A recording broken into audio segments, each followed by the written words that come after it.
Hello, everybody. Saru's here too. For no one's surprise, I'm going to be playing Rogue Trader. Hi, how you all doing? Let's have a look. Hello, Hazard. Hello, Sayori. Hello, Arclade. Hello, Saru, who's here with me. And a 15 stream streak. Arc. Very nice indeed. We are the traders of Rogue. We are the traders of Rogue. The Rogue of Traders. You need a Rogue Trader outfit. I really do. I'll get to it at some point. I have things to do. See, Saru is my artist, so he's a very busy man with his own things, so I basically just wait on him. Yeah, I'll get to it at some point. No rush. Or is there? Dun dun dun. No, seriously, there's no rush. But yeah, that's what's playing in the background, the Rogue Trader music, because it's in the background. Oh. Dress up. Yeah, dress up. There will be dress up. Okay. Yeah, it's warm. I'm tired. I've been doing all sorts of random shit today, so... Room? The room has been worked on ever so slightly. I bought... This music's a bit too bombastic for me talking about this, but whatever. The epic adventure that is your room. Yeah, the ongoing saga that is my room. A year in the making. And by making, I mean waiting.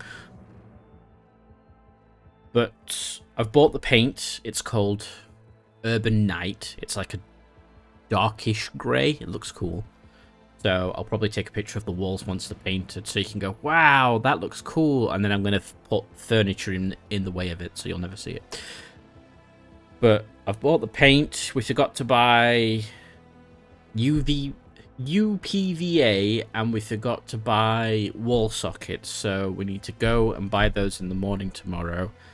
Then tomorrow, I'm going to be sanding the wall. We're going to be fitting the sockets. We're going to be washing the wall with sugar soap. And then either tomorrow or Friday, it will be painted. 1 to 2 coats. Because I bought 2 tins of this stuff.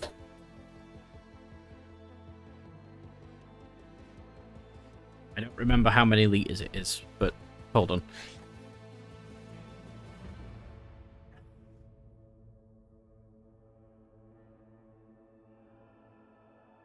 2.5 litres of paint.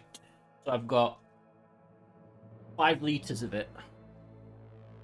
5 liters? Litres of grey paint. 5 liters? And it's wall paint, so obviously what you're going to do is you're going to dip your miniatures into it, then just shake them in the air, and then that's it. Your miniatures are primed. Please don't use wall paint to prime minis. Yeah. That's not a good idea. No, it's really not. Managed You to put on one thick coat. One thick coat. Yeah, that meme. Let's see. I managed to complete Doom Eternal, but might not do the DLCs. Just watch playthroughs as I'm burnt out on it. That is fair. I've heard from Tess that Doom Eternal's pretty Intense. intense and grinding. I've 100%ed it, but the levels feel too long and combat is a bit too fast for you. That is fair.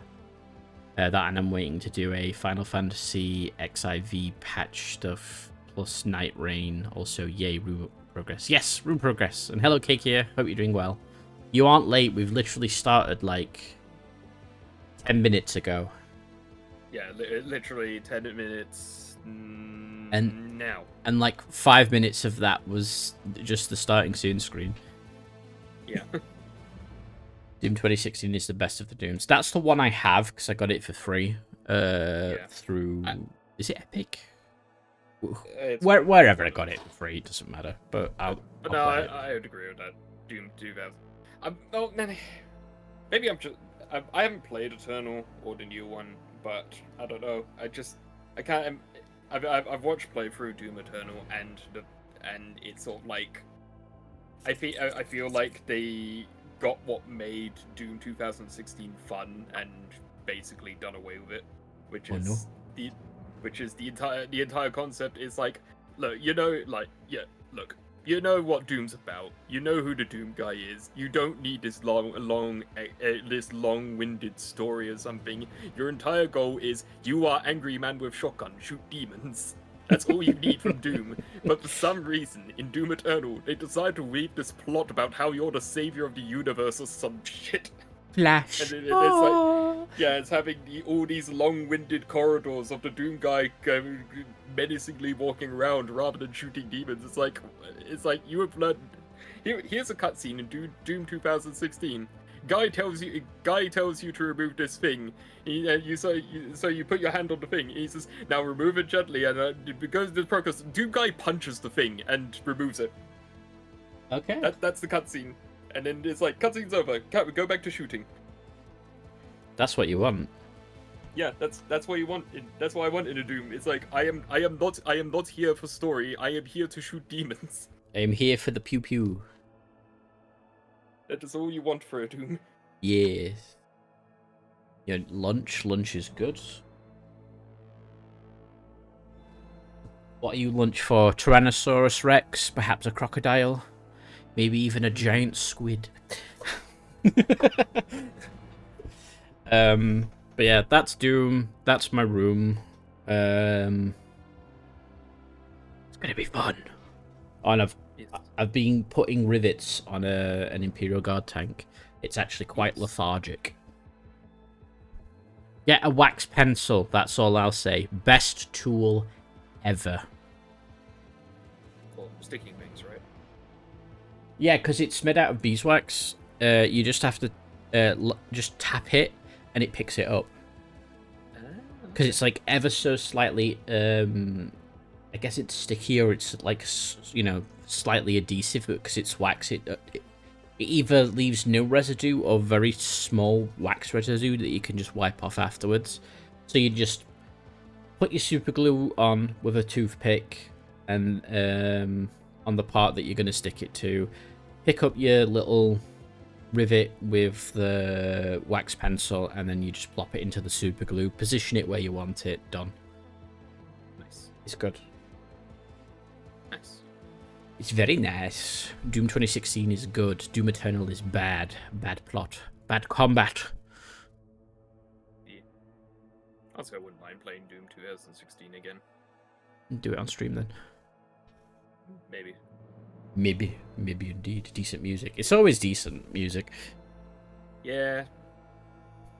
Where am I going? They are going to... Honestly, a lot of the games recently have had really good music. I can't really remember a game we've had in recent times that's had bad music. Yeah, I think even if a video game itself is at its core a bad game, 9 times out of 10 that bad game will still have really good music. Good music. Yeah. It's kind of weird. No, 2016, their musical stop. Yeah, I forgot his name. Is it Mike Gordon? Mick Gordon? I don't know. Crap. Mike Gordon, yeah. Mike Gordon, that's it. Oh, Mick Gordon, sorry. Yeah, Mick Gordon. Apologies. Yeah, he does really good stuff. Wasn't there like a big excuse me, wasn't there a big controversy over the 2016 soundtrack, how he didn't get paid or some crap, and he was gonna not let them have his music or something? I don't know. Yeah, no, but Bethesda basically, as Rupert said, he shot him. Bethesda shafted him. That's probably another reason why I didn't bother with Doom Eternal. I was like, I'm not gonna reward this behavior.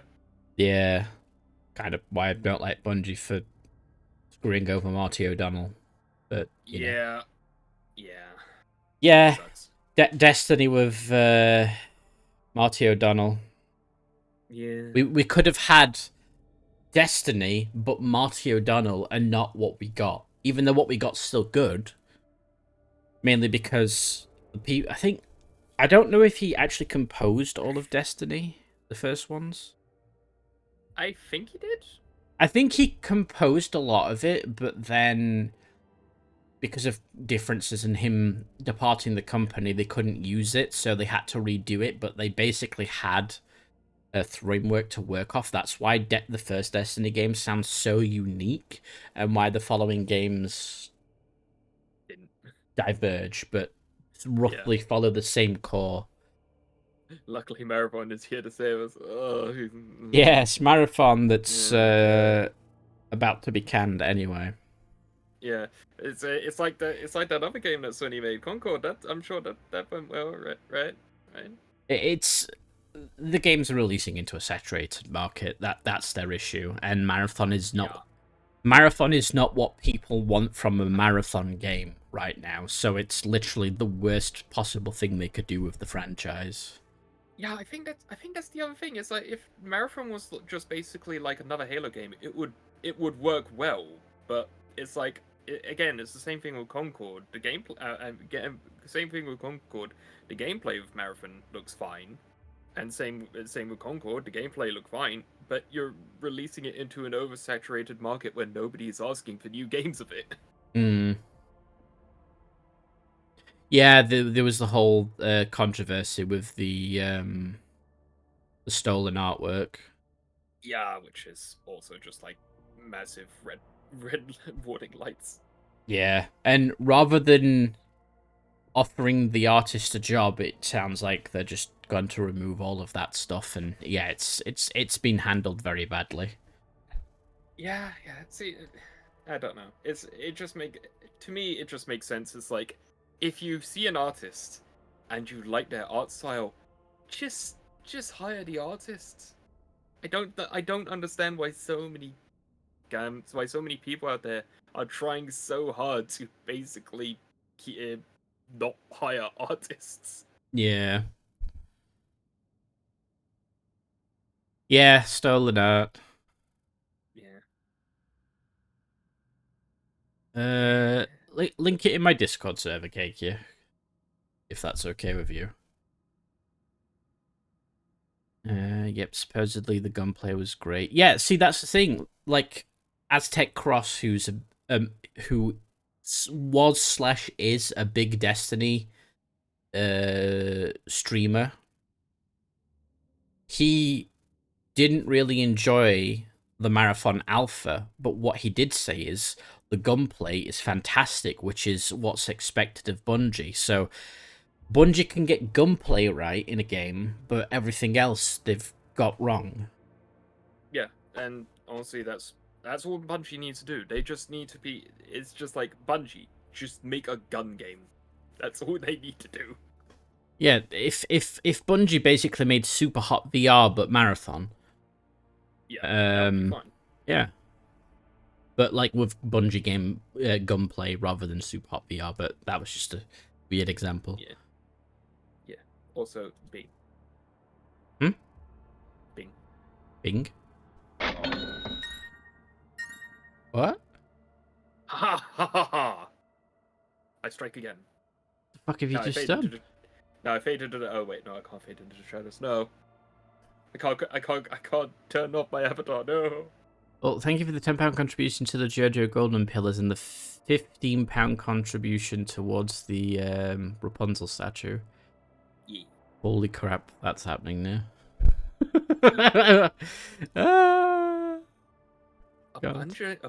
A Bungie horror game? You know what? I think Bungie could do a good horror game. Bungie really could do a good horror game, because like when they first introduced the Flood, they did it really, really well. And then again in Halo 2 with the Arbiter level, when they went into the facility and discovered the Flood for themselves, that was really good too. Yeah. Current Bungie? Oh no, definitely not. Yeah. Current Bungie could definitely not do it. They need to like really focus on what their current strengths are. Yeah. Thank you, Saru, you bloody idiot. It's fine. It's no problems. It is a problem. It's a huge problem. Oh no. I'm gonna go to the screen now. Okay. Whee! I have a controller in my hand. Oh no. Controller man. Yes. He's controller man. I'm not controller man. I'm warp travel man. Let's go. Oh no. But yeah, the current Bungie's kind of. Ugh. Yeah, I think Bungie's not gonna survive. No. Which is sad. So because Sony's gonna Bungie- do what they said they were gonna do, which is if they didn't hit whatever it was, they'll come in, they'll remove the board, and they'll 100% take over. Yeah.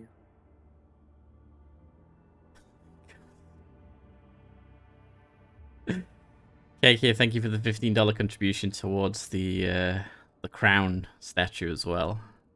It begins. It does begin. It does begin. Thank you. I wish I wasn't melting as much. Thank you. Make him melt harder. Make him melt harder. It's not even summer yet. I don't want to melt. Make him melt with kindness. Look, I'm gonna take this phlogiston. We needed that for something. We actually did need that, so it's good that we found it. Yeah. Didn't we actually need specifically 2? I think so. Well, we just picked up 2 there. Yeah. That's a pretty gas-looking giant. It is. It is a gas-looking giant. This planet's in an asteroid field. It looks like an ocean one. It's an ice world It's with an ice Promethium. world. Mmm. Oil on my frozen world. I love that Promethium is literally just oil. You're like, that's super high. Ooh, that planet looks great. Ocean world. Ocean world. That's an ocean. So that's an ocean world. Yeah, because that'll be your deep oceans in the north, and like that south, that greeny one, that'll be like your more shallower. Shallow. Yeah. What was it against? Yeah, oh, so Promethium. Yeah, it's like I find it funny that it's like Promethium is just when you look into it, Promethium is literally just oil. Yeah, it's literally just oil, and that's a dead world. You would think a dead world would have less volcanic activity. You would think that. Oh, where was it now? It was colony management. Yeah, I think so. Profit factor. I do like my profit factor. So we could get touched by holiness or good tidings. I forgot what complacency did. Affects the amount of profit factor produced. The colony increases and decreasing them by 10% for each point of complacency respective. That needed that, but blocks bonfires of the righteous, which can give me a fancy one-handed sword. Souls of the crewmen laid to rest in the and blessings to their ship. Okay. Hollowed railway. Did someone say railway? Railway? And they get an Auspex scanner. Whenever the wearer kills their target with a melee attack, all enemies in a 2-cell range around the wearer suffer willpower bonus mental damage. That's actually pretty cool. So I looked at Kiva Gamma, which gave some reports. Oh right, yeah, Kiva Gamma. Compassion for the silent. So we got Iconoclast plus 60. Did we? Yeah. I guess Kiva Gamma's plus 60 Iconoclast now. Kiva Gamma, do do do do do do. I can get my trains, do do do do do do. Trains. But do we want trains? Is the question. Was there anything else that needed flagstone? Well, Foulstone touched by holy. No, it wasn't touched by holiness. Good tidings needed it, which gives us the frequency of faith feature, which all allies gain +3 times allies' dogmatic rank percentage critical hit chance. I'm not dogmatic, so I won't be doing that. Yeah, I was gonna say we're not dogmatic.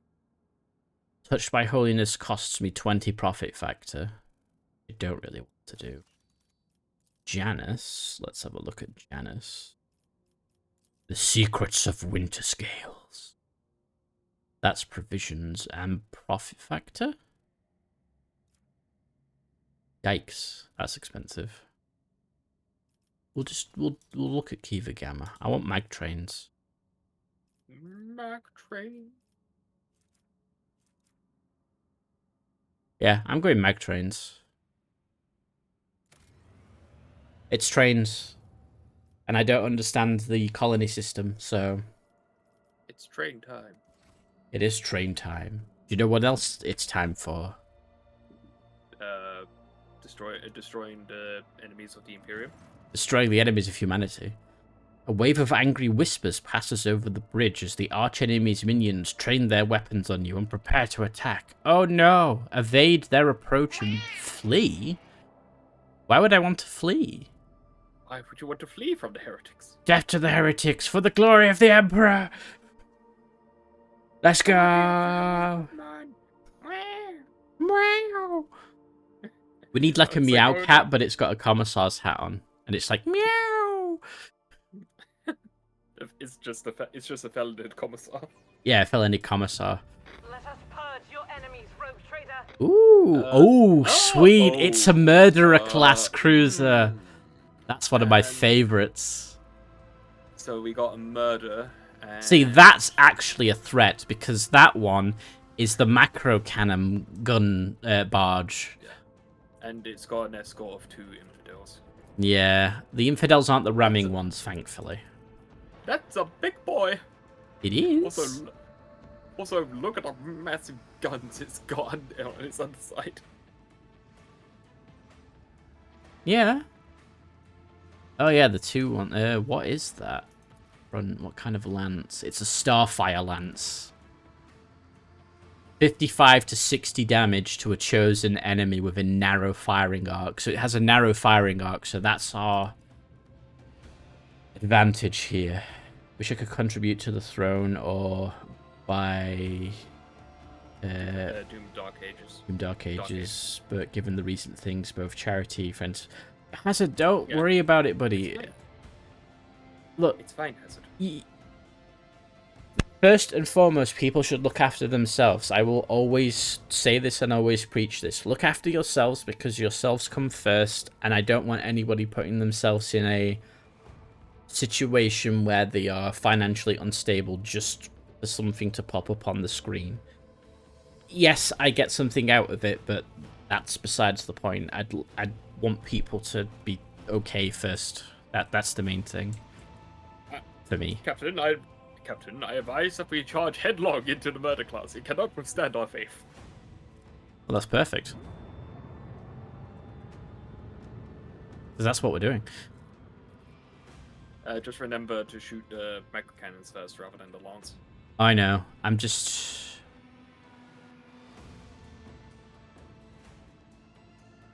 I want to go... No, cause... That would get me in lance.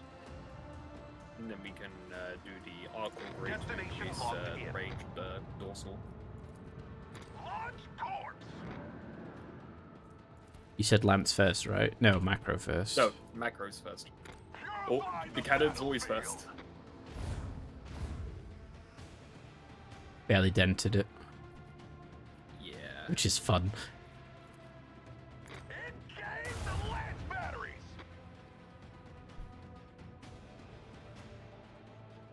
It's a good looking battle. Yeah, we're gonna need luck. I could jink. He's got to do a minimal acceleration. I think we shouldn't get hit by his lance if I stay here. He fired torpedoes, corrupted melter torpedoes. Oh, right. It shouldn't have fighters. Oh, I guess they strapped it to the side or something. Holy crap, it's got guns. Ouch. Do you want to use the torpedoes on this boy? I'm gonna blow up. There we go. God. We could like maybe move up to sort of like Should I fire the guns first, or yeah, fire the dorsals first. we can get rid of that front shield? Yeah. Ooh. Alright, fire the lance. Try and take out the shield. Lance the shield. Okay, then maybe move up 3 spaces so we can get broadside.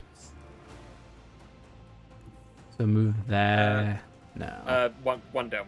So we're like actually proper broadsiding. Oh, you mean like then, here? No. As in like move 4-2, then turn right. Forward 2, then turn right. So there. Yes, Okay. because then we'll still have front arc.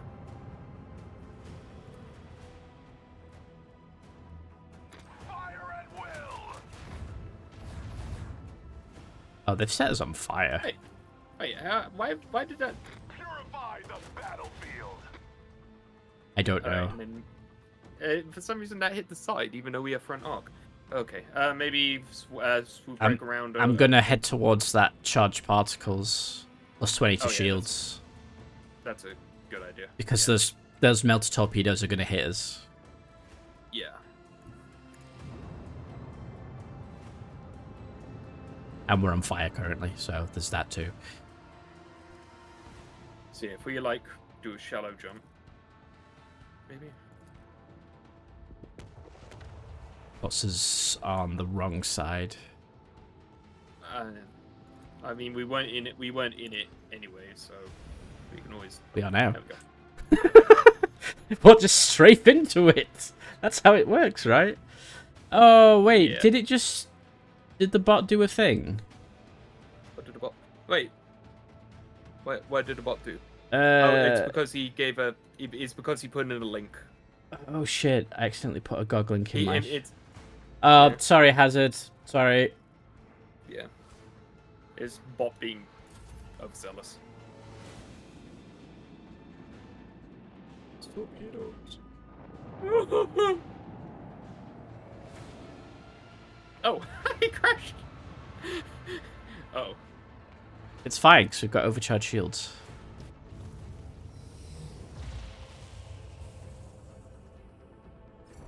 I think we should probably do a swing turn. If we can do that. Swing run. Oh, you mean my swing run, yeah? Yeah, swing run, then we'll be back in the cloud but facing forward. Yeah, because That way we can, we're double on fire right now. yeah. How do we put out the fire? We don't have any abilities that can do it right now. Okay. I'm gonna need to try and dorsal those torpedoes. Yeah, okay.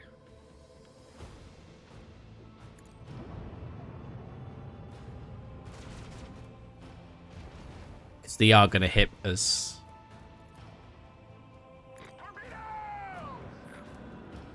Launch my own. If we go there, can Yeah. yeah, if we go up one we can broadside it. There we go. Yes. Okay, that's good. That's good. And then that's all we'll do.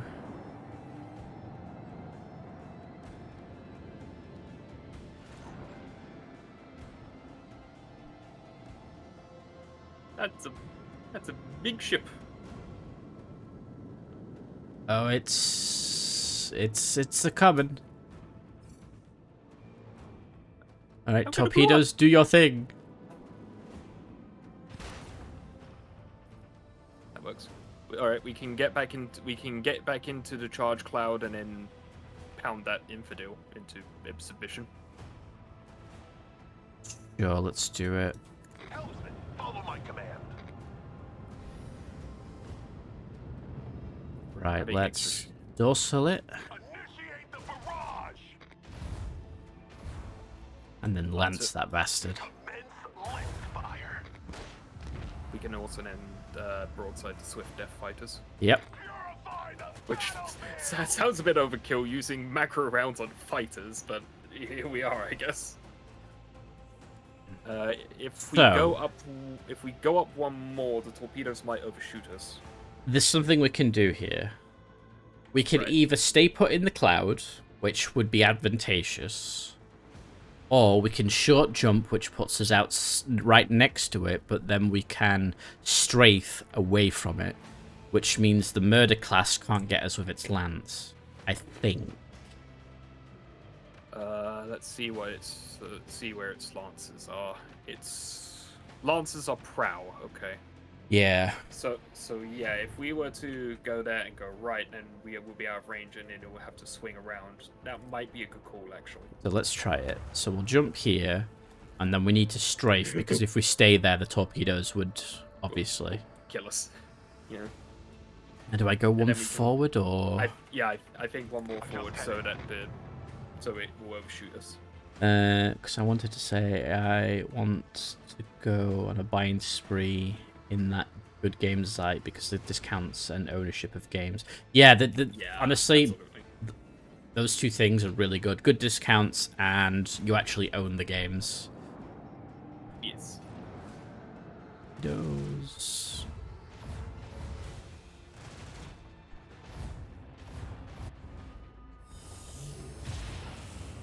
More fighters. It shouldn't have fighters. Oh, hang on. How? That's a prow weapon. How did that shoot? How did that shoot its prow weapon at us? Good question. Okay. Well, I guess. I honestly, right now, I think maybe going up to this right in front of it, and then just keep and then pound into it with our broadsides, and then spin around. There's no point hitting that side. It's, I went a bit it's- forward. It still hits that it's side. If I went shields- there. Yeah, its shields are weakest at the front at the moment. Fire at will!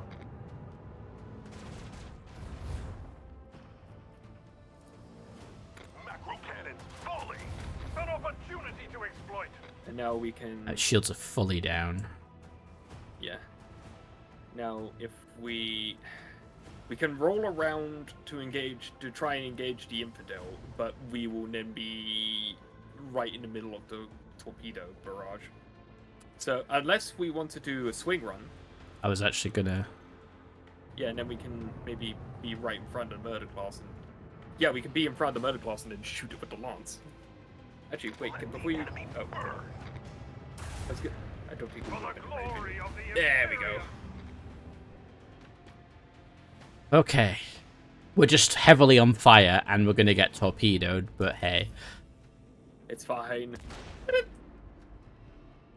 Ow. It's fine, it's just an infidel left. Those fighters are returning to flagship. Oh, they're returning to the other thing. Yeah. Ow. I mean, those torpedoes could... Yeah, you may as well go for the infidel. Yeah, it's the only way I can go. Whee!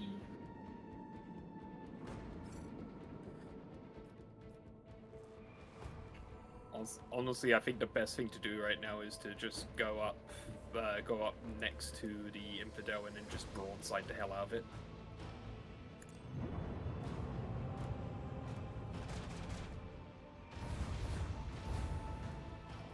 What that? Well, I have a plan. Don't worry. Okay. Engage the lance batteries!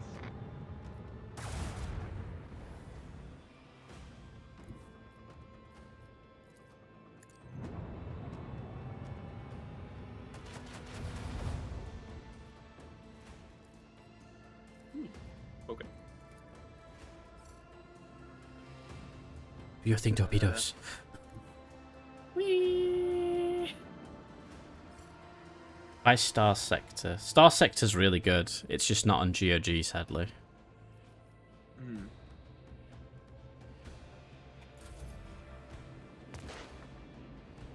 Oh, but those torpedoes. But it did destroy them, which is fine. Yeah, it's just the fighters left. I guess we could do a swing run and try and shoot the fighters. I guess we're gonna have to. Helmsman, follow my command. Helmsman, follow my command. Yes. Okay, maybe we're out of range, but if we wait here... What then do you they'll mean have- out of range? Oh. I mean, I can hit them with my lance. Sure, I guess. Shoot a fighter with a lance. Sure, why not? But yeah, if we wait here now, then they'll have to come closer to us because we won't be able to shoot. Oh, I have to them. accelerate. Oh, okay. Like, Just one? Oh, no, I have to accelerate that far minimum. oh okay. So what we'll do is then... Fire at will!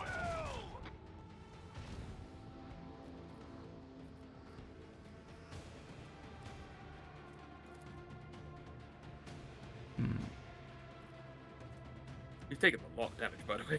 Oh, we've taken a disgusting amount of damage. But considering we fought against an actual bona fide cruiser and 2 escorts, as well as Just a fight, average. as well as 2 fighter complements, Oh, there we while go. taking on 2 torpedo hits, I think we did pretty good. Yeah, yeah. We got Jovian Pattern Class 2 Drive. Oh. No. We got the Saturnine pattern class 3 battering engine. No, that's what we've got is- on currently. Where it says Oh, is can it? be equipped is what we actually got. Oh, okay. So Right, okay. it's 2 more So- speed, but we don't get the additional moving points for ramming, which we're not using anyway. We're So- not ramming anyway, so Low acceleration and low ex- braking. what does that mean? Low acceleration and okay. Oh, did it actually Oh, explain? No, I was about to find out, but Oh, hold on. It's under if you press K for void management. yeah, I see it. Info. Low acceleration. This parameter of the engine components determines the length of the ship's acceleration and end phases, and the size of their respective zones. Engines with stronger acceleration and deceleration have larger acceleration and end movement zones. So I guess basically you're allowed to have a bit more freedom of where you stop and begin. Oh, it does actually slight. Oh wait, I can rotate the ship. So, no, go. Why wouldn't it? I think it just resets. But it, whatever. Does it actually change the engines? Yeah, like, can you see the engines there? Yeah. Oh, and then it changes the engines, and then it refuses to let the ship actually move. You bastards!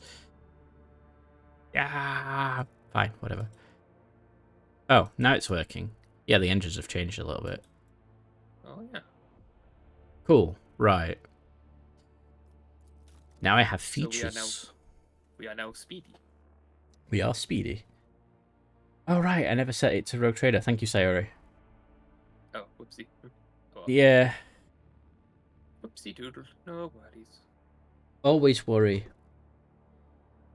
Let's have a look. I've heard lots of it. I just got such a backlog. I'm trying not to add it to add to it excessively. Yeah, I have a lot of games to go through. Expeditious reload. Reload all macro cannons that were fired during the acceleration phase. So that means they could fire again. Allows the use of both abilities of one selected post in one turn, which might not be a bad idea. Reinforced shields is good. Shield pulse. Overloads the enemy's shields, redistributing them, the weakest side facing the flagship. Actually, the shield pulse sounds good, but they It have to really move in a does. 5-cell radius.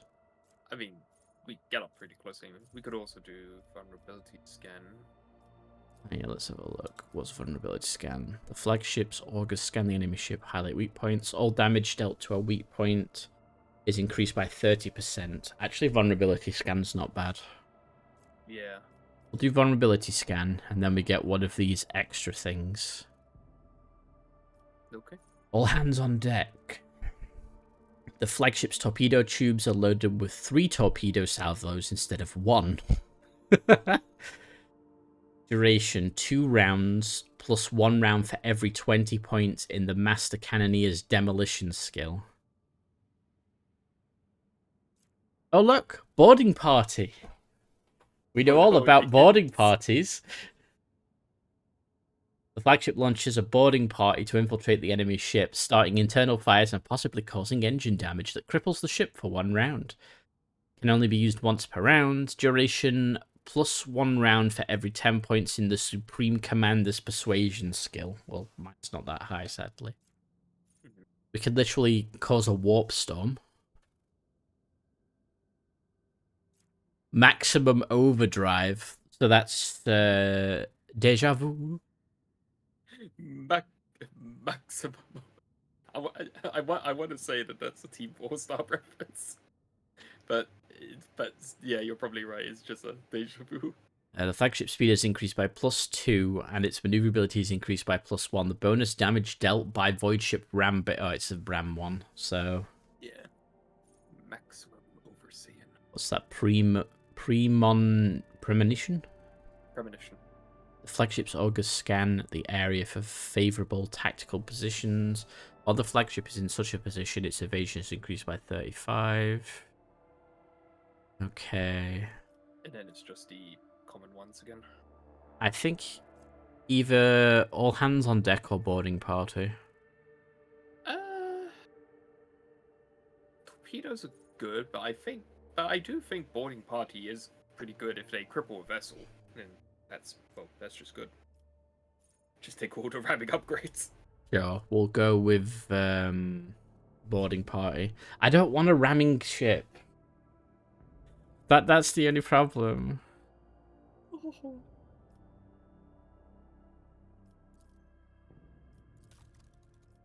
So hold on, Master of Etherics.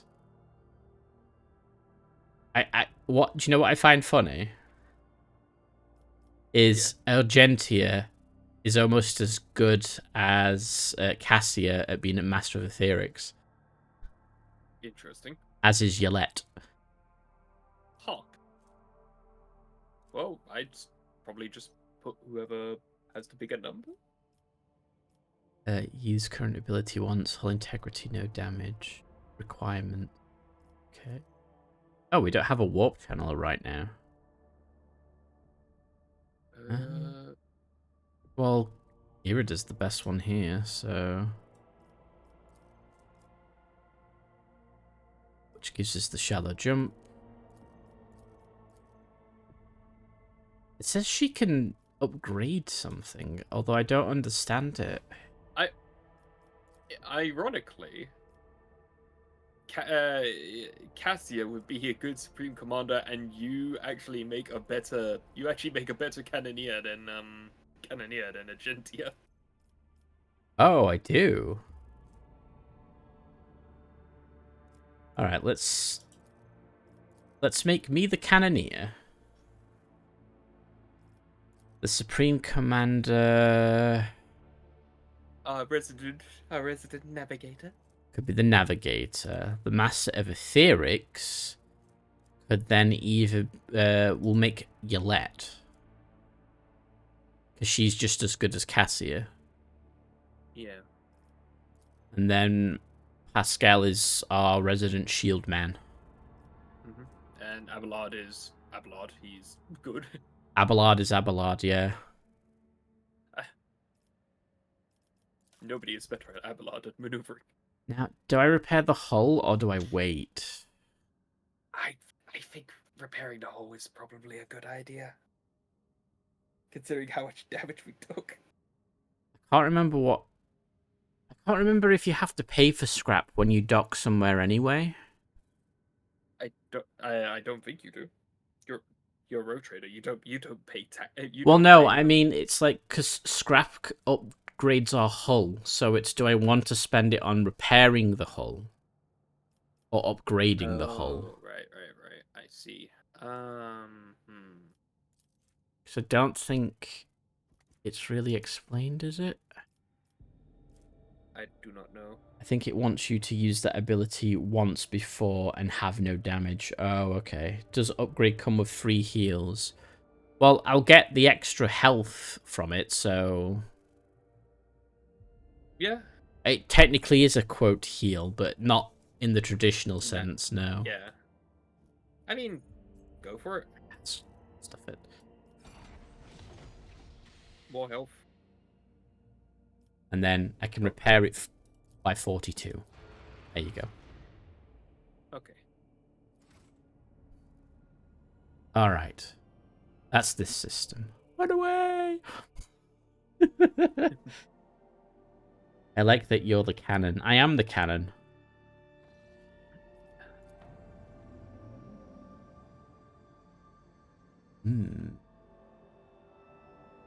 Okay, we have no warp routes onwards. No. Oh, we do have a warp route Oh wait, we do. to Mandus Valentius. Mundus Valentius. Mundus Valentius. But it's a red route. It's a little on the red side. But we can make it safer route, can't we? We could, yeah.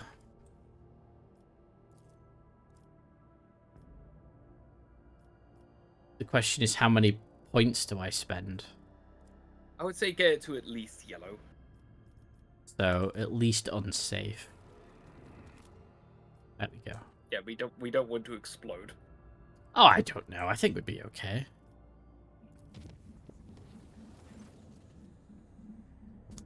Oh god, here we go. It's Sourback.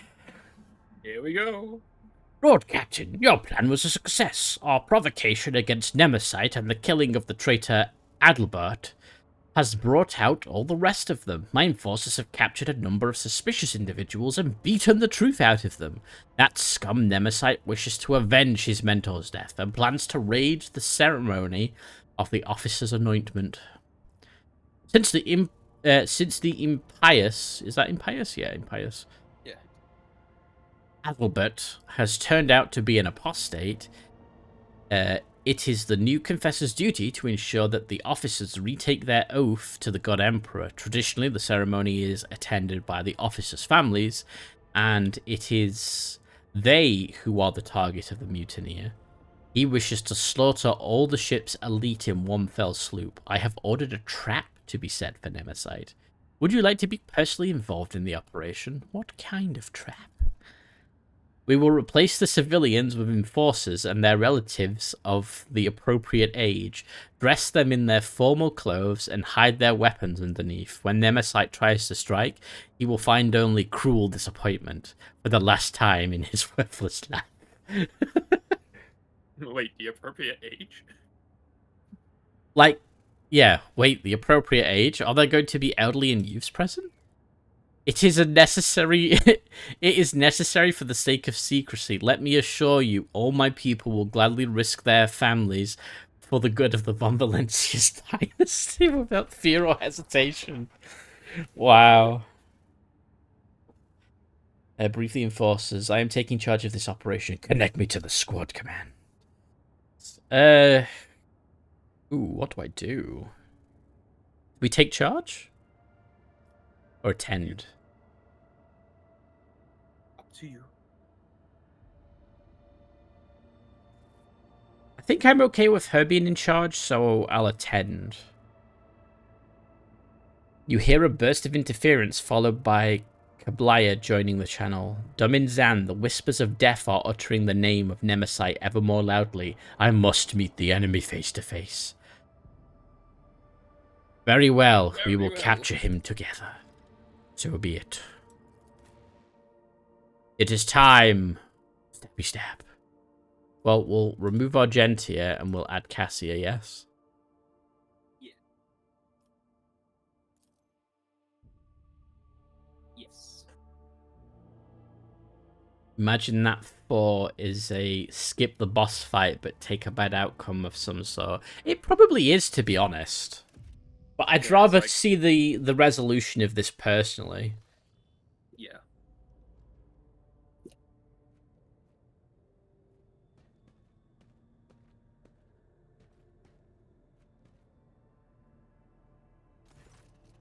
I don't think I've ever seen this room.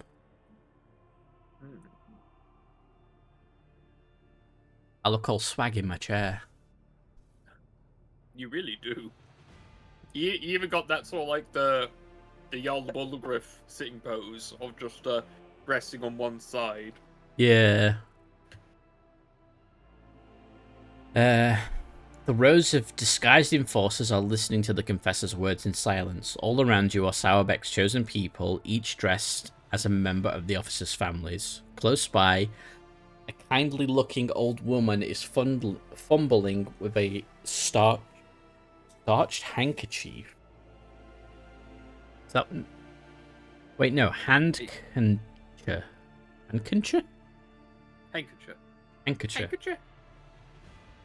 Catching your eye, she smiles with a mouth that is missing half its teeth, then whispers, "Everything is going as planned, your lordship."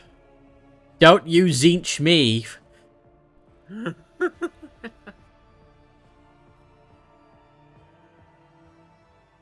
And who might you be, Madam Matriarch?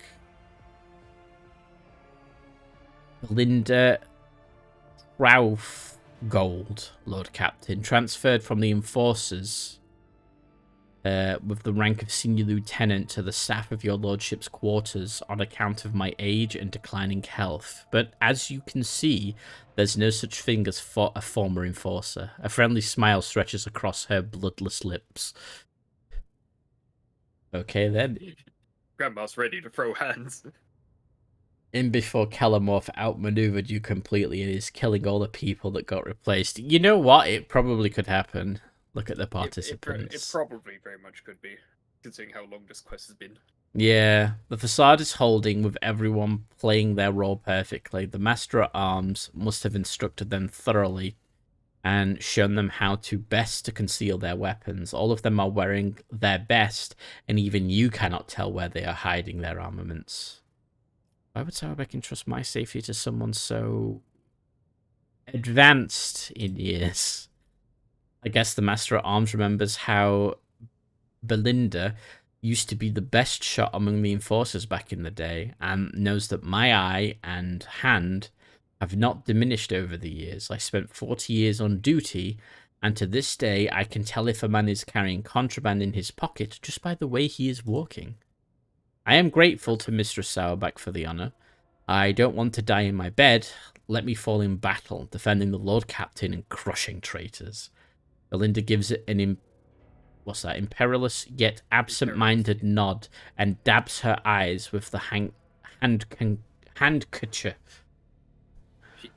Man, I was right. This granny is ready to throw hands. Do you believe the Nemesis will fall for our ruse? Judging by the way that Surf in the back row keeps glancing around, our Nemesis has swallowed the bait just like the void rat he is. The porridge will hit the fan any moment now. A most benign smile crosses her face. The ceremony comes to an end, the vows are given, and the forehead of every officer is graced with the touch of the Confessor. Now comes the moment for the closing prayer. And may the God Emperor protect us. A loud and menacing voice booms through the hall, cutting short the sacred words. But not today. Not today.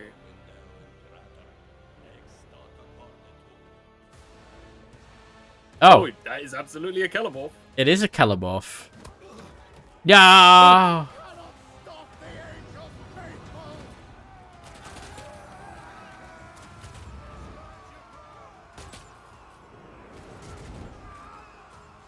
Man, these supposed trained guys are not really that. Oh, there we go.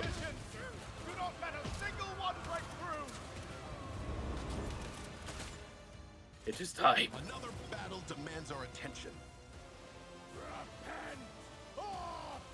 It is, yeah. Calamorph. A cowboy would try and pull some melodramatic nonsense like this.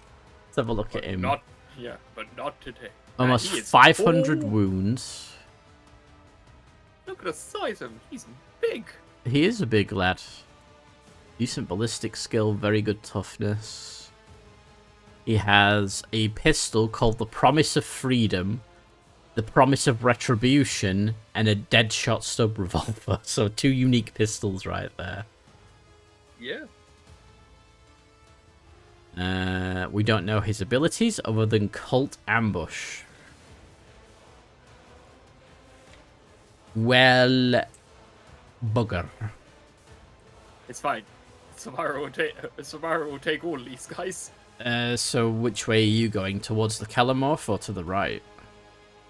Well, Samara's like there, right there in the middle of them. So Okay. I'll take care of these guys if you want to go after the Calamorph. I guess that's can what go I'll after- do, because... Well, I have a shotgun, so... Yeah. Well, I can go after the Calamorph if you want to deal with the Master Swords with your shotgun. It's up to you. Okay. Well, I can put Savara all the way up there, Okay. right behind that bench. Could you move Cassia by 1 square? Sure. I'll put Zan there. Blair. Oh wow, she can literally almost get right up to the dude. To be honest, it's probably very thematic for her to take on the. It's probably very thematic for her to take on the Calamorph. Okay, she can go that way. The Abelard. Go to defensive positions, please. Abelard, smack these people. Hendrix, go there, because then you're in the middle for buffs. There we go. I am ready. Are you? Yes. Alright, Cassia. I do believe. Let's see. Shall I? What's reveal the light do again? Willpower. Oh, absolutely. Willpower and Let's just toughness. let's just buff the Abelard.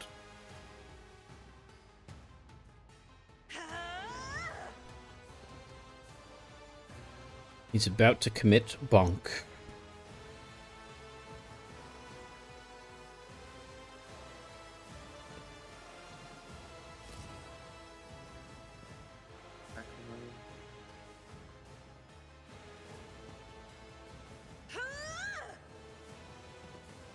Front line. Yeah, go on. We'll do that. We'll give Cabela a good dueling ground.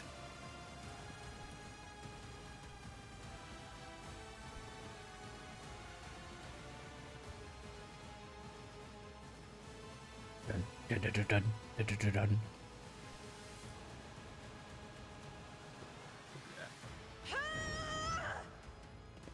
Nightmare.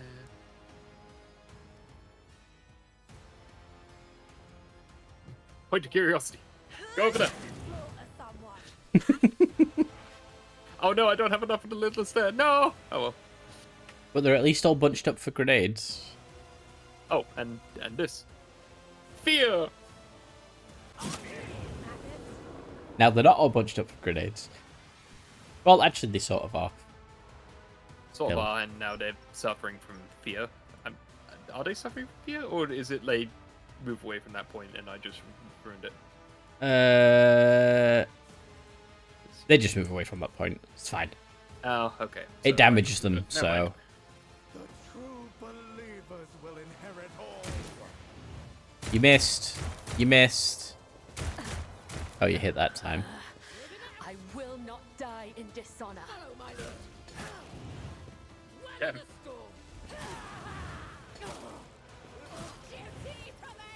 These... they're getting involved. Yeah, these enforcers are nut As jobs. the tenants demand.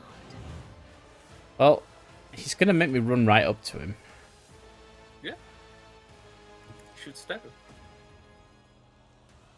Cool ambush. Let's have a look.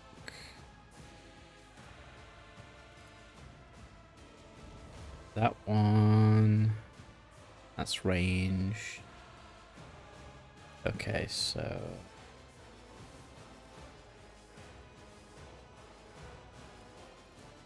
Oh, I see. The core ambush is you only find out what his abilities are I if you're next shall to him. not fail. He's tanky as shit, man. By the web. Yeah. Alright, well, seeing as I know his abilities now, he has Kick, Aberration's Touch, Coordinated Trap, Combat Master, Inevitable Vengeance, Stronghold of Uprising, Invincible Uprising, and Dual Weapon Combat. Oh god. Invincible Uprising's description is dubious. Oh, is it? Invincible Uprising. The flavor text is Nemersite always has a plan. Oh no. My blade whispers your name. Okay. Regimental tactics. Stand by for action. By action, I mean I'm going to shoot. So done. See that one coming, did you? Blah.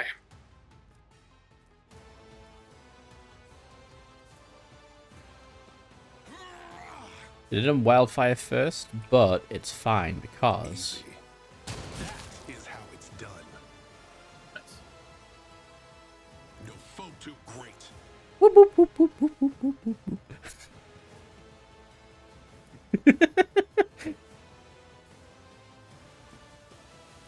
You there, cake or death? He chose poorly. Ah! Oh, they have dynamite. Okay. They have counterattack dynamite. Save me, Timmy. If it works like a normal kill, they'll technically be able to shoot a crap ton of rolling pistols. Yeah. Oh, they just sent us flying. One of them, yeah, one of them's got a plasma pistol. My ears are ringing. Alright, Hendrix. Let's see. Yeah, I see. Probably Rot. best to Oh, do that here. It's the guy that got away. Rot. Wait, Rot? He's got. Yeah, Rot's at the back there. Oh, He's got a you plasma pistol. bastard. He's got a plasma pistol. How dare you! Throne's glory. Die, you bitch. I'm done with this one. He fell over. Let's see to it.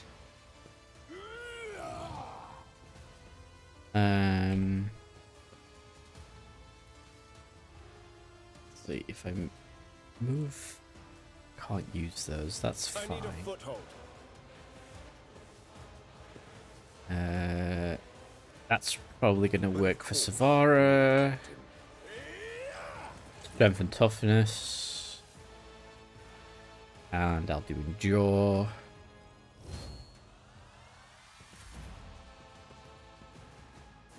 Well, now Rot's been rotted.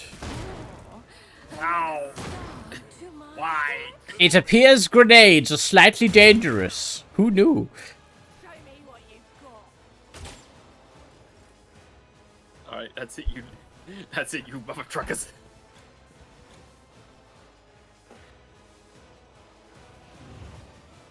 If you at least do Blood Oath once, hopefully you can kill the one that you Blood Oath without killing yourself, and then you should heal a ton.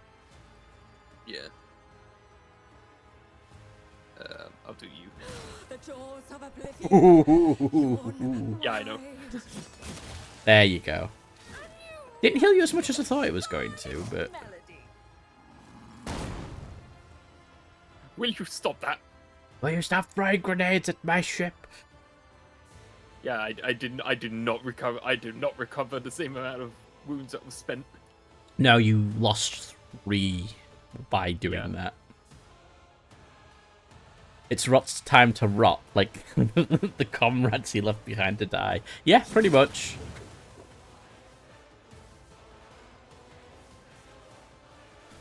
A predictable downfall.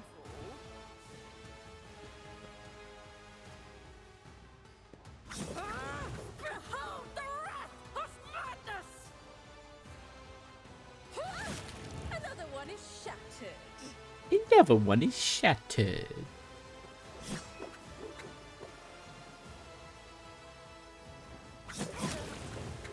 Nice, nice. Predictable downfall. I am tired of you throwing grenades. No, I can't reach. He is literally one You can switch to your pistol. No, the pistol requires 3 action points. Ah. No. Okay, I'll do this. I can't even throw a grenade. No. Abelard. Smack. Boop the snoot. I took care of this one. Damn it, Abelard, I said the snoot, not the entire body. Good job, Abelard. That's probably all you're going to be able to do this combat. It will be done. Unless I... No, 'cause there's no point. I will do my duty. I'll endure Indeed. and do that. So you can get some movement. Thank you. Also, this makes me nostalgic for the old Psychic Powers from 7th edition. Yeah. What were they like in 7th edition? They were in their own phase. Just before the shooting action. Everyone, step aside. It's basically you can do all your psychic powers in one phase and such, with their own specific roles. And if you roll doubles, then you perils, then potentially exploded. Ooh. So a little bit like the RPG almost. Yeah.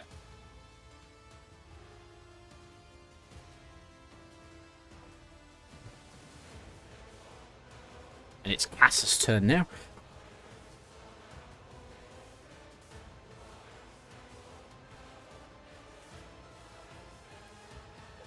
Sorry, I was stroking the cat. The cat. Distraction. Distraction cat. A castraction? Cat. Distraction. Castraction, yeah. Yeah, the Fantasy Flight games base their psychic powers on the ones from that era, basically. Okay.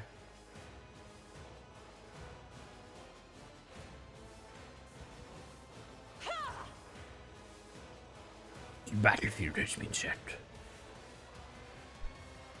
You should go towards it. Oh, Ah, he's immune to it. okay. I can't do anything. Oh no. Avalon, do something. He can charge, actually. It's just a little... Yeah, he can charge. That's what I'm doing to get him slightly closer. Yeah.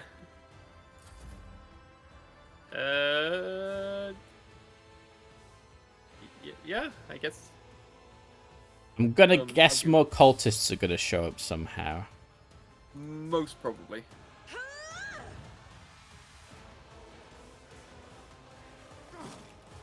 There is only death, yours or mine. Nope. He just moved up and shot him. He's not doing himself any favors by moving and then unmoving. Yeah. I may as well Carnival All I- of Misery. Or All I Defaults. can imagine. All I can imagine now is just this magnificent gun cat of battle happening The behind the shadows will shrine, and we're see not them. seeing any of it. Pretty much. Let the blood of the wicked be shed as thou hast willed. Oh, damn. To arms, faithful souls. Their tyranny, something, something. Oh. Oh no. Grr, grr. Garg. Oh, that's 2 aberrations. Okay. That stopped her. They cut me off doing my bloody heroic act. Cheating. As the tenets demand.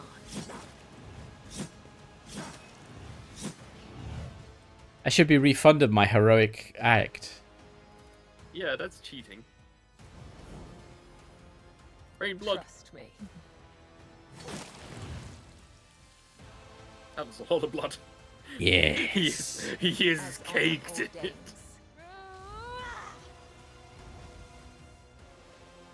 Really? Yeah, okay. Break their morale. That being said, I was kind of expecting a pure strain. Follow my lead. Give it time, it might show up.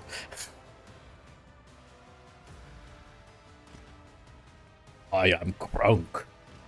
You will be crunked.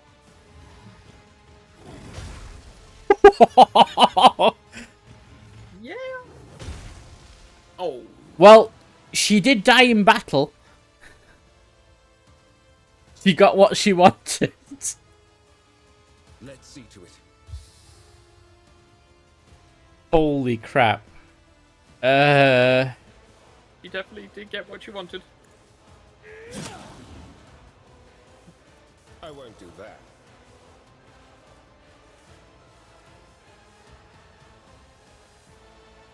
Naturally. You can have that as well. The Emperor is on our side. Grandma, no. But what a way to go! How did grandmother die? She died by having a fist fight with a 4-armed abomination mutant with a power hammer. Well, Savara, take your pick. Oh, goody! No, I can't get that. Hold this. Ooh, that was good. Hey, Fortunately, sir, I how you cannot doing? get Welcome any to the stream. closer. Hello, sir. Grandma was a valiant fighter. Then she fought a four-armed mega mutant with a power hammer. She was smashed into paste by a hammer wielded by a mutant Xenos infected abomination. Doing okay? Just had dinner. Awesome. It's fine, Abelard. Save us, Abelard. Of ambulances! Grey hair, sure hair. Victory is imminent. That sounds like a fair matchup. And then if I do...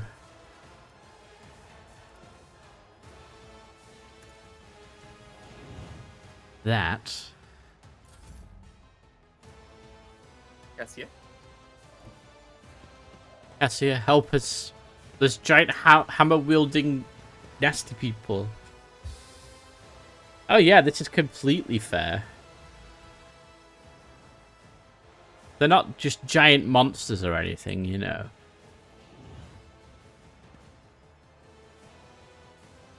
What? Point of curiosity.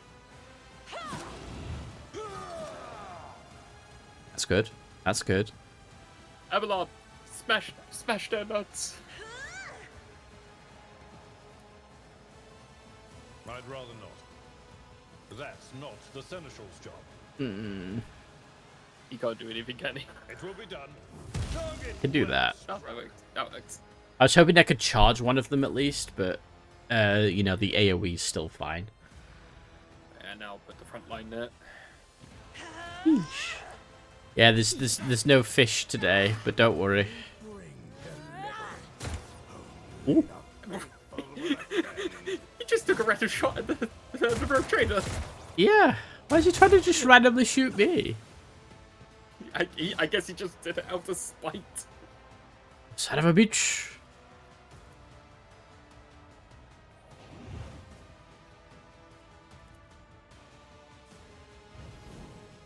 The shadows will see it done.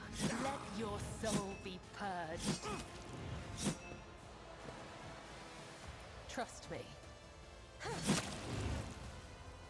Wow, that did a lot of damage. Yes, yes. Is there fish tomorrow? I shall not fail. Probably not.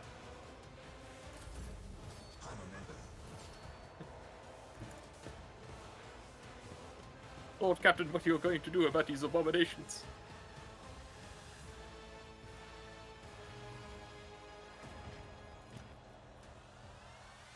I know what to do. Die. That works. Crack grenade. Let's set this in motion. Don't worry, everyone. I've got this. For action. Aren't you gonna hit Abelard there? No? I know what to do. Done. Hey, that works. Easy. Revel in slaughter. You know what? Witness my resolve. Your fate. Can I go there? Yes. They won't expect this. Didn't see that one coming, did you? Contemplate your weakness. And that's it. That's all I can do. Okay. Except this. Savara, save me! My faith strengthens me. Meanwhile, Hyrix this year is just like, I'm too old for this. You're old, he's a young man. Are you still too old for this?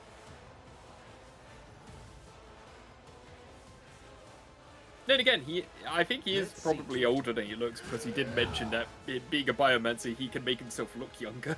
That's also true. I won't object to it. Right, orchestrated flames, so now he can't stop being on fire. If you're too old, go talk with the hammer, grandma. Yeah.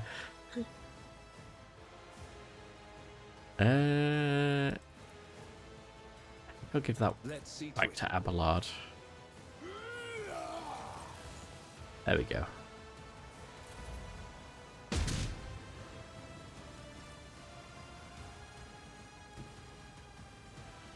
There's something. It is time!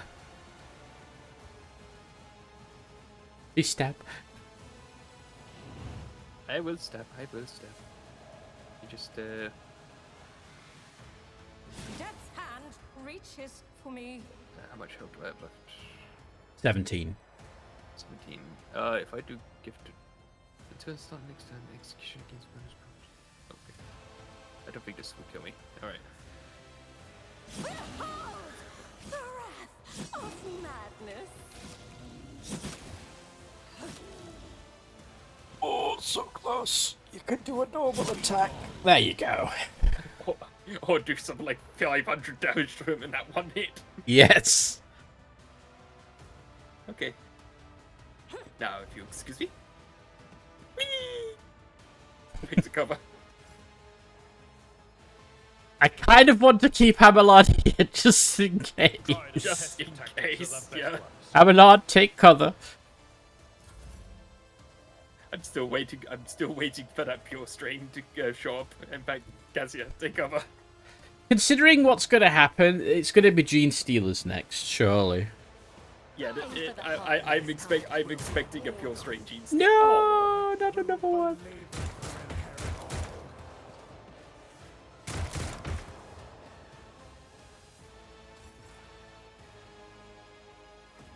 Trust me.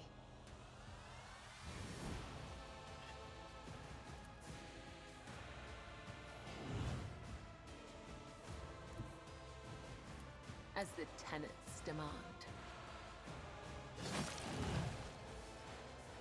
I will keep As you honor ordained. drenched in blood, no matter where you go. You'll never wash these stains out. Witness your name. Good step him with a dagger. Or is that not that? Oh. No, it's I damaged myself. Papa Valencia! Yeah, he's too far away. You could run a gun. I will dash. To do. There we go.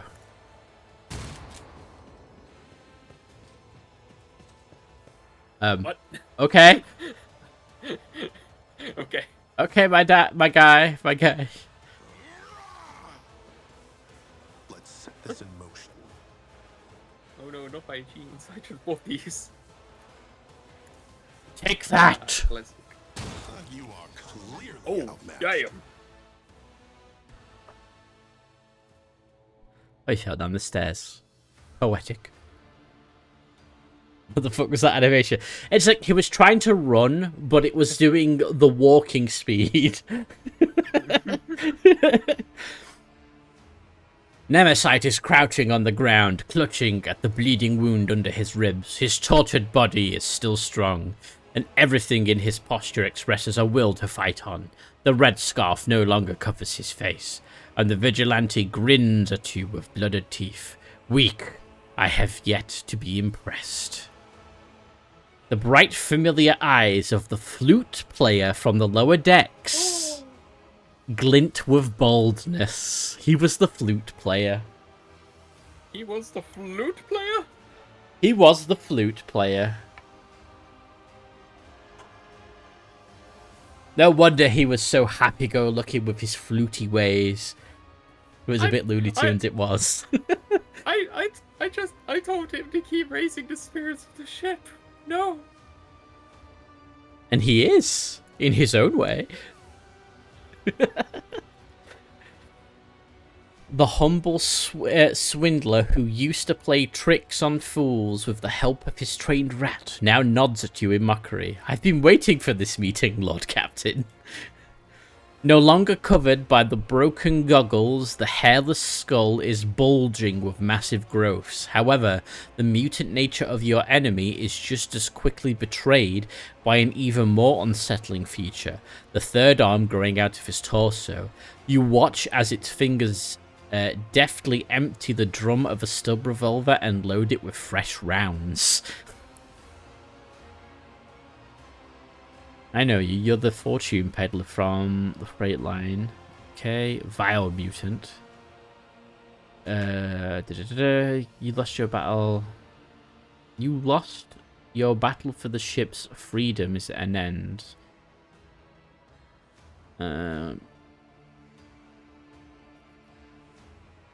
Yeah, you're the fortune peddler from the freight line who entertained the rabble with games and music. Not only them, as you can see, I also sang glorious songs about the cruelty of the officers, the callousness of the Lord Captain, and the bravery of the selfless Nemesite. Nobody ever notices the pathetic little flute player, who always carries a few ration cards for bribing enforcers, do they? Hiding in the shadows of your rotten kingdom was far too easy. Surrender and you will be judged fairly for your transgressions. Aren't you a little overconfident? Nemesite casts a glance at the stub revolver in his hand, then back at you. You are right in front of me. My gun is loaded. I believe this tune is not quite finished yet. It feels like time has become viscous and is slowing you down. You see the bloody hand of Nemesite raise the weapon, and your body reacts of its own accord.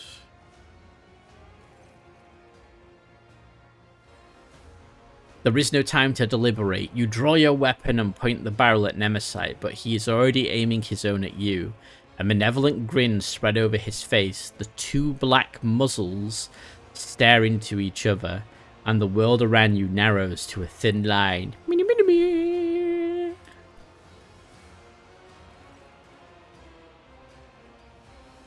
Valaya emerges nearly like a shadow, blade gleaming menacingly in her hand. She hissed softly, ready to pounce.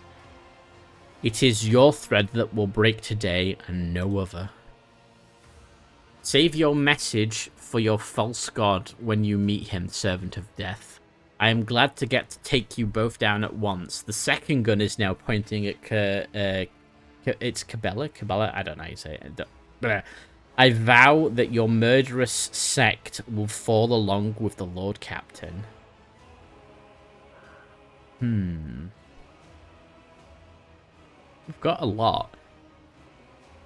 Those three are minus 20s, so add trepidation to your voice. You will not be intimidated. How about we make a deal? Nope. No matter what being you call onto your side. I'm just going to exchange glances with her.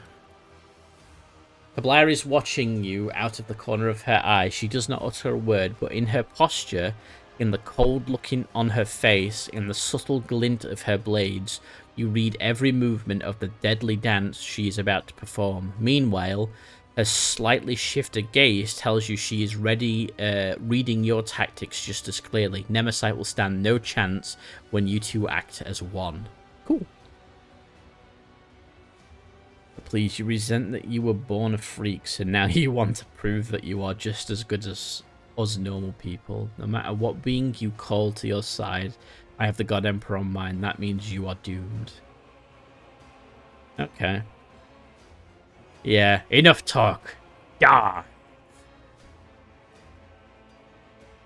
I want to try the persuade. No, let's just kill it. Time stops for a moment, and then, as if tossed by a blast wave, the events fly forward like murderous shrapnel. Shoot first, nod to Kablaya to act in tandem to deceive the enemy. Sure. Shit. You and Kablaya move almost as one, but the maneuver lacks coordination and precision. You hear a gunshot and you attack the enemy with a furious cry. Yo, that could have been so cool.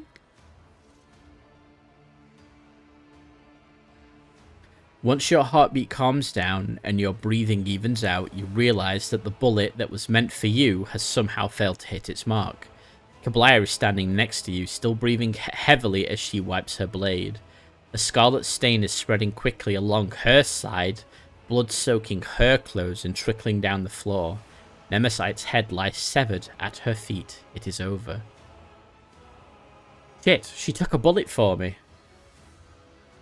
And she gained I am your shield. The character suffers a -10 penalty to toughness. Kablaya used her body to cover her daemon from Nemesite's shot, suffering a grave wound as a result, and that's permanent. Okay, no. Look at the corpse.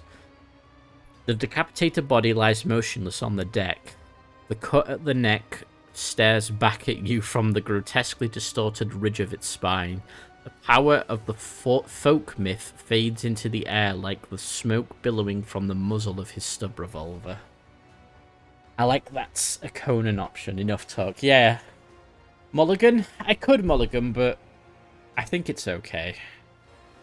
Yeah, I think she'll be fine. You injured? What? I am, but it matters not. Kablaya looks indifferently at the bloody hole in her side. This bullet was never meant to cut my thread, for it belongs to you. He did not harm me. Kablaya looks at Nemesite's body with an incomprehensible expression, but he tried. Such was his idea, and he remained committed to it until his last breath. His was a good death. Thus ends the struggle of Nemesite. Kablaya picks up the severed head from the deck and gazes into its extinguished eyes with a strange wistfulness. The struggle is not people. The struggle is ideas, and people are merely the vessels, the carriers of the struggle. I need to reflect on his death. I need to stand before the Undying One and hear his blessed whisper. We can discuss what happened to us after. I must steal his gun. Ooh, he has things. So he has a Deadshot stub revolver, the promise of freedom. Every hit from this weapon inflicts +1 stack of fatigued to the target for 1 round. If the target fails the toughness resistance test. And 50% over pen. And promise of retribution. This weapon deals additional plus ballistic skill bonus direct damage to the target for each stack of fatigued. Ah, that's how it works. He had efficient body glove, which I may take. And Oh, sorry. And relics of the unknown saints. When the wearer has less than 50% wounds, every second attack against them is automatically dodged. The effect lasts for up to 2 rounds. There's some good ones though. Ah, the enforcer. What did you have? A serrated motto knife. Let's see I this noticed through. there's the confessor in that corner there, just cowering. We also got a few bolt pistols out of this. There's a confessor in the corner? Yeah. Yeah. Confessor. Blah, blah, blah, blah. In here? No, up here. Confessor Zierman. Oh, wait. The confessor's alive. The aberration dead violated the sacred ceremony and was obliterated. Yes, it was. But so was the old lady. Sense. She got what she wanted in the end, I suppose. Let's seize the moment. She went down swinging.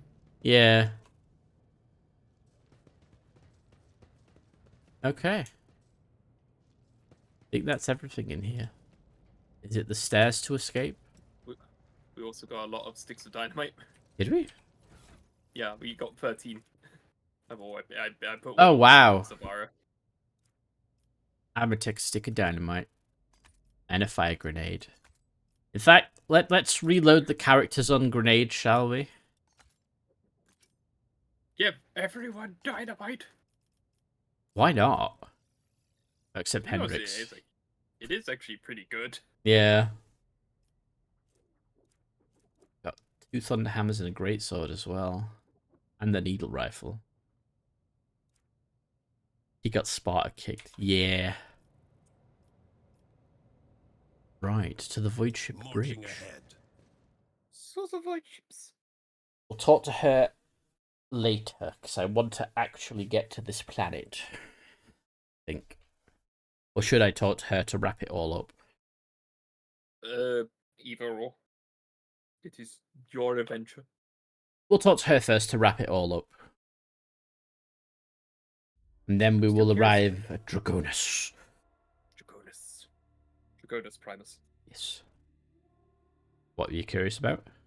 I was gonna say, I'm surprised that they didn't throw another pure strain gene stealer at us. We only seen 2. Yeah. But then again, pure strain gene stealers are supposed to be like, oh no. So High Factorum. He's alive. High Factorum greets you with a cool smile and his merest hint of a bow. Pleasure to see you, Lord Captain. Have you recovered from Nemesite's attack yet? You came very close to death in the chapel. Janrus puts a hand on his chest right where the gruesome wound used to be. The Churgeon spent hours fighting for my life, and I have to say, they are earning their keep. They promised to leave a heroic-looking scar, although admittedly, I much prefer calluses from an autoquill. like this guy, he's so good. He's so good. I know. And then she is here. Down there. Remember that was just a Kelamorph, not the Patriarch. True. Yeah. Take heed, Patriarchs Nemo. somewhere. Our blessed Domin honors us with a visit. The one who delivered this ark from the curse of your existence.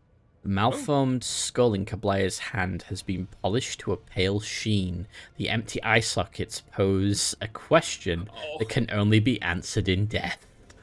Oh, she took his skull and cleaned it. Ew. Yeah. I forgot how you do it. It's like you boil the... It's an acid bath. It's an acid bath. Oh, is it acid that does it? I thought you boiled it. I think you can boil it, but I think the Imperium acid baths it or something. Okay. Who is Nemo? An aberration. Your former foe. His eternal foe. My new companion in shadow and my trophy. You once knew him by the name Nemesite, but now his name is Nemo. Whenever I feel the need to voice my thoughts, I turn to him. He is far wiser in death than when he was alive. She literally just went, hey, it's like, hey, I found the skull of this mutant. I turned it into my new imaginary friend. But calling him Nemo just makes me think of Finding Nemo. So it makes me think she's got a goldfish as a companion she talks to now. Yeah. Maybe there's a goldfish inside the skull. Alas, poor Nemo. What do you have to say to this Nemo? Down with the false emperor. Oh, that's like Yautja, aka the alien hunt from Predators. Oh yeah, the Predators do that, don't they? Yeah. He's a well-adjusted person of sound mind. Definitely no serious mental illness going on here. Yeah, exactly. Would not be Frost's favorite character. Oh, this will be Frost's favorite character. This will absolutely be Frost's favorite character. Because he already is obsessed with death cults. Yeah. From 40k. I mean, it's like it's a death cultist. She collects parts from her enemies. She's got black hair. She's absolutely 100% in the Frost's thing. Yeah. How is your wound? Pain has no power over my body. A single shot cannot break me. And yet, before, whenever I found myself caught between unlife and undeath, I always remained calm. My mind was ever a vessel of humility and resolve. But when I saw Nemesis pull that trigger, I suddenly realized the Undying One's hand was close, and its touch was cold. I thought that I might depart for the other side before my service here had ended. I was angry at him, and then I turned that anger upon myself. Truly, none are faultless before him. And for the first time in years, I felt pain. It disturbed me. It disturbs me still. The wounds of the flesh will mend, but a bleeding soul dulls the edge. Such a blade does not deserve to be at your side. So she's like, no, I'm not good anymore. The shot was meant for me. Never do something like that again. You saved my life. I have no reason to doubt you. These doubts are merely another trial for you to overcome. Follow your thread, and they will be dispelled. I have no use for our broken shield. Next time, be faster than our enemies. No, you saved my life. I will strive to live up to the great faith you have put in me. What did you wish to discuss? For years, I have been honing my body and spirit through sacred rituals. I have ushered hundreds of souls to the other side. The hunt for Nemesis was not my first. Yet, after my enemy fell, for the first time ever, I felt empty. And that emptiness only grew heavier under the weight of the question that formed in my mind during that hunt. I prayed. I longed for his guidance to put my mind at rest. But in my self-pity, I showed weakness in the eyes of the Undying One. And so, my only answer was silence. I must therefore ask you this agonizing question, Domin. Tell me, what is the purpose of the blood-spun web? Oh boy. I love how the music quietens down while they're talking, then goes back up to the normal volume afterwards. Let's see. Does this have anything to do with our early conversation about the resemblance to Nemesis? You are the scourge of the renegades. You deliver his vengeance in the name of the righteous. You serve the Undying Emperor, yet you also serve his faithful. You are the givers of his peace. You are my servants, my weapons. You serve the dynasty.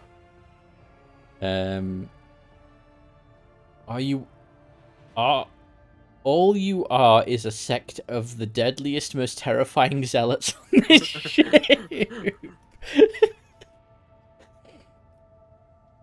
Oh, I mean, I know what I would say. What would you say? I cannot be the judge of that because only the Emperor is the judge. Okay. See, I would say number 3 myself. Yeah, you serve the Undying Emperor, and you are also his faithful. You also serve his faithful. Yeah, that works too. You're the givers of his peace. Then that makes me a driver of the ignorant. One who guides people into following an idea they may never hope to comprehend. All my life, I have walked the road that was prescribed for me. I did as I was told. I searched for the truth in other people's words, then repeated them in my own voice. And I never once questioned my destiny. Until you came along, Nemo. Drags her metal claw across the skull in her hands. Hands seems almost affectionate. Oh no, she's looking at he's the cheese silicone swayed in her. I might just as easily have met Nemesite's fate and he mine. All it would have taken is a different pattern of threads. The only distinction lies in our ideas. Thank you for this conversation, Domin. It has satiated the void that gnaws at my soul, if only for a time. As for how to seal this chasm for good, that I have yet to find out. May the tenets of the web guide me to the truth. May they guide you indeed, crazy lady.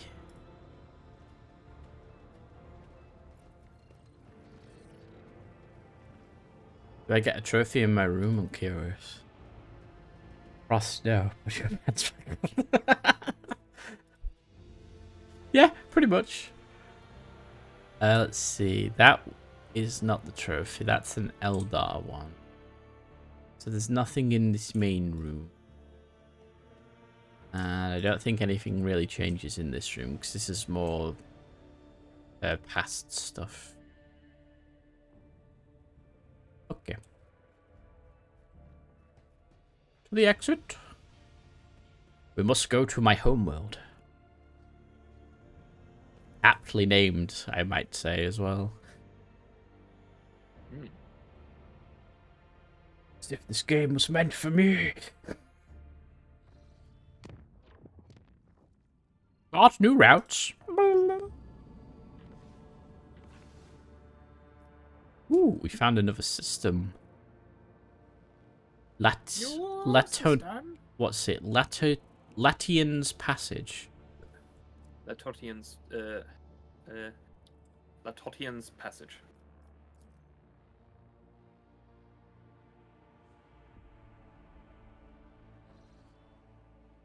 Lord Captain, Master Helmsman on the line. I can report that the quest for the capital world of the Von Valentius dynasty is finally at an end.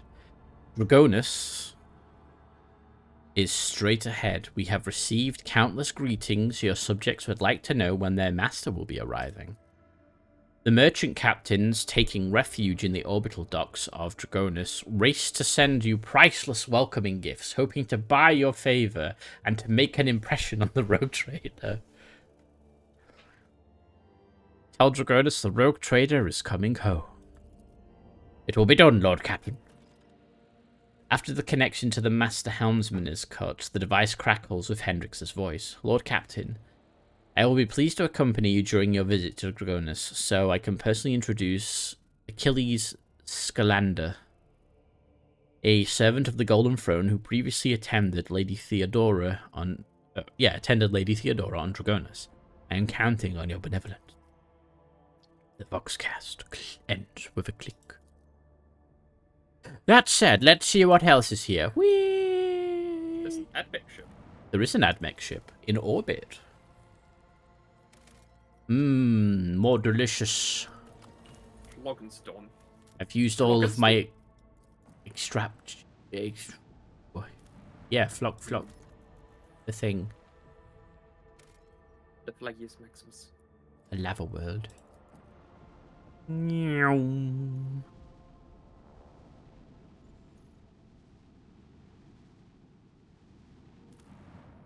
Another gas train.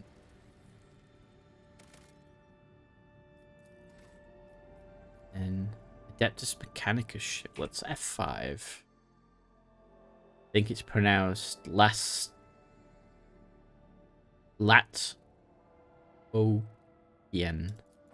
Latokian. I can't read. I don't like it. I don't know either. It could be anything for all we know. Lord Captain, a transport shuttle bearing the markings of the Adeptus Mechanicus is approaching the ship. Magos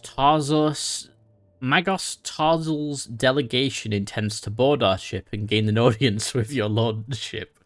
This is exactly how they phrased it. He intends, not humbly requests. Many of my tech comrades neglect diplomacy when interacting with the litany. It is regrettable. I like the third one. Punish them for their disrespect by letting them dock at the furthest and most dilapidated airlock so that it takes them an eternity to traverse the ship. It's just like disrespect me, then you can walk. What? Yeah, what do they want? The honourable servants of the Omnissiah have ignored our requests. Such arrogance is hardly trivial. It rather appears to be part of their intimidation tactics. Receive the delegation. They may indeed be here on important business. It will be done. Requesting permission to be present at the audience. Granted to my tech comrades. Sure. Let's see what happens. The upper decks. Let's see what these cogboys want. They might have heard about my ship's rambunctious personality. I suppose I could level up quickly. Let's see.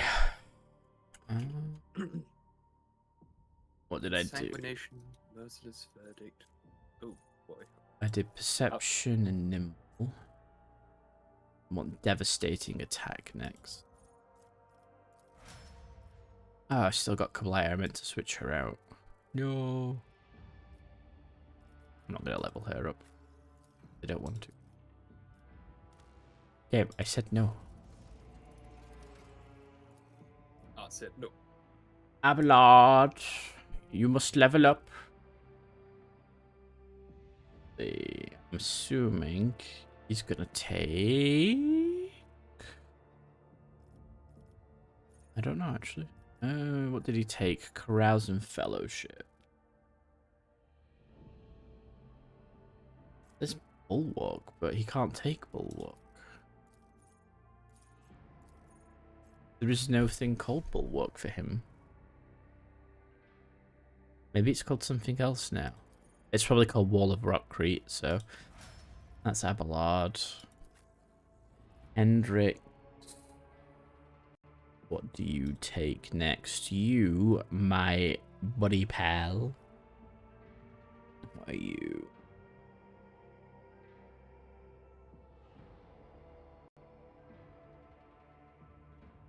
You, my god sir, are...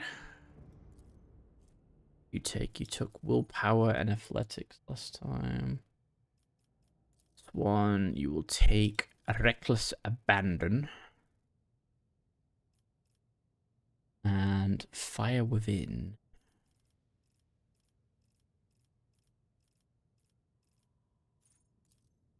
Go. Cool. And then Pascal. Because you have control of him. Oh wait, is he leveled up already? Oh wait, no, he's not leveled up yet, has he? Oh. Pascal, no. Yep. I'm sorry, I can up. What does he need? He is the band hunter. So what did he take? He took Medicaid and Strength last. Here. Dual weapon combat and Call the Bold. I can't level him up apparently. Oh wait, there we go. Sorry. It's what's it called? Dual weapon combat. Dual weapon combat. Dueling. I don't see dual weapon combat. There's dueling mastery, combat mastery. He's already got dual weapon combat then. Okay. Hold on. Common characteristic training strength, which was that one. Then Medicaid strength. Yeah, dual weapon combat. There is no dual weapon combat.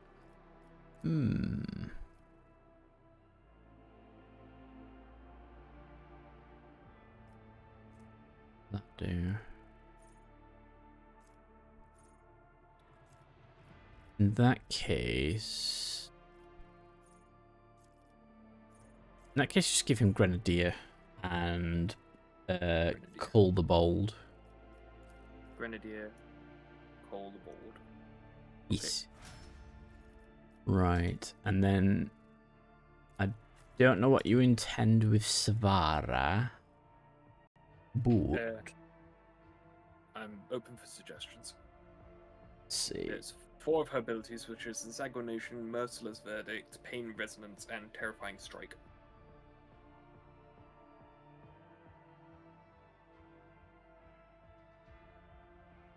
Okay, well, the first one you could pick whatever you want. Because, yeah. Let's have a look. So all enemies hit to run away. Interesting. Ping resonance. All enemies suffering from damage over time in a force already immediately suffer extra instances of damage from these effects. So pain resonance is interesting. That costs an AP. Terrifying Strike doesn't. Merciless Verdict is a ranged one, so that might not be good for you. Insanguination, Executioner immediately inflicts bleeding 5 on an ally of their choice, including themselves. That ally gains +5 plus Medicaid, 10% bonus to dodge, and +3 additional movement points until the bleeding ends for any reason. I would say Insanguination then. So do Insanguination. Okay, and I have a comment out. So let's see. Is that talent here? I don't think it's going to be.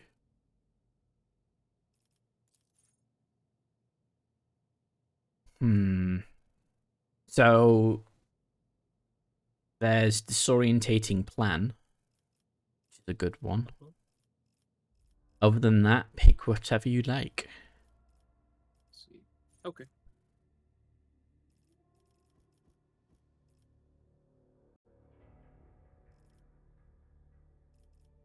Damage of short. Oh, we'll do Killing Plan. Killing Plan. What does that do? The bonus damage of Surefire Plan is increased by 12%, killing at least one enemy with the attack restores 1 stack of Surefire Plan. Oh, nice. That works. Cool. Let's see what Coggius Maximus wants. Oh, hey, it's Opticon 22. Oh, yeah. Hello there. Slow Pascal walk. A group dressed in the crimson of the priesthood of Mars walks towards you. Their gazes are fixed on Pascal. You note that the group is not monolithic. Some of its members are more heavily armed and follow a large tech priest clad in battle armor. Others keep a respectful distance and cast inquiring looks at their own leader, whose hunched posture belies his tall frame. Greetings, Robot Mans.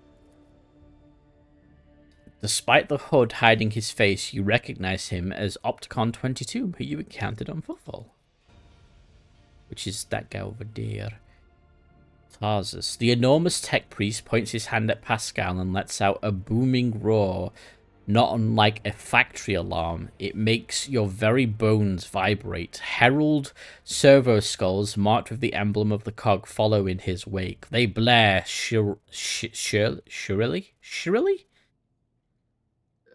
Yeah, shrilly. Shrilly. Thou shalt not suffer a heretic in thy forge, for rust begets rust. Pascal Human. I think it's Newman or something like that. It is Newman. Hanuman. In the name of the Adeptus Mechanicus, you are under arrest. The Hunch Servant of the Omnissiah turns to you. Diplomacy mode engaged. Announcement. The Adeptus Mechanicus offer their apologies for, would like to inform you of the necessity of conducting an operation to detain, arrest, terminate a faulty unit on the Rogue Trader's territory. No, you can't arrest him. Study the 2 tech priests of Mars. You identify the rare armor the enormous tech priest is wearing as a Secutus plated mechanized suit. Oh. It carries the imprints of many battles and has markings that announce its status as a relic. Some of the armor's damage looks fairly severe to the point of endangering its operation. The slivers of flesh revealed under the steel are marked with terrible chemical burns. Every now and then, convulsions shake the tech priest's body, and a painful sounding hiss comes from his vox. The tall tech priest who spoke to you looks more peaceful and makes a point of not drawing his weapons. There is an air of concern about the way he frequently glances over at his fellows, scrutinizing his condition. Who dares arrive on my ship uninvented? And what charge are you trying to arrest a member of my retinue in?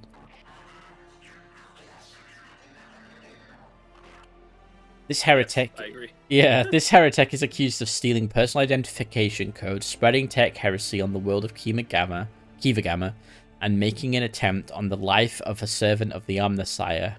The deafening roar of the tech priest Vox makes you grimace in pain. You touch your ear and notice blood on your fingers. Holy crap. This guy speaking makes me bleed from the ears. The faulty unit will be removed. In the name of the Omnissiah, I condemn you. Lightning flashes across the warrior's armor. Agony resounds in the blare of his Vox alarm. In contrast, Pascal speaks quietly and coldly. You are malfunctioning, tech comrade. I deem your logical conclusions questionable. Opticon says the statement is false. Tech brother Taurus his last name Hanuman is not willingly undergoing holy torment deterioration, which, however, does not critically affect his cognitive capacity for data analysis. Unit calling himself Pascal Hanuman, we have information that implicates you, having learned that you are a member of the Retinue, a maintenance specialist in the service of Rogue Trader von Valentius. We have come here with the goal of meeting you, intercepting you, engaging you in combat. Okay. Grimace, does the big fellow have to roar? Point at the furious servant of the Omnissiah. Do you have proof that the tech priest is who he claims to be? Okay. Does the big fellow have to roar? Negative. Upon completing his sanctification procedure, tech brother Tarsus modified his engrammic augmetics algorithms in order never to desiccate, sully, tarnish his mouth vox cognitive process with flesh speak. Great. Yeah. The servo skulls screech. Mine is a pure and binary tongue that preserves only what is true and shuns scrap data. Are you saying this bloodthirsty Hulk is a saint? This statement is true. Brother Tarsus has the honor of wearing, authorization to wear, the sacred battle harness that belonged to Magos Militant or Spectre. What's that? Gracious? Reckless? Yeah, reading his dialogue is annoying. One of the first champions of the faith, Holy Scouts, to join the cause of conquering the Kronos Expanse. After his death, the termination of his vital functions, at the hands of Xenos, his damaged Goliath-class armor was preserved and given the status of a relic. The Adeptus Mechanicus regarded the act as voluntary martyrdom, self-destruction for the glory of Deus Mechanicus. This battle harness is classified as Cogni armor. The machine spirit living in it is strong and wise, but it took major damage in the course of Magos Blah Blah's last battle. I'm just going to call him Magos Blah Blah. Magos blah blah. Besides sacred litanies and imperatives of service to the Omnissiah, the armor broadcasts a continuous signal of suffering and agony into Tech Brother Tarsus' mind. What? Okay, well, I will point at the furious man. Do you have proof? Confirmed. According to the archive entry 1E-99237, Magos Explorator Tarsus Hanuman served on, maintained the ship identifier classified in the capacity of a reliquary caretaker. He sustained extensive damage to both the organic and sacred part of his body in a series of sacrilegious breaches of the right of operation and assassination attempt. owing to a statistically fortunate coincidence by the Omnissiah's grace, enough of his operational capacity was preserved for him to don a Goliath model sacred battle harness, which will preserve his vital functionality. Archive entry personality data sealed by the captain of the identifier classified. The sound of the tech priest's vox is like a moan of a bending steel beam. The servo skull declares, "For vengeance I thirst, as I tread the path of vengeance, following a blasphemous miscreant's bloody tracks." Analysis of the security system showed that the assassin heretics infiltrated the reliquary using Tech Brother Tarsus's unique identification code. Someone had stolen, duplicated Brother Tarsus's identity, which is a grade 3 transgression, and the unit making the allegedly criminal claim of being Pascal Hanuman is known to have previously entered the stolen code. Yeah, he's like a janky dreadnought. Okay, well, how do you suppose Pascal was involved in the events of Kiva Gamma? Our data suggests that the unit, which used Magos Explorator Hanuman's identification code, performed an unauthorized upgrade on the planetary Vox array and introduced data deemed to be scrap code into its operation. This fact points to this unit's criminal complacency with the heretic Cubus Delphim. Well, that wasn't even Pascal that did that, it was the other guy. Yeah. I'm not handing Pascal... Well, what do you have to say about this, Pascal? Pascal replies firmly, his vox crackling with a hint of indignation. I deny these charges. I never plotted against my tech comrade. My cognitive purity vows were never distorted. My unique identification code was never stolen. I am the true Magos Explorator Hanuman, and I am not guilty. The tech priest's deep guttural roar blends with the servo skull's high-pitched whine. False witness! Okay. I'm not handing Pascal over to you unless I see evidence. Let's get to the bottom of this matter together. Request approved. Ready to work in cooperative mode. Tarsus gives you a haunty look and lets out a howl of wrath. Archiving. Tech Brother Tarsus opposes lay participation in the investigation search for the truth. The unit Opticon 22 advises in favor of the House von Valencius' representatives' participation request. What the fuck does that even mean? I think you should continue the discussion in private. The big chap is creating friction. I insist on a joint investigation. Arresting a rogue trader's Rotary member without any justification stands in breach of the law and my privileges under the warrant of trade. I'm gonna do that. Request for cooperation reviewed and accepted. I request Tech Brother Tarsus consent to co-participation of representatives of the von Valencius dynasty in the investigation proceedings. A sacrilegious conspiracy. Oh, he's drawn his axe. A sacrilegious conspiracy. I refuse help from laypersons. I am a cog of Deus Mechanicus that grinds down corruption. I will carry out the sentence immediately. Oh dear. No, you shall not. Pascal freezes, but green sparks light up in his visor. He extends a hand towards Tarsus and replies in a clanging voice, "Let the cycle be discontinued." You realize Pascal's words are coming from both his own vox and Tarsus's. Then every sensor on the executioner's battle harness lights up at once, blindingly, and the wounded armored Leviathan lets out a deafening roar of pain. Attention! Priority notification. Service units of the Kappa thread supply line are authorized to confront the rogue trader. Command, retreat and reinitiate negotiations. Run away! Heck. Well, damn.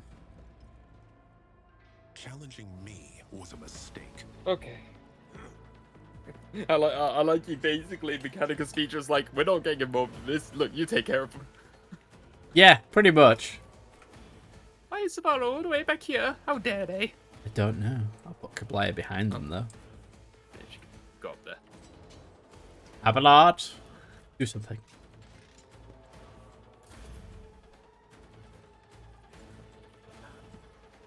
I like that he waits for the other guy to... yeah, to, like, shuffle away. He waits.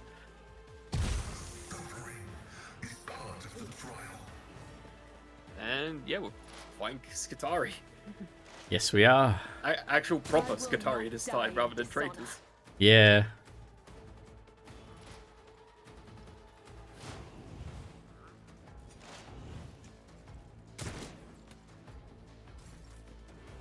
It's me, Regimental Tactics. Let's have a look.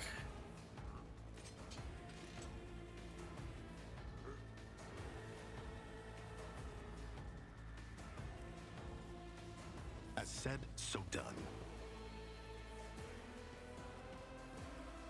Let's see. That They works won't for me. expect this. Fire! Yeah. Oh no, you broke the tablet. Screw that tablet. Eh. This dynamite's good. Yeah. Let's set this in motion. Pew! I know what to do. I don't like the position I'm in. They won't expect this. Run away. Trust me.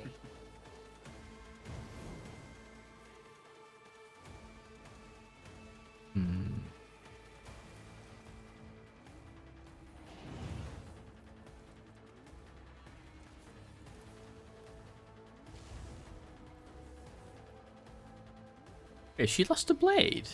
She has. Interesting. Why is one of her blades missing? No idea. The shadows will see it done. As the tenants demand. That's a lot of blood. There's a lot of blood. I'm surprised there's so much blood in this Skitari.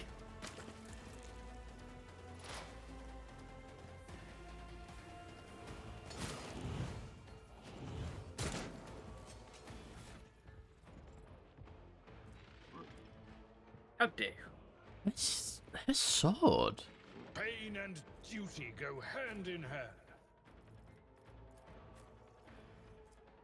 Was it a spinner's blade? It was Spinner's blade. Her things.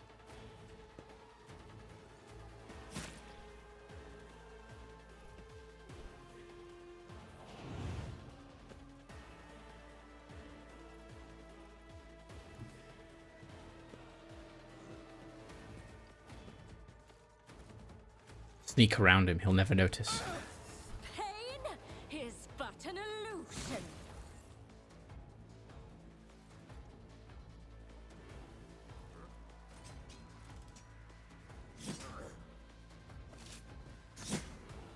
Fate claims another Oh, what?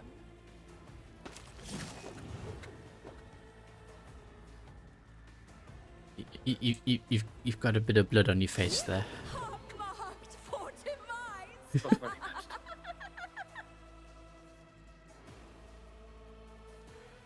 Do an AoE. Good.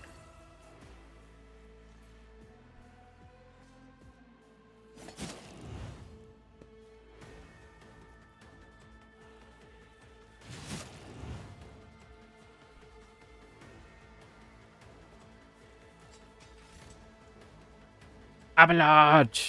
I will do my duty.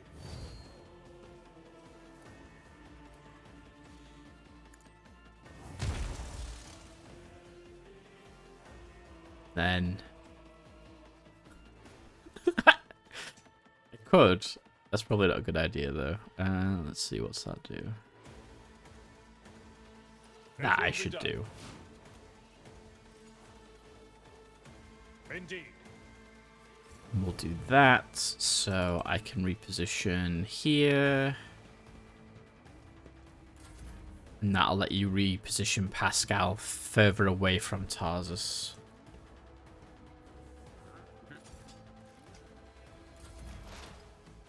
Now Pascal can do his thing. All flow is yucky. It's just a tiny bit of blood. Nothing to worry about.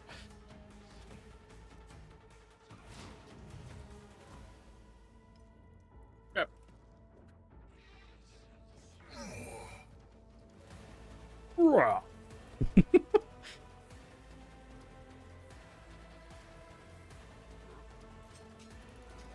What's this? 42 damage. That's pretty good.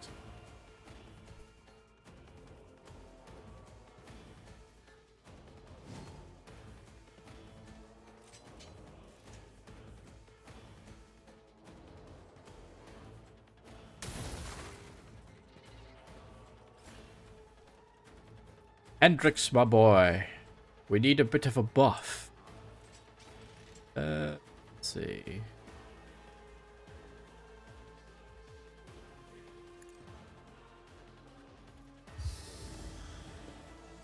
That. I won't object to it. That's not Abelard. Whoops. Wait a minute. That's not Abelard. For the throne's glory. Set you on fire. Then we'll keep you on fire. Damage you with fire.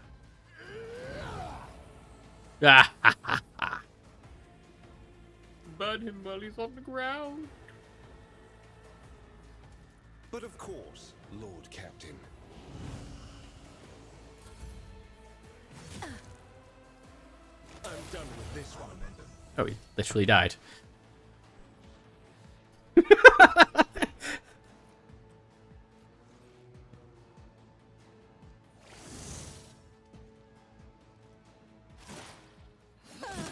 Predictable town fool. No. You are not leaving. One step ahead. Hello, Servitor. Goodbye, Servitor. You could say he served his last meal. For the dynasty! I don't know where I was really going with that one, but... Yeah. Hi. Contemplate your I mean, you can say he weakness. served his purpose. He did serve his purpose. I said, so done. Didn't see that one coming, did you? Oh, Easy. guys on the floor with 1 health. Oh no, he's still alive. Whatever will I do? Let's set this in motion. Shoot him. That's how it's done. I knew she would be able to dodge. Of course. Forward. This corner looks safe. I'm behind the computer. Trust me. Let's see. Could have done that. Could have I done shall that. not fail.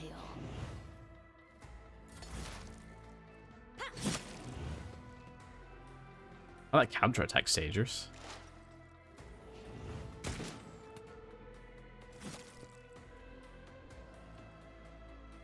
Navarre, quick, poke him with a stick. Yeah, I was gonna be fancy and shoot him with a pistol, but honestly, I'm just gonna stab him. Claims! Another one. Hobbleman is back. Requesting concession of hostilities.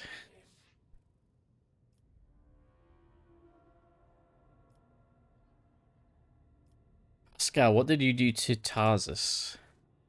Pascal's confused reply comes from his Vox in a rasp. Unable to fulfill requests. The Omnissiah granted me an epiphany, and I muted and maimed and I muted the maimed machine spirit that was filling Tarsus's mind with fury. I do not fully understand the manner of my appeal to it. The situation perfectly mirrors the incident on Reichland Minoris, where I appealed to the machine spirit of a malfunctioning mechanism that laid it to rest.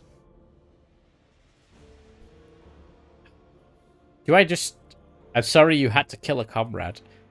I also regret have a negative assessment of this event. The Adeptus Mechanicus still accused this unit, identifying itself as Pascal Hanuman, of criminal threat of a unique identification code. Oh, theft.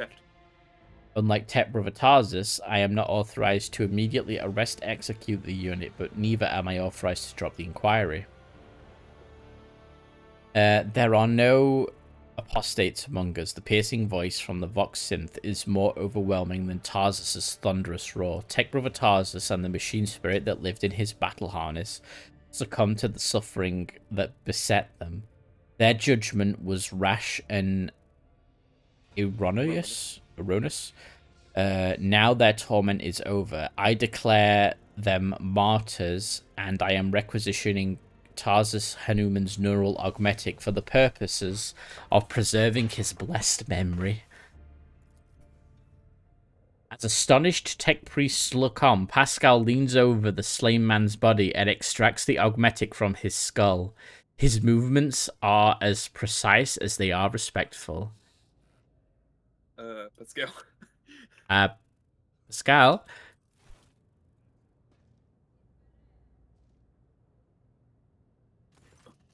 The tech priest makes an imperative gesture, stopping you from continuing. With each word, Pascal's voice grows more and more powerful and majestic. You saw the agony your tech brother Tarsus was in. His unbridled pain spurred faith. Pain spurred faith intimidated you, yet you were silent. Sorry. Reverence stopped you from raising your voices to proclaim that the machine spirit with which his mind had merged was morbidly afflicted. The imperative of reverence had paralyzed your will, and you watched a tragedy unfold in silence.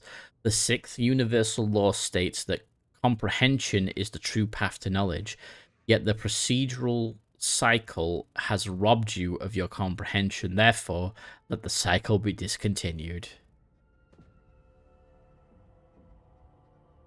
They bowed to me. Okay. There is a clang as Opticon 22's knee presses to the floor. Crimson hooded heads are bowed. Let the cycle be discontinued.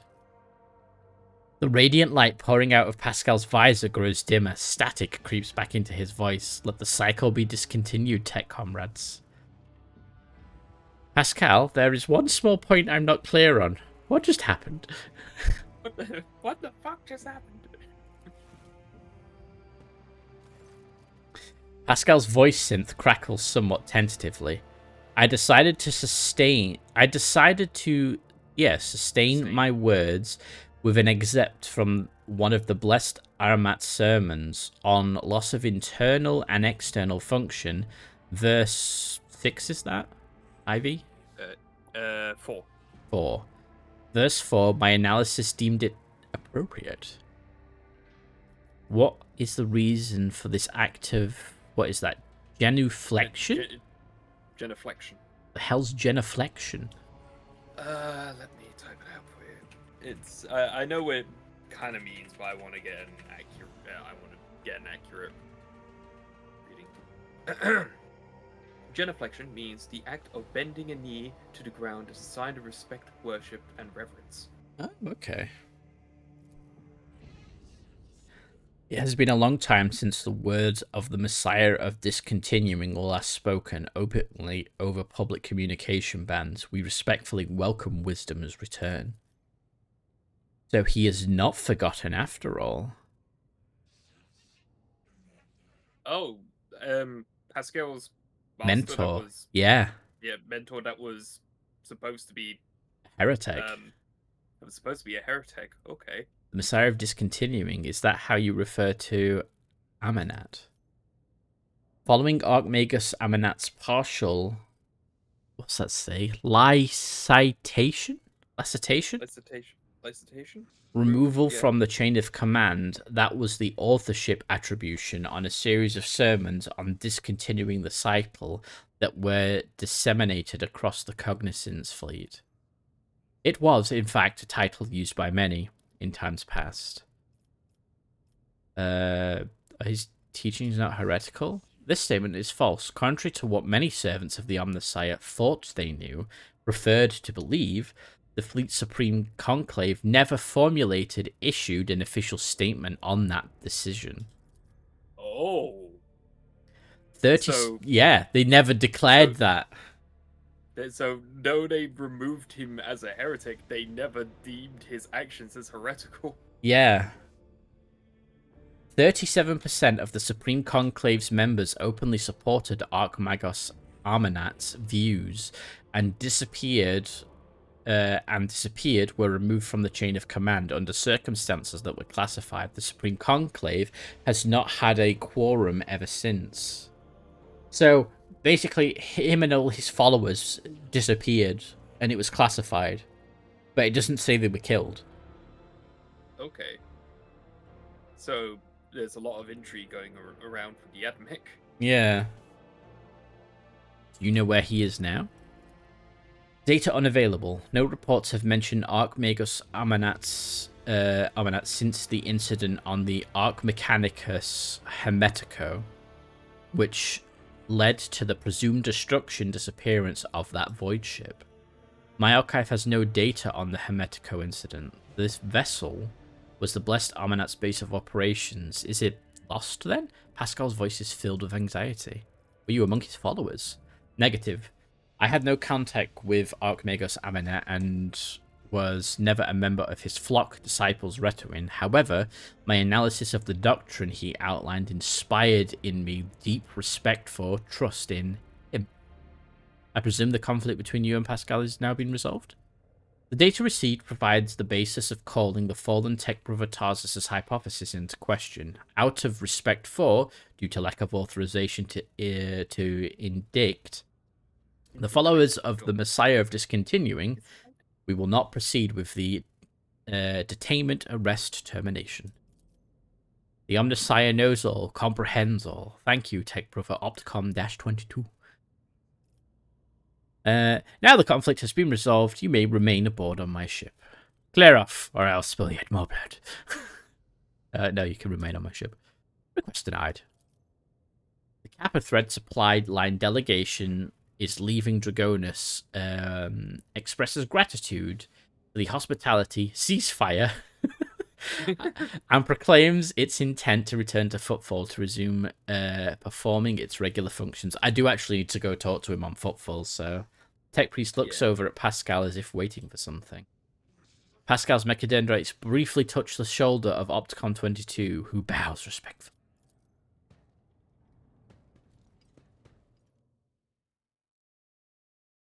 This is weird. I'm steal his armor. Oh, Secular armor. I can steal his axe, Oh, okay. but not his armor. That is unfortunate. Hendrix, steal these people's stuff. Power sword. Steal that man. Oh, you got it. You got the corner one. It's a stubber and a flak armor. When the tech priests spec into charisma. Yeah, pretty much. Onward. Is there anything else in here? We've not been in here since the incident right at the start of the game. Oh yeah, it's this room with the Lehman Russ. Yes, the trophy. The trophy Ross. Trophy Russ. It's funny that it's just casually a tank on display. Yeah. Meanwhile, the Imperial Guard is like, we're running out of tanks. And there's the Rogue Trader is just like, hold on, just move it over an inch. Can you imagine? It's just like, we're under attack. There's no other choice. We start driving the Lehman Russ down the corridors. They'll never see it coming. It might break off the sponsons, but, you know, it's a small price to pay. Battle cannon with multi-melters too. Yeah. Can you imagine if people actually boarded the ship and it's just like, are they rolling a tank against us in a void ship? Is that a tank with a throne on top of it coming towards us? Abelard, announce my presence. We are driving closer as you encounter the esteemed.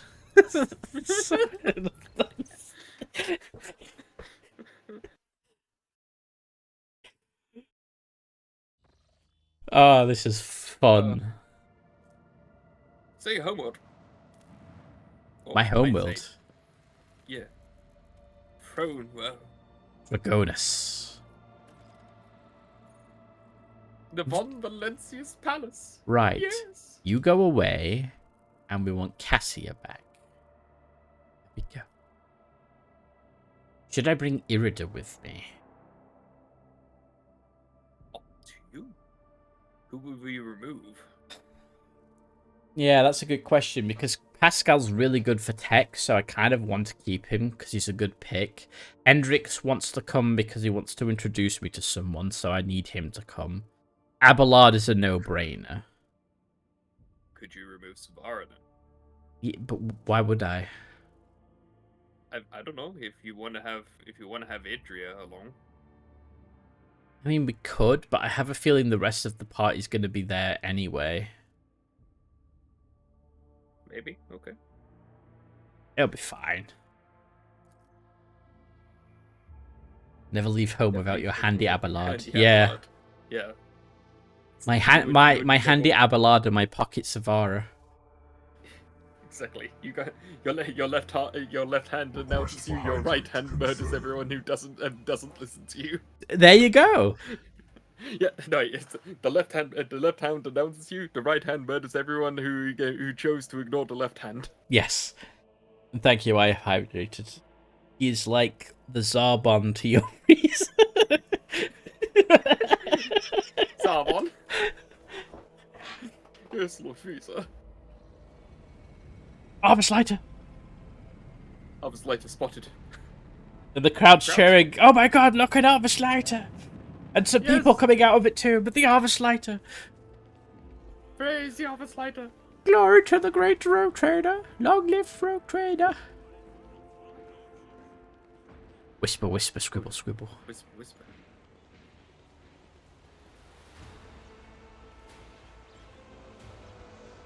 I can't wait to see the next form of combat, as they will no doubt try to dethrone you.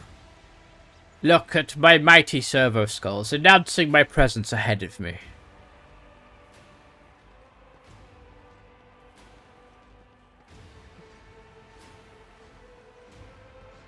Need an Abelard skin where he's in frilly stockings. Lemon? Oh, this is one of his relatives. Clementia. Yeah, I think it's one of his grandchildren, I believe. Clementia Versian.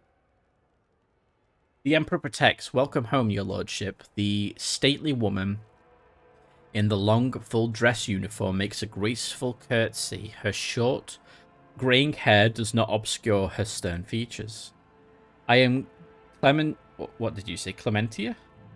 Clementia. Wirstein? Stern? Versian. Alright, because I can never get it right. Wirstein. Court Chancellor of the Von Valentius dynasty. On behalf of all Dragonis, please accept my deepest condolences on the untimely passing of Theodora von Valentius. Her departure is a terrible blow to us all. But, as one star expires, another always flares to life. And although still overcome with bitterness and grief, your subjects hope that you will become the trade dynasty's guiding light in these trying times. Wow, you got I did get announced. It's great, isn't it?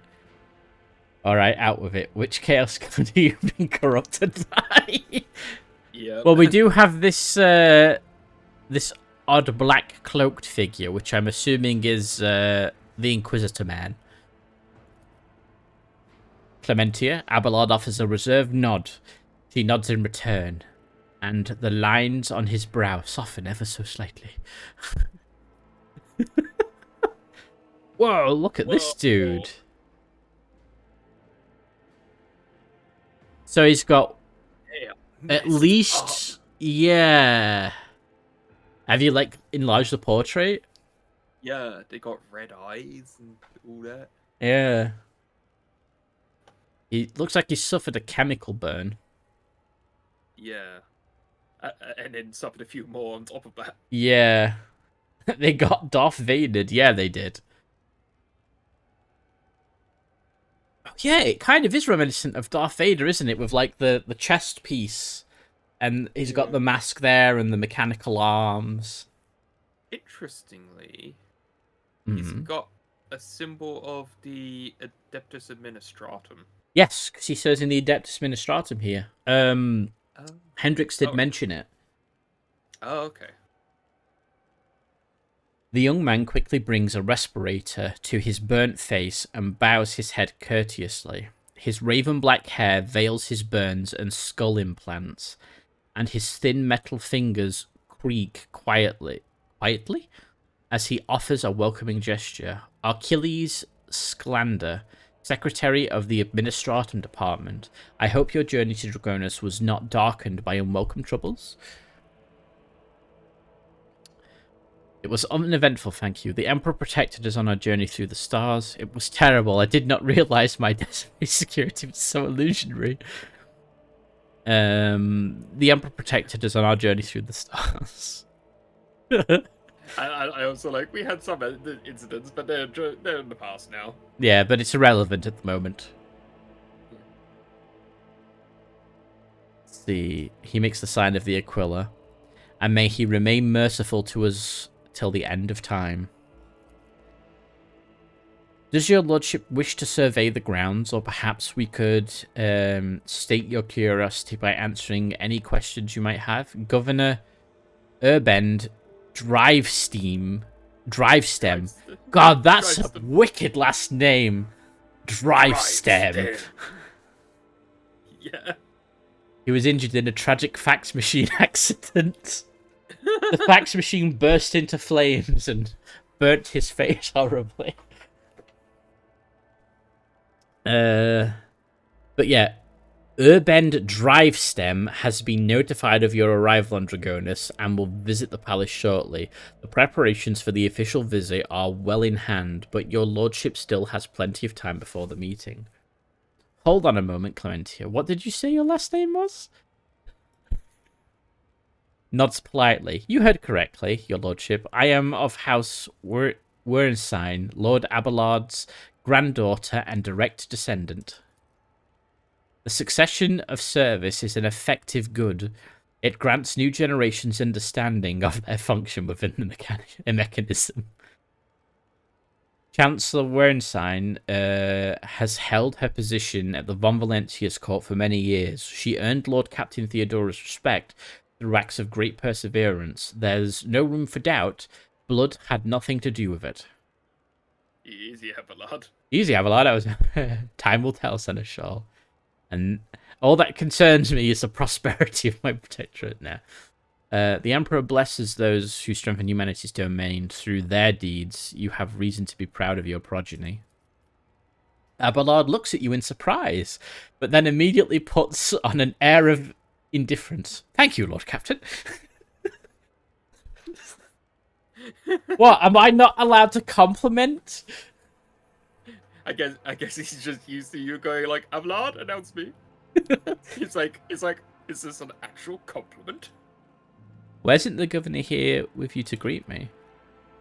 Apologies, your lordship. Governor Drivestem's residence is on the other side of the world, by the Administratum Palace of Dragonus. That honestly makes sense. We sent word as soon as you entered the system, but it takes time to travel great distances of your domain. I mean, if they're flying in an Arvis lighter, that does make sense. But if then, I don't know, if they do a suborbital flight, logic test succeeded. Chancellor Weresign appears unruffled, but you cannot shake the thought that the governor's lateness is a subtle political gesture designed to test the limits of what is acceptable when it comes to interacting with the new rogue trader. I was gonna say, because it takes like 2 weeks for a void ship to enter from the edge of the system. Yeah. So it's like if they knew as soon as you arrived, then that guy has had 2 weeks. At least in like the proper board game, has had 2 weeks to prepare. What is he, walking? Yeah. He's busy driving stems. Apparently so. Just shocking people left and right with checks, notes, honesty and kindness. How bold. I'd like to rest before the meeting. Where are my chambers? They are very close, just down the hall. That is also where the study and the audience chamber are. Achilles' face brightens with a pearly white smile, restoring some of his former good looks. Lady Theodora's study has remained locked since her last departure, but on account of your arrival, we've arranged for it to be tidied up. It is ready whenever you may need it. You are dismissed. I apologize for my bluntness, but I have a request to make. Perhaps before the meeting takes place, the illustrious Lord Captain could spare a few minutes for a conversation with me. Achilles, is it Achilles? Am I saying it right? Achilles. Even? Achilles. Could be Achilles. Achilles. I'm going to say Achilles. Bows his head. I'm certain that you will find my report on the state of affairs in the Von Valentius Protectorate most useful. I'm surprised that Hendrix hasn't said anything. But then it's supposed to be a secret. So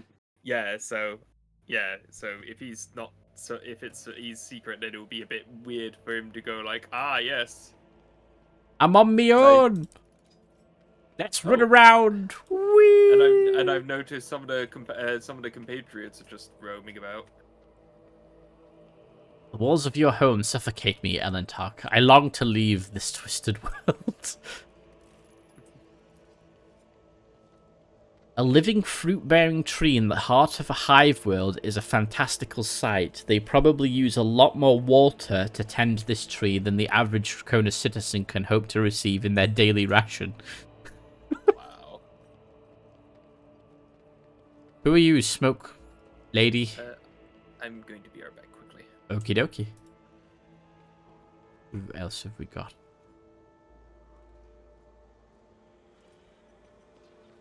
Pretty sure that would be a hard C sound, so Achilles? I'm going to say it's Achilles.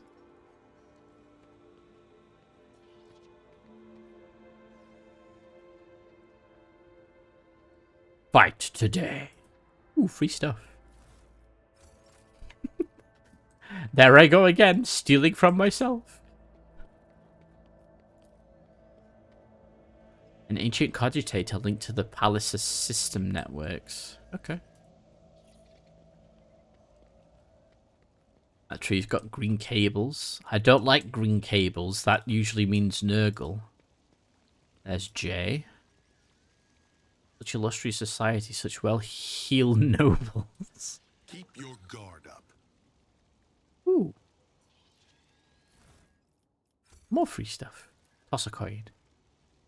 Glinting in the light, the coin falls into the clear water and sinks to the bottom. I am unsupervised. This is a dangerous thing.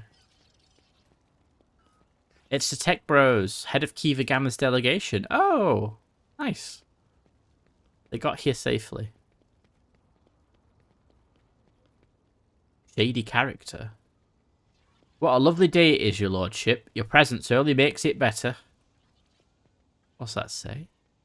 Xenos, mutants, heretics. Kill, burn, purge is what the bullet says. Or the blade, even. I have a mod key. Aha! More free stuff.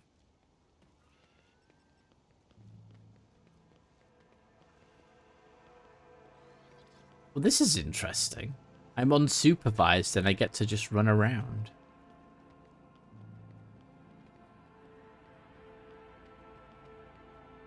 That looks like trophies. and whatnot. That's pretty cool. It's a pillar. Pillar to what? The plaque lists the names of each rogue trader to have led the Von Valentius dynasty dating back to the day of the capital world was founded. Oh wow, we're like literally in the clouds. Aristocrats. Return to the ship. So that's return to the ship. That's return to the Void Ship Bridge. Okay. What's in this middle bit? Anyone interesting?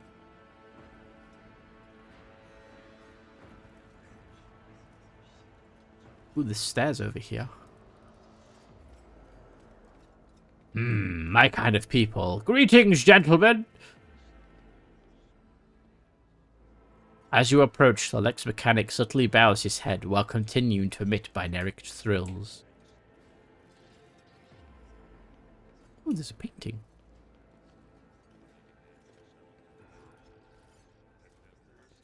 Aristocrats. Oh, there's Argentia. Law Imperium. Did I level up? Standing upon the altar is an ancient image of Saint Macarius. Its regal frame is covered in marks. The relic was claimed in battle on a remote and forgotten world. Okay. Aristocrats. I know that piece of artwork. Because that, I believe, is the Imperial Palace. Or, like, it's the causeway up to the Imperial Palace.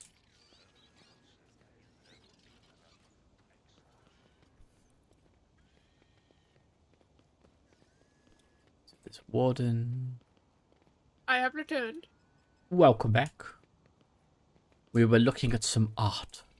And stealing from myself. Ah, they'll never suspect. Now I will go inside. It's maybe one of those sequences where it's a lot of just me walking around on my own. That's fine. The Von Valentius Palace. I prefer the bridge of my ship, thank you very much. It's a good thing you're back, because you have to confirm for the loading screen to work. I did. Oh no, I know. That's what I'm saying. Oh look, there's a servitor. Oh. Welcome, your lordship. Let me inform you of the location of the chambers on your dynastic estate. Okay. The main throne room is up the stairs straight ahead. Your subject, Achilles, Slander, informed me to meet. Humbly awaits the opportunity to meet you there. Okay, so that's up the stairs. Right.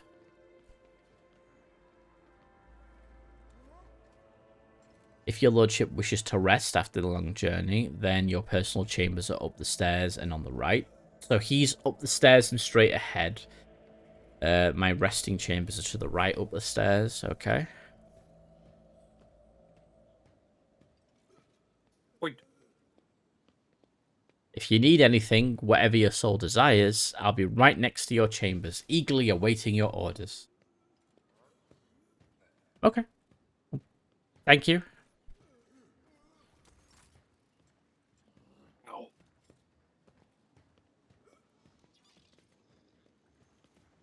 Oh look, more things to steal from myself. Oh. Long live the rogue trader. Are you stealing your own stuff? I am stealing my own stuff. It's a time-honored tradition. Take what you can and give nothing back. Oh, wait, no, that's the pirate tradition. Yeah. Oh, so the stairs go up either way regardless. Okay, so Your chambers are there. that's where my chambers are. I should probably go speak to that person first. Oh, what that? According to the inscription on the statue, this is a gift from House Gaprak to the Von Valentius dynasty. Okay. Oh, a rogue trader. Fancy. There's Cassia. Ooh, more things. My compliments to your taste in art. The collection here is extensive and most interesting. I didn't even know I had an art collection, Cassia. Please. If Cassia, someone please, there I stole only just something found of out. yours, would you notice? I probably would never notice, to be frank. There's Pascal. My appearance has caused a slight disturbance in the ranks of the servants of the Omnissiah assigned to the palace. Analysis of the performance of rituals and maintenance litanies has produced a satisfactory result. There's Irida. Oh, so Irida is here. There she is. Your lordship, Clementa bows her head politely for a chancellor to the rogue trader. She is dressed rather simply. A prude doublet, polished boots, and a comfortable cloak. She bears a saber in a gilded scabbard. What's that say? Whether from show or protection. For show. Whether for show or protection, one could not say. Only her ring with the Rinsign coat of arms indicates that she is of the highest social stratum. The governor is in waiting on the periphery of the palace. Please let me know when you would like to see him. Well, not right now. Awareness has succeeded. The sharp gaze, the impeccably straight back, the composure. For a moment, you feel like you're looking at a younger version of Abelard himself, not his heir.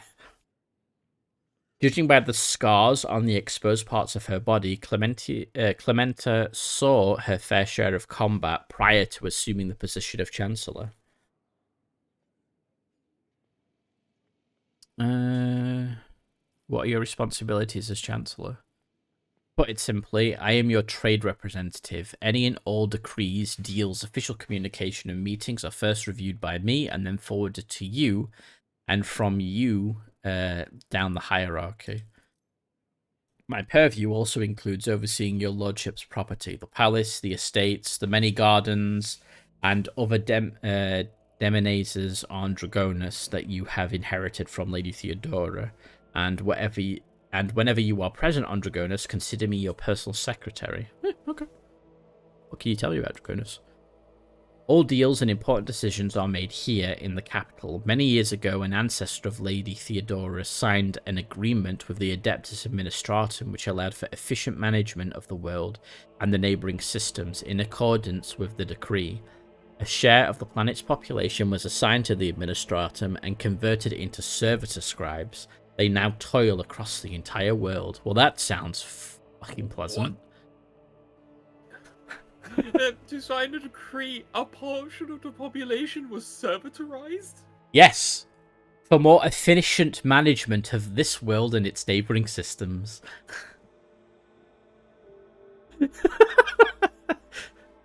What? Apparently Theodora did things differently.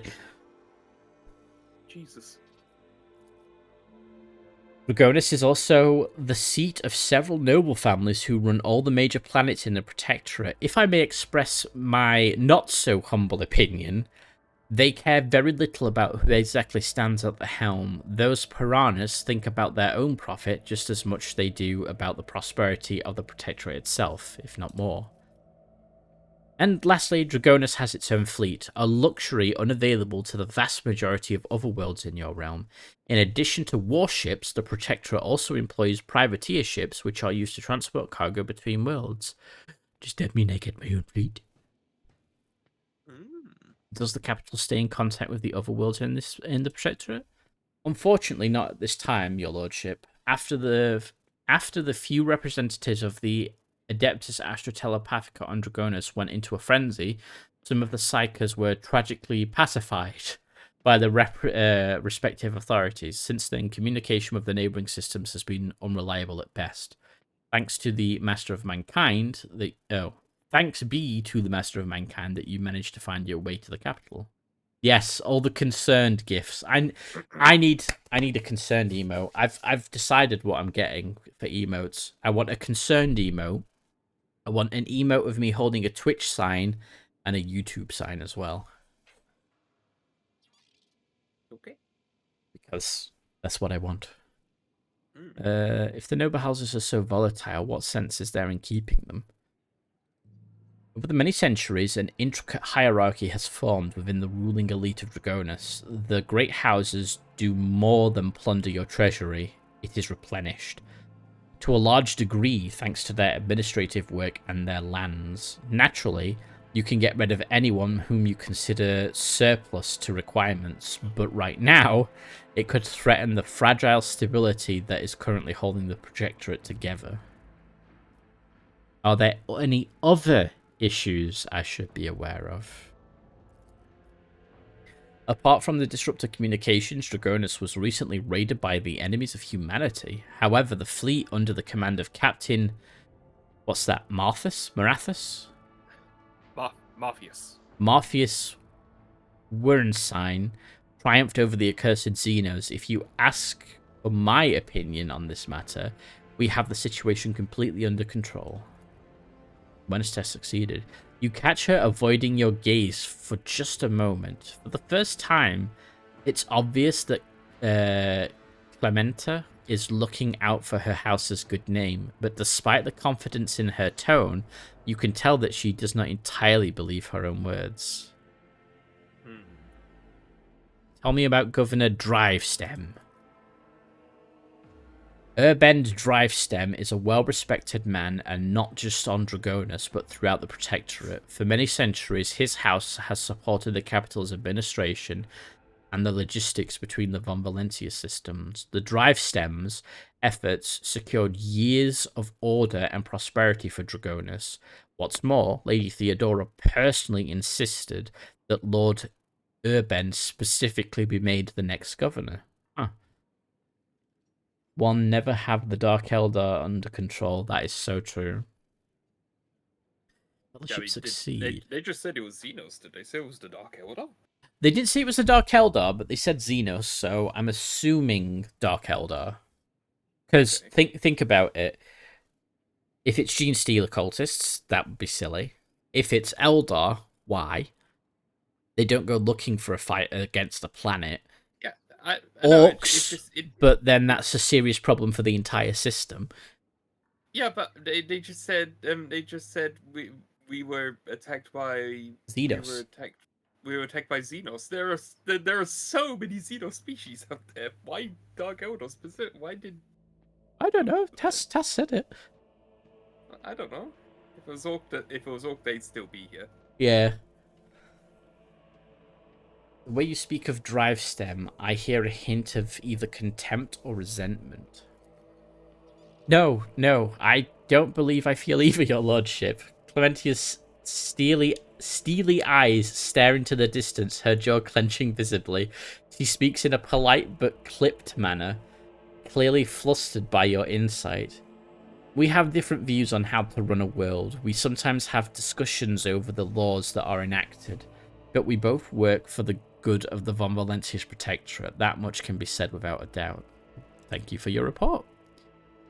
I serve the Von Valentia's Protectorate, your lordship. Achilles Scalander, does he cause any problems? Why, not at all, your lordship. Secretary Scalander is an outstanding individual and a loyal servant of the Von Valentia's dynasty.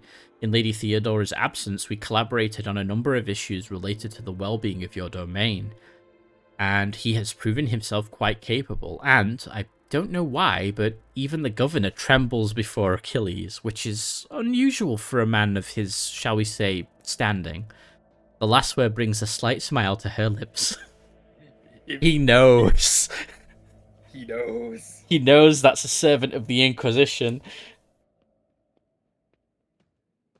If it was Orcs, it'd still be here. If it was Tyrannus, the planet wouldn't be here. No town nearby. Eldar or one of the uncommon types are an option too, but Dark Eldar are a thing in this game. Also, if it was Necrons, you'd be talking to a Necron who might or might not be wearing this person's skin, depending on whether or not they had the flare virus. This is all true. The governor can wait a little longer. I still have matters to take care of. Certainly, your lordship. However, her thin lips twist slightly. I do not concern myself with the governor's feelings, but I must warn you, your action or inaction may be interpreted in a certain way. Now, if your lordship will excuse me.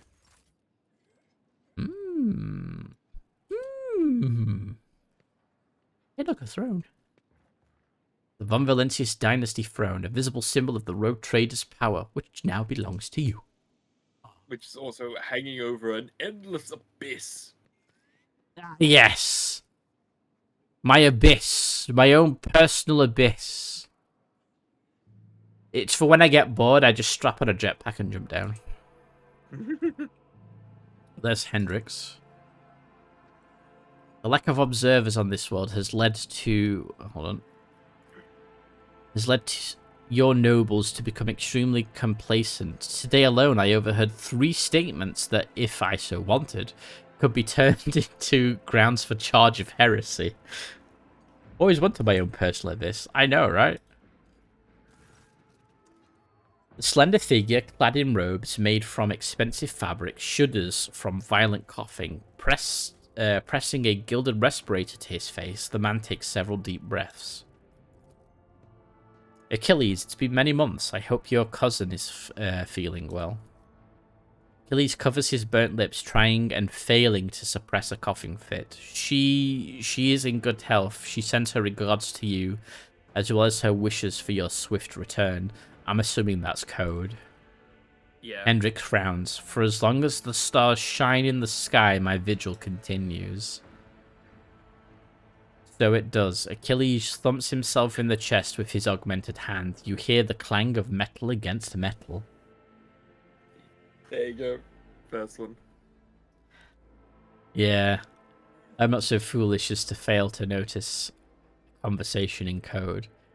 Your insight deserves credit, Rogue Trader. Then again, I expected nothing less from Theodora von Valentius' successor. Hendrix looks at Achilles. Allow me to introduce Achilles Sclander properly. In addition to his duties as Secretary of the Administratum, he acts as an agent of the Golden Throne under my aegis. Or aegis, is it? Yeah, Aegis. Aegis. Master Sclander was transferred into my remit by a colleague who is engaged in other matters in the Kronos Expanse. I'm sure you will find Achilles' services useful, especially when dealing with the schemes of humanity's foes within the borders of your protectorate.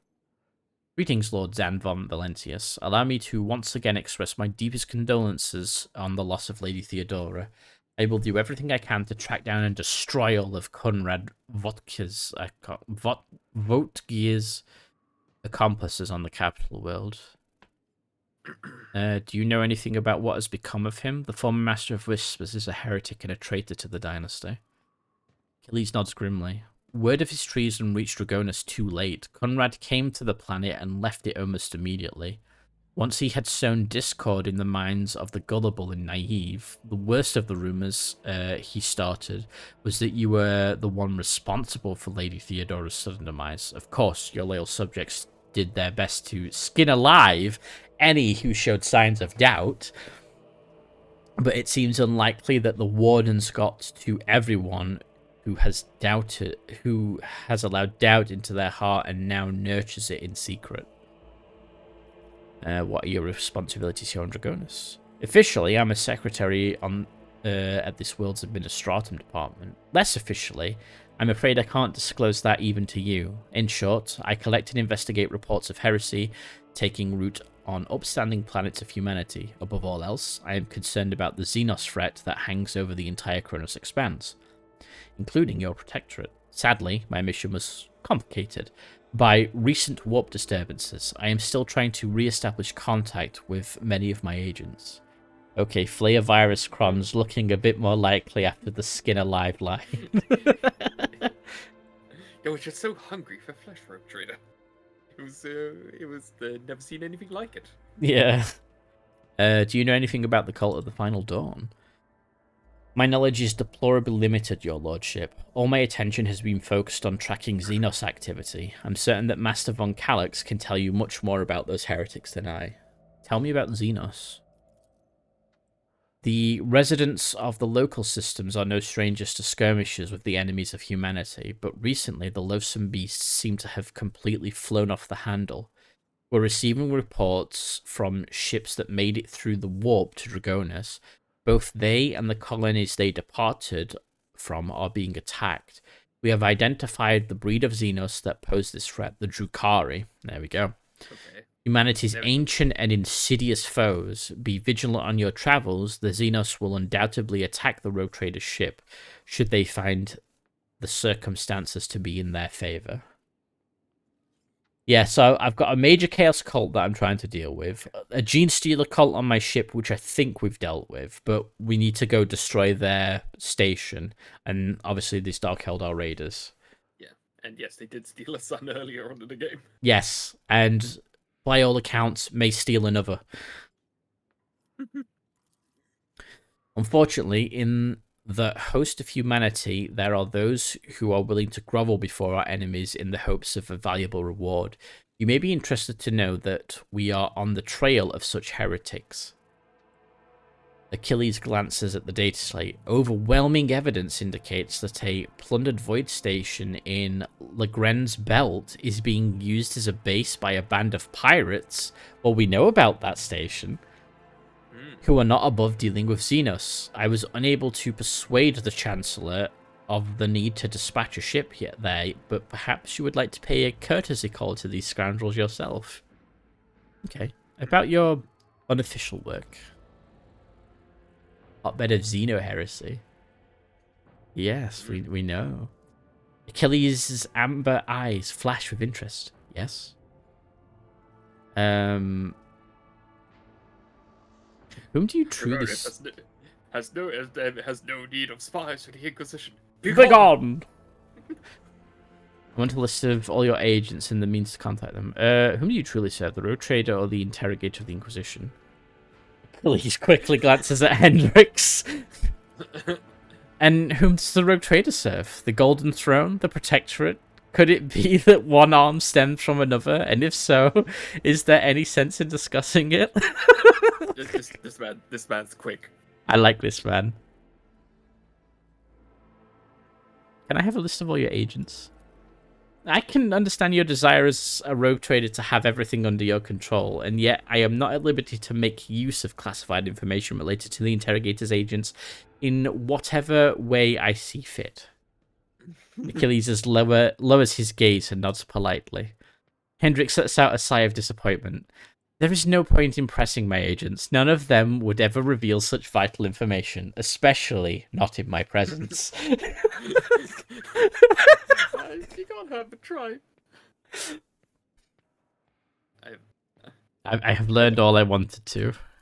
Yeah, I was going to say, I don't think you want to banish the Inquisition when the interrogator's standing right there. Yeah, I have other questions to ask. The scars on your face, what happened? Let's just go for the personal. About, he coughs, 5 years ago, there was an accident. Several tanks of promethium exploded in a storehouse at my estate, and I was burned alive under the rubble. Oh, shit.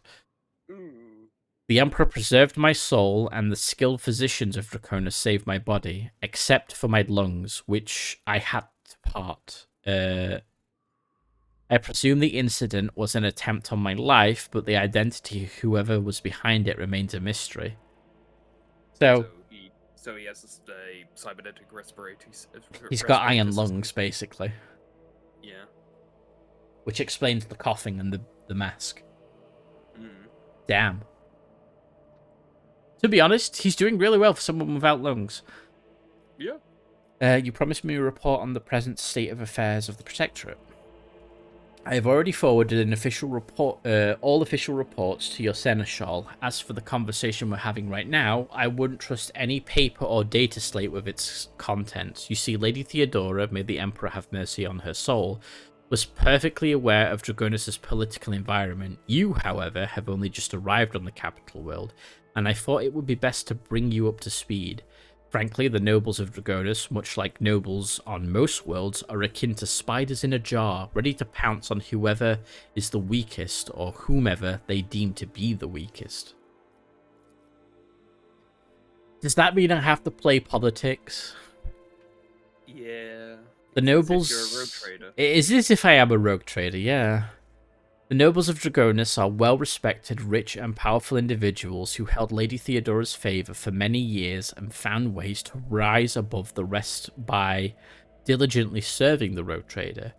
Every family pursues its own selfish interests, and each one expects that with the transition of power, they will retain and even add to their lands and wealth.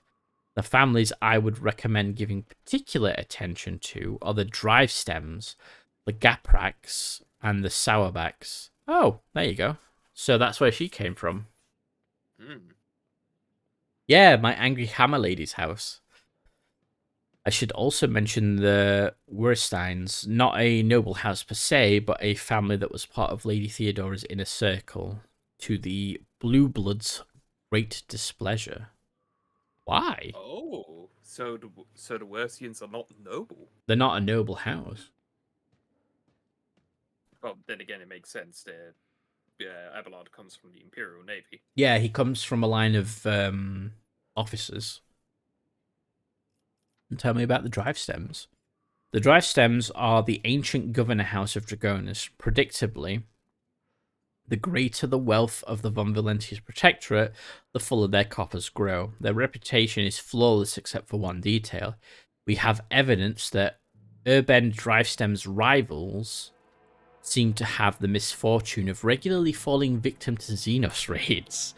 I find that these attacks are always a little too advantageous for the drive stems, but we lack solid proof, and it might never surface. So the Inquisitors are saying, like, it's a bit suspicious, but we don't have anything yet. It's like you say, hey, Drukhari, instead of attacking us, there's some people over there. Why don't you go that way? And they're like, oh, okay. And, yeah, the Drukhari would absolutely do that. Yeah, I can see that. 100%. Yeah, Drukhari are very mercenary. Hello, King. How you doing? Everything is going well. I have arrived on my capital world, and unfortunately, I'm about to engage in political affairs of my protectorate. The rogue trader may have to engage in politics. God save us. I don't want to do politics.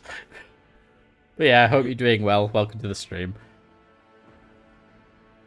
The closer an official is to a rogue trader, the braver and safer they feel. I would just like to remind everyone that rubbing shoulders with Xenos is a heresy that can be overlooked only in the case of the Von Valentius heir, not his servant.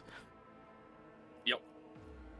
What makes what? You have to benefit of the warrant of trade. Your servants do not. Yeah, well that's not good. No politics. Yeah, it's not good at all. I don't want to do politics. What makes the Gapraks special? Oh, Gapraks. The Gapraks hail from a remote forge world, and among their distant relatives, there are many servants of the Omnissiah, and the house itself is close to the cult of the Adeptus Mechanicus, both in spirit and in their business connections. The Gapraks oversaw the industrial shipments within your protectorate until recently. Ever since the astropathic communication with Kiva Gamma was severed, they've been quite concerned about the security of the planet placed in their care. Ooh, about that. Yeah. Well, I may as well tell him. I've been to Kiva Gamma already. The planet was tainted by the cult of the Final Dawn. Achilles shakes his head. These are grim tidings. It's a tragedy that an industrial world of such tremendous capacity was brought down by the pernicious influence of the archenemy. Perhaps my colleagues can pick up the cultist trail in the cold void. Of course, it would be a small consolation to all of us.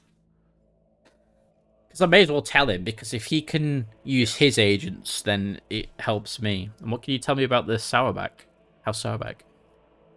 Religious and hard-working, the Sourbacks own many enterprises, including distillation manufactorums that produce promethium. I must note that lately members of the Sourback family have been prone to overly liberal statements about the Von Valentius dynasty.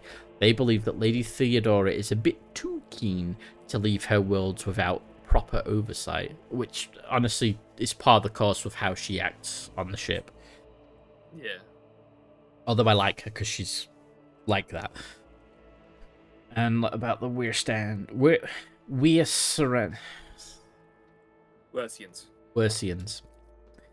Wersians are a line founded by Lady Theodora's seneschal, and as such are nominally considered nobility, at least from the standpoint of the Imperial Navy, from which Lord Abelard hails. On Dragonus, however, their position is precarious. Firstly, they never were granted an official title, a process which has been impeded for decades by the old houses of Dragonus, and secondly, the other families do not see them as equals, but more as upstarts clinging to the rogue traders' favour.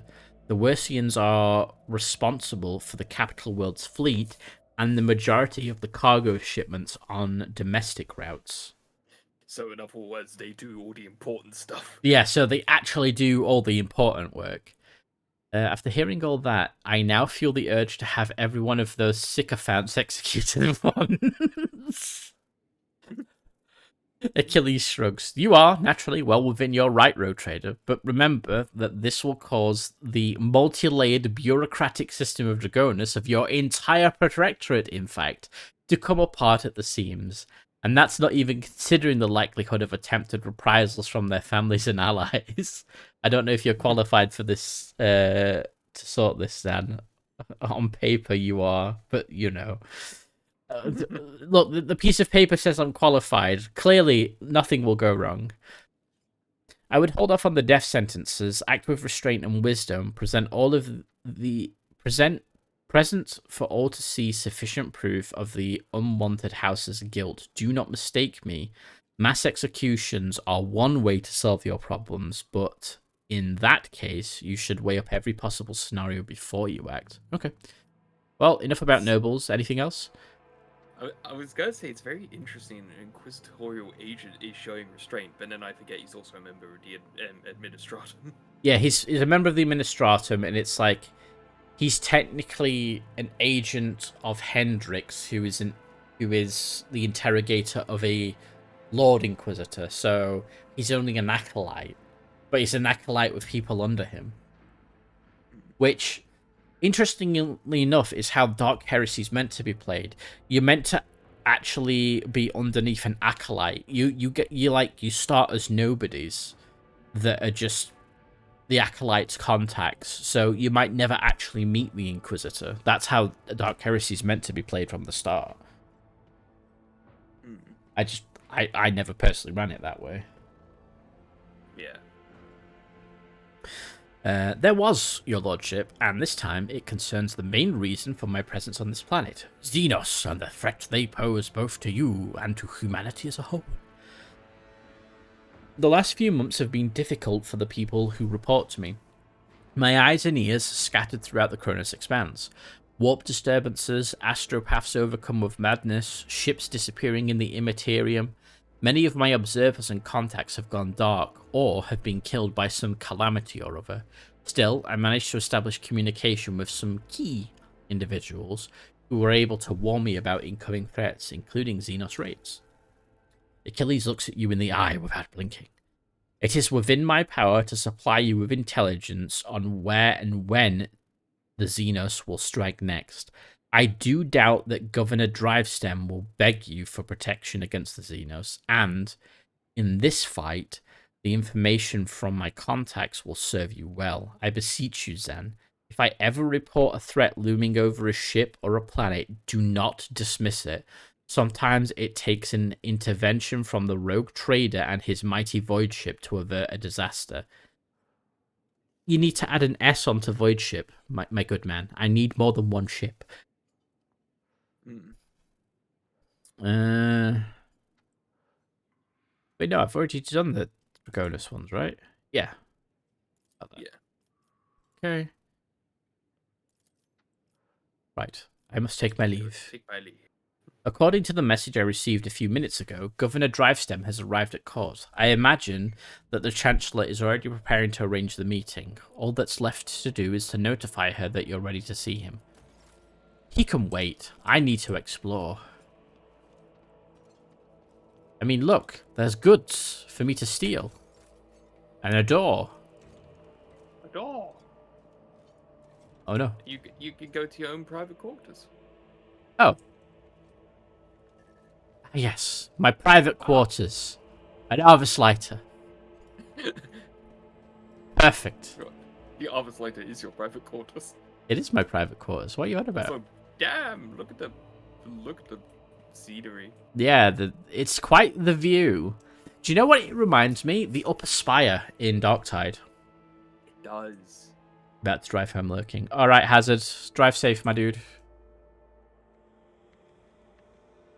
Maybe that's what inspired it. Maybe. Can I go through that door? Yeah, you should. Oh, there's Go Abelard. to Abelard! Abelard. While we're on Draconis, I will check the secretary's reports and keep an eye on... Hold on. Checks notes. Keep an eye on the logisticans. Master Danrock does his job well, but a little scrutiny goes a long way with him. Okay, and what's over this way? Alright, that's where Cassia is. I haven't seen Savara anywhere. Well, she's I know she's only you know, supposed to be an unnamed NPC, but still. yeah. My Keep your quarters. senses keen. Keep your senses keen. Boots.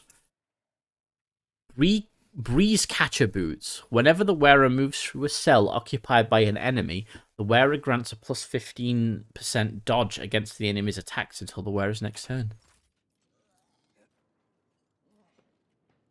The leather covers bear the names of the authors, mostly philosophers and theologians from Draconis, and the spines of the books are trimmed with gold. Hold on a minute. I need to close this door. Can I close the door from inside? No, I can't. Okay. Can you fly on the beep beep? Maybe. There is a faint mark on the polished mantelpiece, which was likely left by a glass. There's another goods there. Yeah. Yeah. Where? Hold tab. Hold tab by the bookcase. The bookcase? Yeah, bookcase. Oh, right. I thought the bookcase was like a secret thing. No? Okay. Books. I like books. Yes. The cogitator is producing rhythmic sounds, almost with a faint ringing stands out. The remains of a plaque can be seen on the frame. Alas, the inscription is completely indistinguishable due to patina. No, not patina. There's goods on the table. Table goods. It is. An electrified Stardent. Shardnet, even. Oh. This antique piece of furniture is obviously well cared for, but its surface is still covered with lots of scuffs, scratches, and stains, traces of the previous road traders who sat at this table. A safe. A locked safe. I will use the multi-key and get a multi-melter. Just straight up a fucking multi-melter. Okay. What's outside? Ah, my balcony. With a Greetings, peasants. It is I, key the balcony man. marker for, Oh.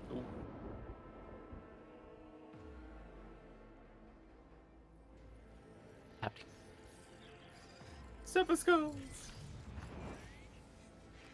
Oh, it's like doing a flyby. My domain. Now we just need an harvest lighter swooping past. That would seal the deal. Whoosh. Can you imagine if you build your entire Rogue Trader dynasty on the creation and distribution of harvest lighters? I mean, I would. I wonder if Argentia can use that. She can. I just need to lower her strength requirement for heavy weapons. It's what Ark mentioned last stream for it. Because there's a talent for it. You said there was a there is question door. mark? No, that was it. You clicked on it, but there's a door. Yeah, there is a door. I'm assuming it's to my bedchambers. Oh my, yes. My bedchambers. And a suspicious thing that looks like a door to me. There's goods on the table. Does very much look like. Oh. By bringing your hand to the scan panel behind the books, you open a hidden door. Oh. The bed for the head of the Road Trader dynasty is befitting of status of its owner. Okay, what's in the secret room? Ooh. Ooh. This looks interesting. There's a lot of stuff to. There's a lot of stuff in here. There's an Eldar thingy there, just casually tossed on the floor.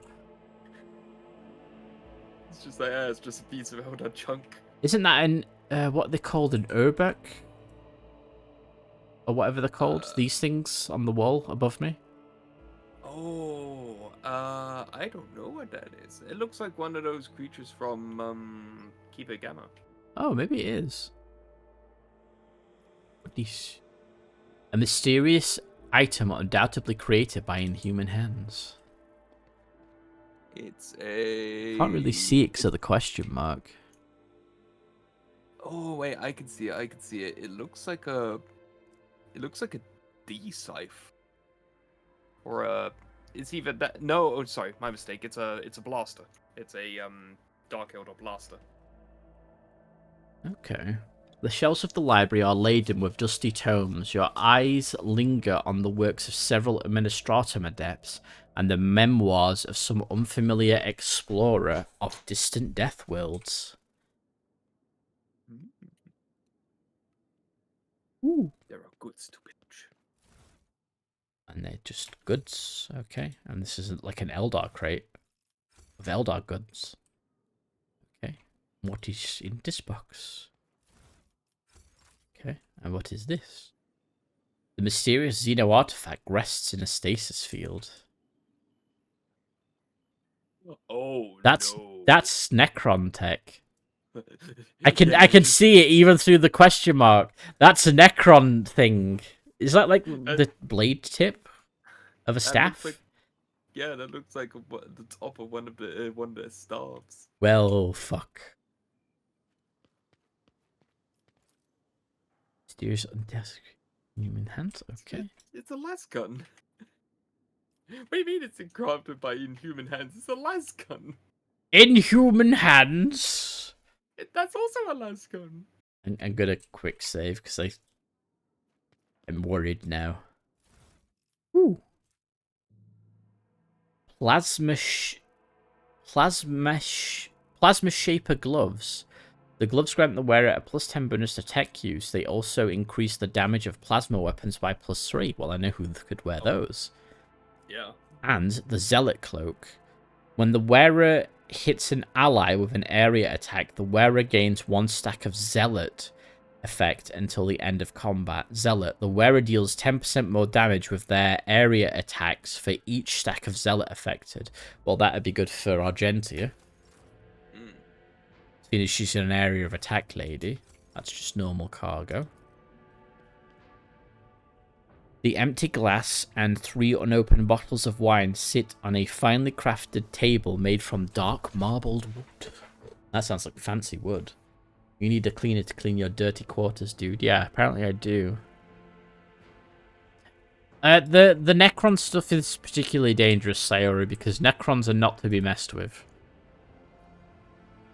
Strange objects lie behind the glass on the display case. The complete absence of explanatory labels make it impossible to learn what they are. That's oh wait, that's a Request for hydrate I confirmed. think that's a. I want to say that's a Dark Reaper's gun. Yeah, that's a Dark Reaper's gun. I can see it here because it's got kind of like the missile tip, but with like those thin ridges on it. Yeah. At the bottom. Yeah. The rare books arrayed on these shelves with lavish, almost pretentious bindings seem to be identical. Okay. Dust has accumulated on the raised oil smears. If servants ever access this room, they do so very rarely. I like the slagging match that Call has with the Necrons, each using a bigger super weapon. They do that. And I will hydrate. Let's sit. It beckons. I will sit. The secret room is remarkably quiet and almost homely. Perhaps your predecessor used it when she sought to complete solitude. Listening to the muted melody coming from the Vox speaker, you can easily imagine Theodora reading a book with a glass of expensive wine in hand. Change the music. The vid screen of the data slate before you displays the names of several Vox symphonies. Lore Imperium test succeeded. You recognize the melody that is playing right now. It is the first of 36 parts of the Symphony of Honor and Duty. So I can play the Symphony of Honor and Duty Part 2, Ode to the Most Holy Inquisition, Scutari Choir, The Rhythm of the Machine, and Blessed Metal. What's the Ode to the Most Holy Inquisition? You hear a loud click inside the Vox speakers, and the piece that was playing earlier starts anew.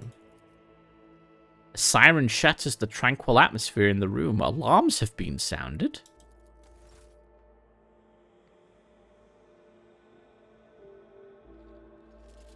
What? In the name of the rogue trader has volunteered, whoever has entered his ladyship chambers will be eliminated. What? What? Your lordship, deepest apologies for the intrusion.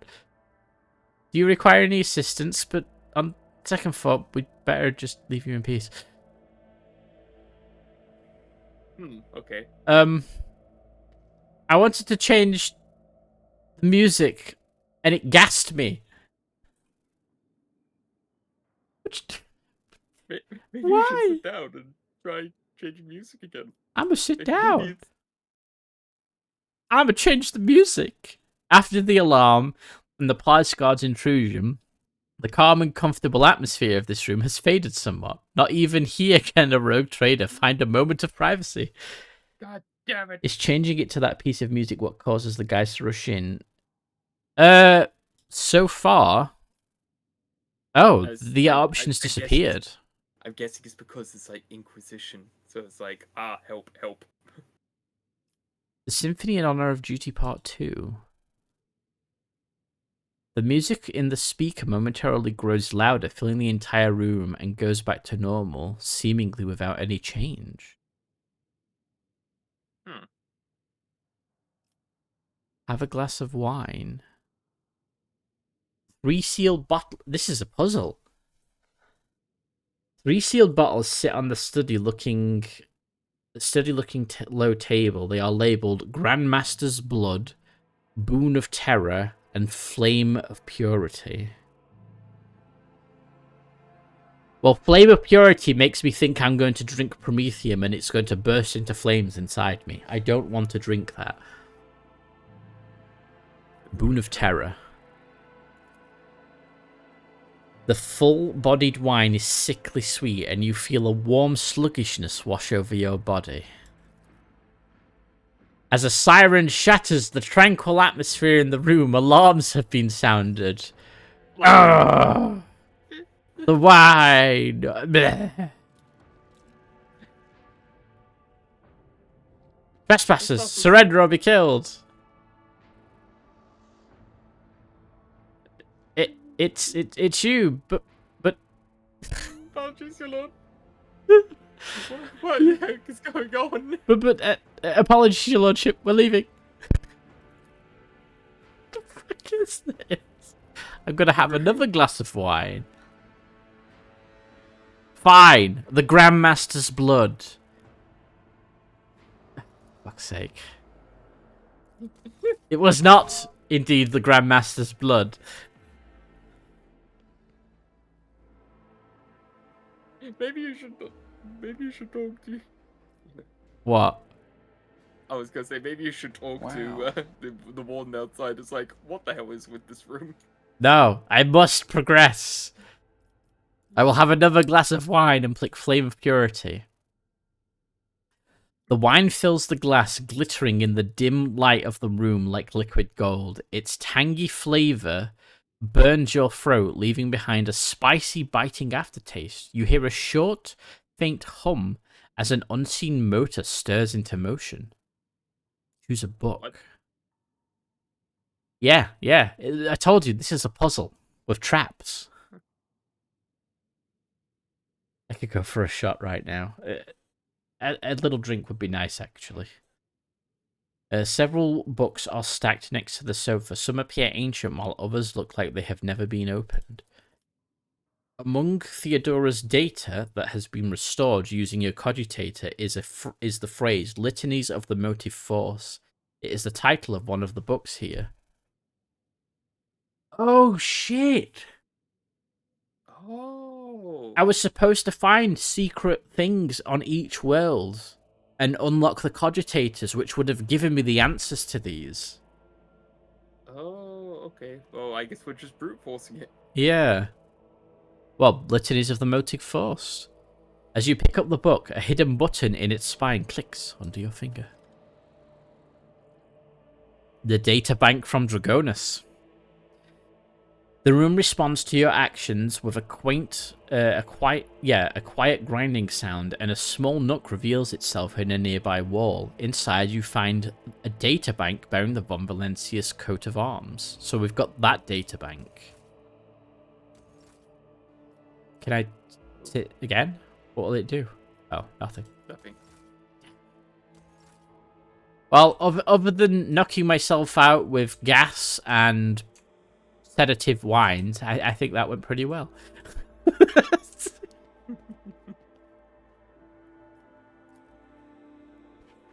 Of course you would have chosen the fire, and it would have been right. Yeah, the reason I'm a guide user is because of things like this. Yeah, I mean, it doesn't seem like there was any consequences for me not getting it right. So, but I did quick save before I sat down, because I was like,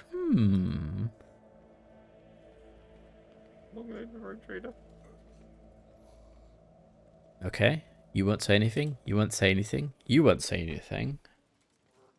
I will quick save. And now we must enter political affairs. Much to everyone's distress. Chagrin. Okay, I'll actually quick save here, because here would be easier. Your Lordship, Governor Drivestem is waiting in the audience hall. I advise you respond to his lateness in kind. That way you can let Urbend know that his behavior has not gone unremarked, but I would not delay too long. Tell him I'm ready to see the governor. She bows before leaving. I shall arrange for him to be escorted to your study. Here he is, fancy man, with his toupee hat thing. Zan von Valencius, 20th in his line, rogue trader, keeper of the sacred warrant, and ruler of the Kronos Expanse from the Karnak system of the 100 Dreams Crossroads, I bid you welcome. Urbend Drivestem, governor of this great world, first and foremost, please accept my deepest condolences. It will be difficult to recover from the loss of a woman as great as Theodora von Valencius. It pains me to think that she is no longer with us. The citizens of Dragonus and the entire Protectorate grieve alongside you. Please allow us to declare half a year of mourning so that we can honor the memory of our beloved lady. The governor glances at Kablaya. Oh, she's here. And then, obviously, Abelard. Anxiously, then immediately averts his gaze. Then he looks at her again, but when Kablaya lets out a grim chuckle and stretches her lips, dabbed in fresh blood, into a petrifying grin, the governor turns away from her sharply, all but squealing in fear. Okay, I like her.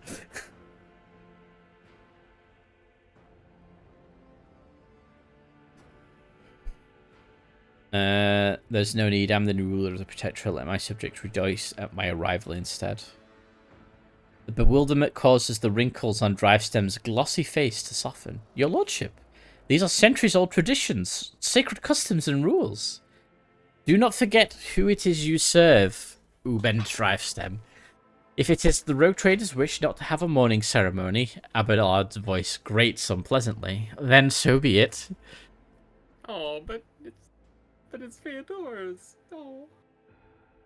Perhaps the purview installed by Lady Theodora's cares not for the sacred traditions of our founding ancestors. The governor gives a meaningful nod in Abelard's direction, but Zambon Valentius is a descendant of the true children of Dragonus. It behooves the ruler of a world to honor its custom. I see. I see number 2 there. I do honor traditions, Governor. Later, when things in the Protectorate settle down, we will declare a mourning period. Yeah, I was hoping something like that would pop up. Yeah. As you will, your lordship. Drivestem bows his head. Esteemed Zan, Lady Theodora was a strong leader, and we ought to follow her example. Let us lean on our wisdom and preserve in spite of this tragedy, together. And let us carry on where she no longer can, by leading the Von Valentius Protectorate to even greater prosperity. Alas, it won't be an easy task to accomplish. Some time ago, the astropaths of Dragonus flew into a rage. Literally flew into an angry man. And they had to be subdued. We are gradually restoring our ability to speak with neighboring worlds, but the contacts are still weak.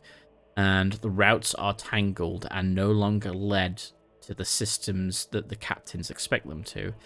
Given that the vast majority of ships in the Dragonus Navy traveled without relying on the services of navigators, without your engagement, the well-being of the Von Valentius dynasty and billions of subjects is presently at risk.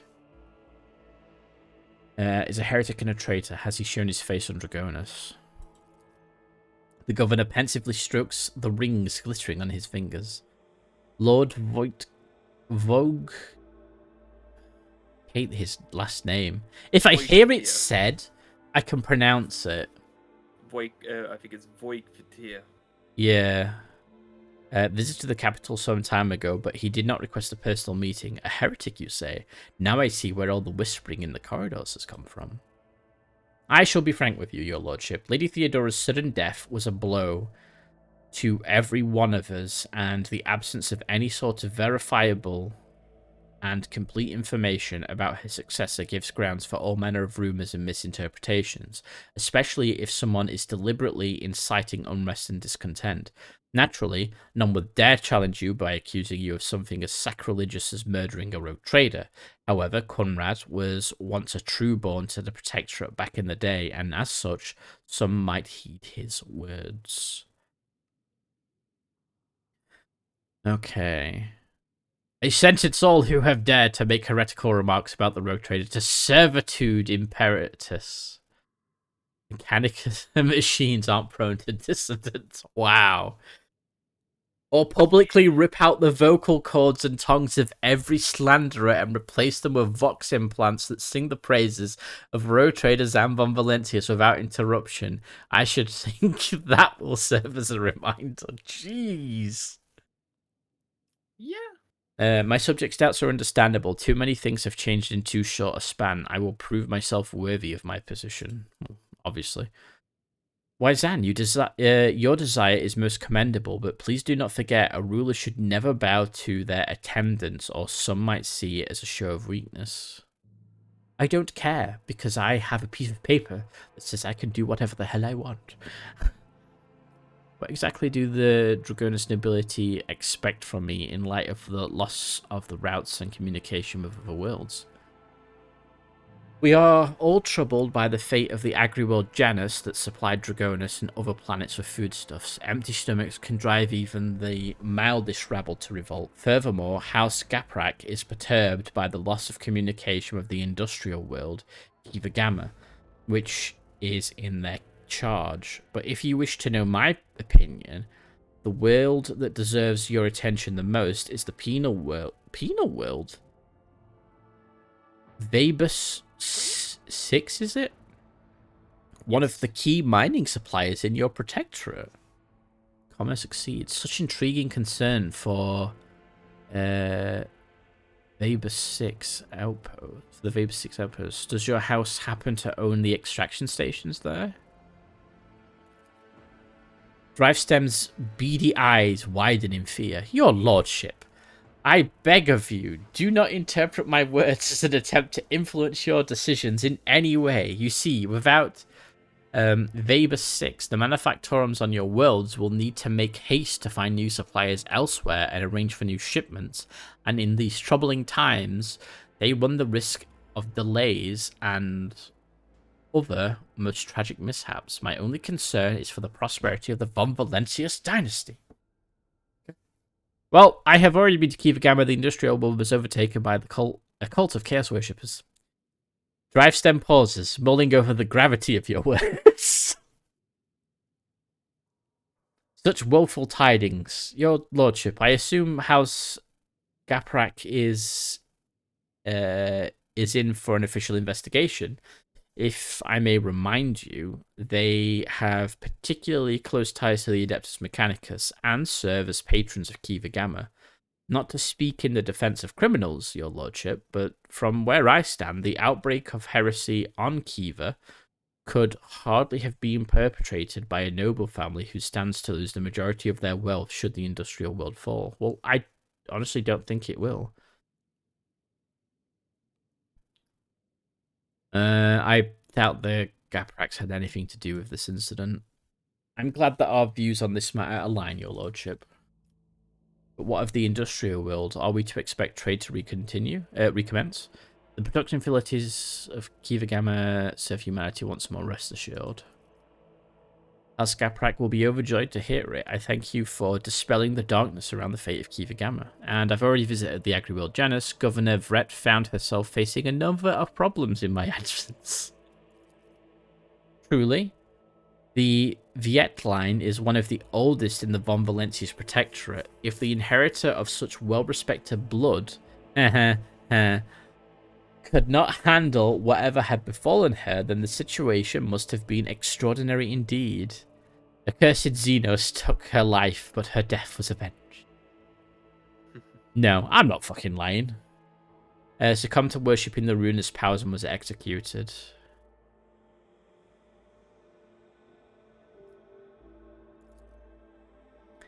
Drivestem pales in terror. It is clear from the unseemly grimace on his aristocratic... what's that say? Countenance. That his fear is not feigned.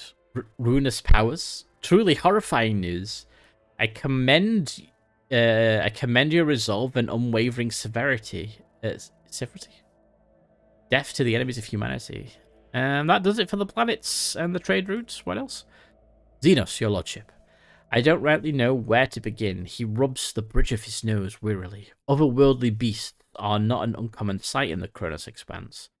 They have been a menace to the worlds this side of the Maw for decades, but now those abominations are on the rampage. They show no signs of fear as they attack ships, either damaging them to the point where they become unfit for transport duty or outright gutting them. Only you have the power to stop this madness. We are in the process of restoring the astropathic crier of Dragonus. Luckily, we were forced to slay only some of the deranged psychers, although those that remain are as yet unable to transmit messages. I hope Master Scalander, will keep his word and offer you support in the war against the Xenos. According to his report, the region of Veribos 6 has been of particular concern in the last few cycles, which is all the more reason to discover the colony's fate as soon as possible. Well, I need to be reinstated first. Blades in the Void.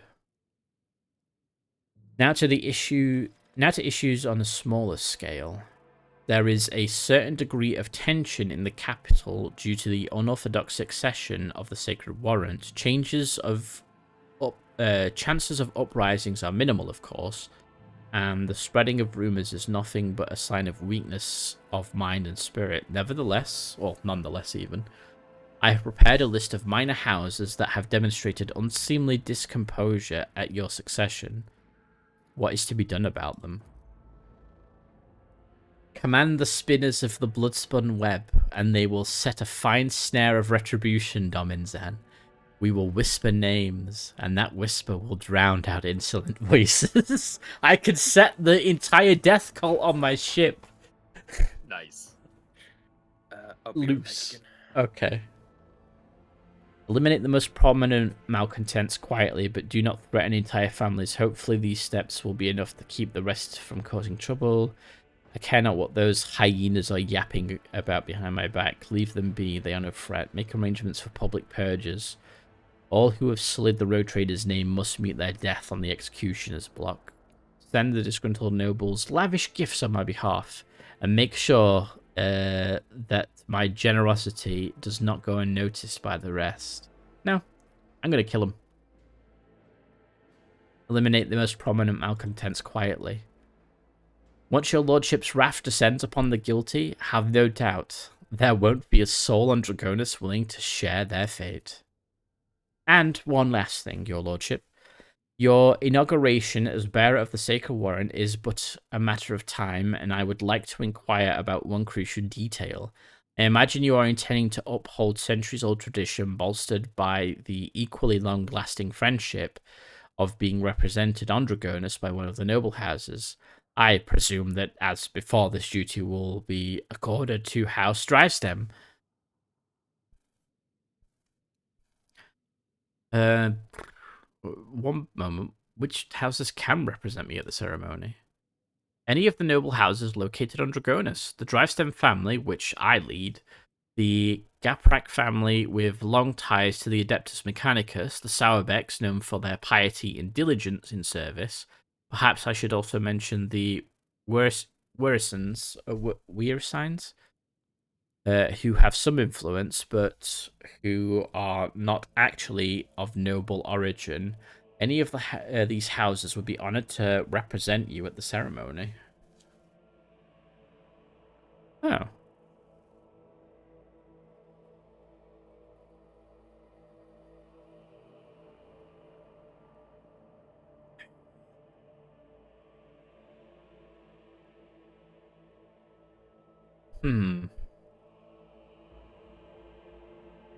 See, this could be a really important decision.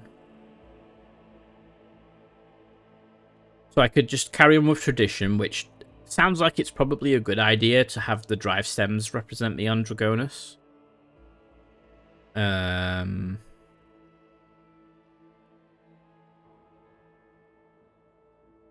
Gaprak would be, if I want closer ties with the Adeptus Mechanicus, I would imagine. Sauerbeck, I guess, I don't really know. The presumption is wrong. I will bestow this honor upon the Weresigns.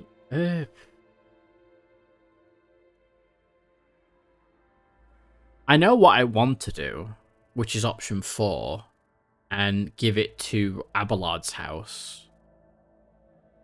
But it might have consequences. But then Drivestem has already... There's already rumors of him basically having people disappear. So...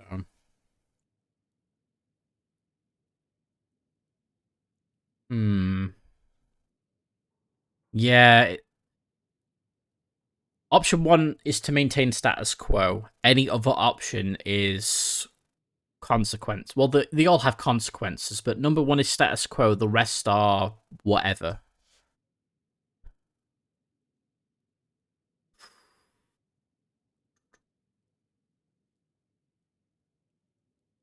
To be quite frank, Abelard and his house has proved themselves. He's proved himself time and time again. His advice has proved to be time and time again. It sounds like the people in his house fought off Drukhari that were trying to attack. So rumors of him having people raided by Dark Eldar, that's there's a lot to this seemingly minor decision. Yeah, there is a lot to this seemingly minor decision.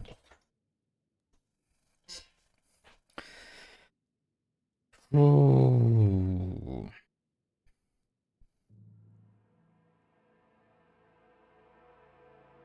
Or I could just say, I don't care.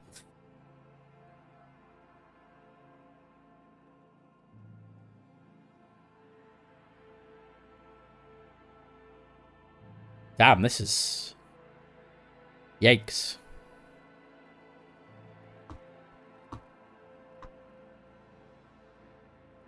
You know what? Fortune favors the bold. I'm gonna go with the Wisserans. Somebody better give me the proper pronunciation for that last name. It's gonna drive me nuts.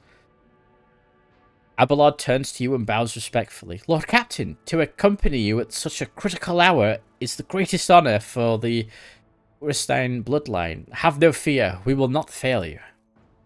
Drivestem tosses Abelard a look that lacks even the smallest shred of respect. Forgive my boldness, but I must remind you that the Ursteins, whose lineage traces back to a navy officer, are not of the Dragonus nobility. Such decisions may have adverse effects on your subjects' loyalty, your lordship. Drivestem's face breaks into a bitter smile. I shall immediately relay your commands. Most gracious road trader, thank you for your time. Tell me about yourself and your house. I'm back. Welcome back. So, I got to pick what house would represent me on the capital. Oh, yeah? And I chose Abelard's house. Of course. And Drivestem was not happy, because he is not of noble blood. He shouldn't be representing me. What did Abelard have to say? He said, oh, this is such a great honor. Thank you, Wilfred. Basically. It would be my pleasure to enlighten you. My house is the oldest and most respected on Dragonus. My ancestors walked side by side with yours for many generations as they cared for this world's welfare. Our duty is to supervise the governing bodies within the systems subservient to you, and we are responsible for the Protectorate's logistics and economic stability. As for me personally, I am a humble servant of the Emperor and a loyal subject of the Road Trader, and, to my greatest pleasure, I had the honor of calling myself Lady Theodora's close friend. At Urban's last words, Abelard lets out a sound that could be interpreted as either a snort or a cough. Urban gives him a look, which Abelard meets with an expression of utter nonchalance. That will be all, I take it. Thank you for your time, your lordship. Since duty calls, I shall take my leave. May the Emperor be...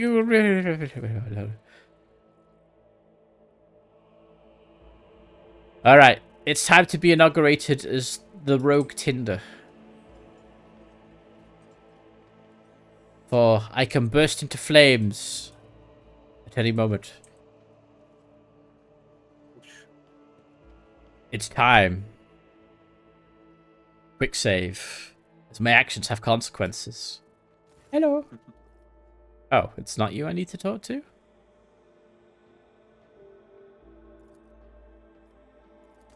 Wait, who do I talk to get inaugurated? I don't know.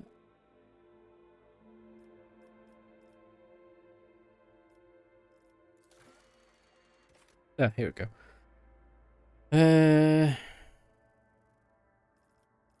Wait, no.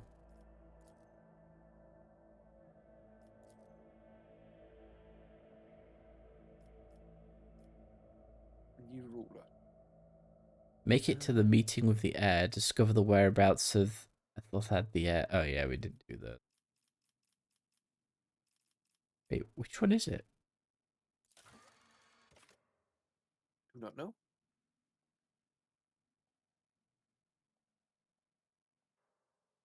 Invited the rogue trader to visit the cult's temple, which lies somewhere in the depths of the void ship. However, the hallowed cradle... Okay, wait, hold on, I'm confused. Where is... Are we on chapter 2? Wait, really? We got to chapter 2 already?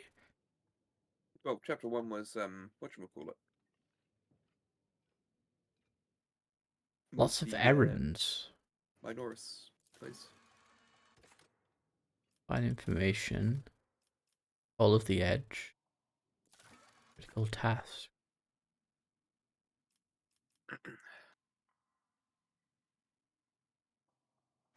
Hold on. I need to... So, where's the main one? A new ruler. Here we go.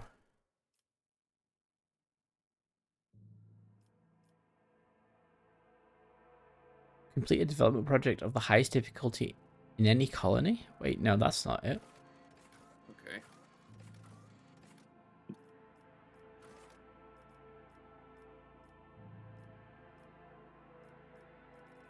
Where is it? Spiders in a jar? Tell Chancellor Weirstein that you're ready to receive Governor of Dragonis. Oh, I did. Nobles accepted the authority of their new master and protector, the capital. Yes, the power of these.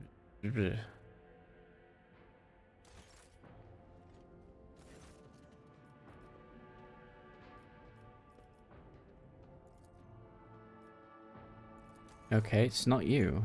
Then, who do I talk to?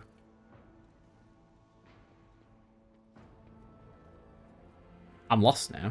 Is it Abelard? Abelard! No, it's not. Okay. Have you gone into those previous does she maybe have a new dialogue to her previous questions? No. Do you maybe have to leave the estate? Don't think so. Dialogue finished. Oh, it doesn't... It didn't say what quest was updated. I didn't see it.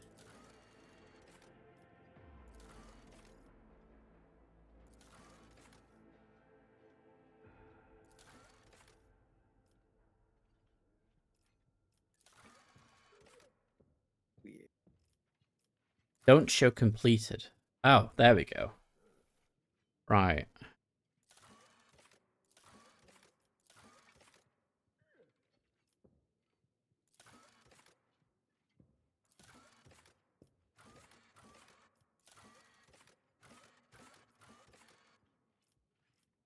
Well, it's not there.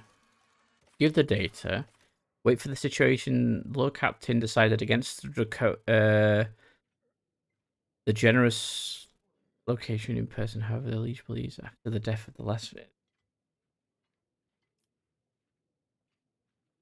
shadow quarter. That's footfall. And mysterious crashes.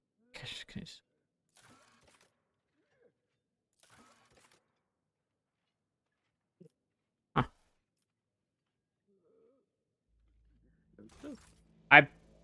I'm stuck.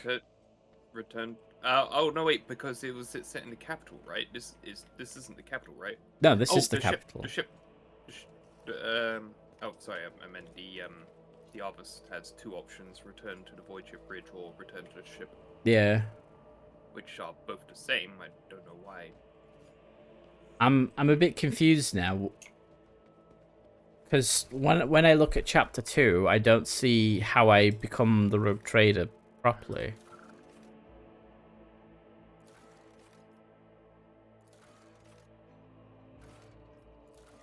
Try going back to the ship. Maybe there's something else on the ship that you need to do first.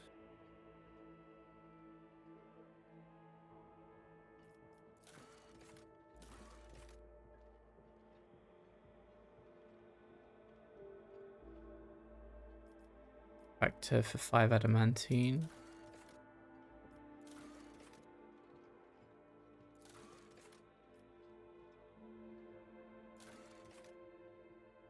Okay. I guess I'll go back to my ship then, because I don't know what I'm supposed to do now. Yeah, I don't know either. Then to the ship.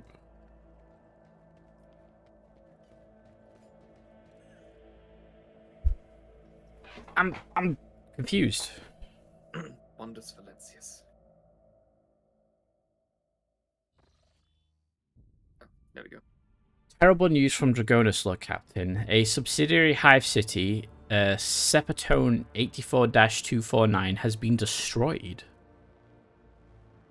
In a series of cascading failures, production has halted and millions of people have broken their vows of obedience and are fleeing. Many of them are perishing in the wasteland and overloading the transport lines leading to the neighboring hives. The surrounding residential sectors are becoming increasingly agitated by the influx of refugees.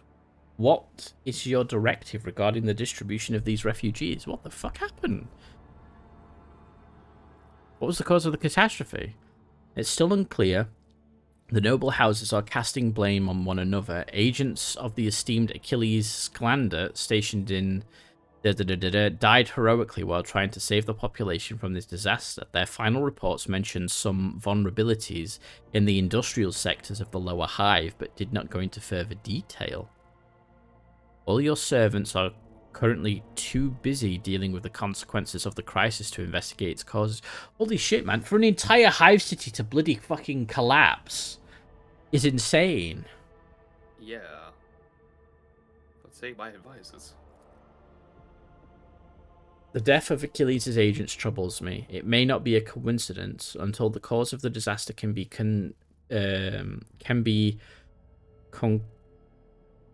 Concretely established. Oh, this is concretely. Okay. Concretely established.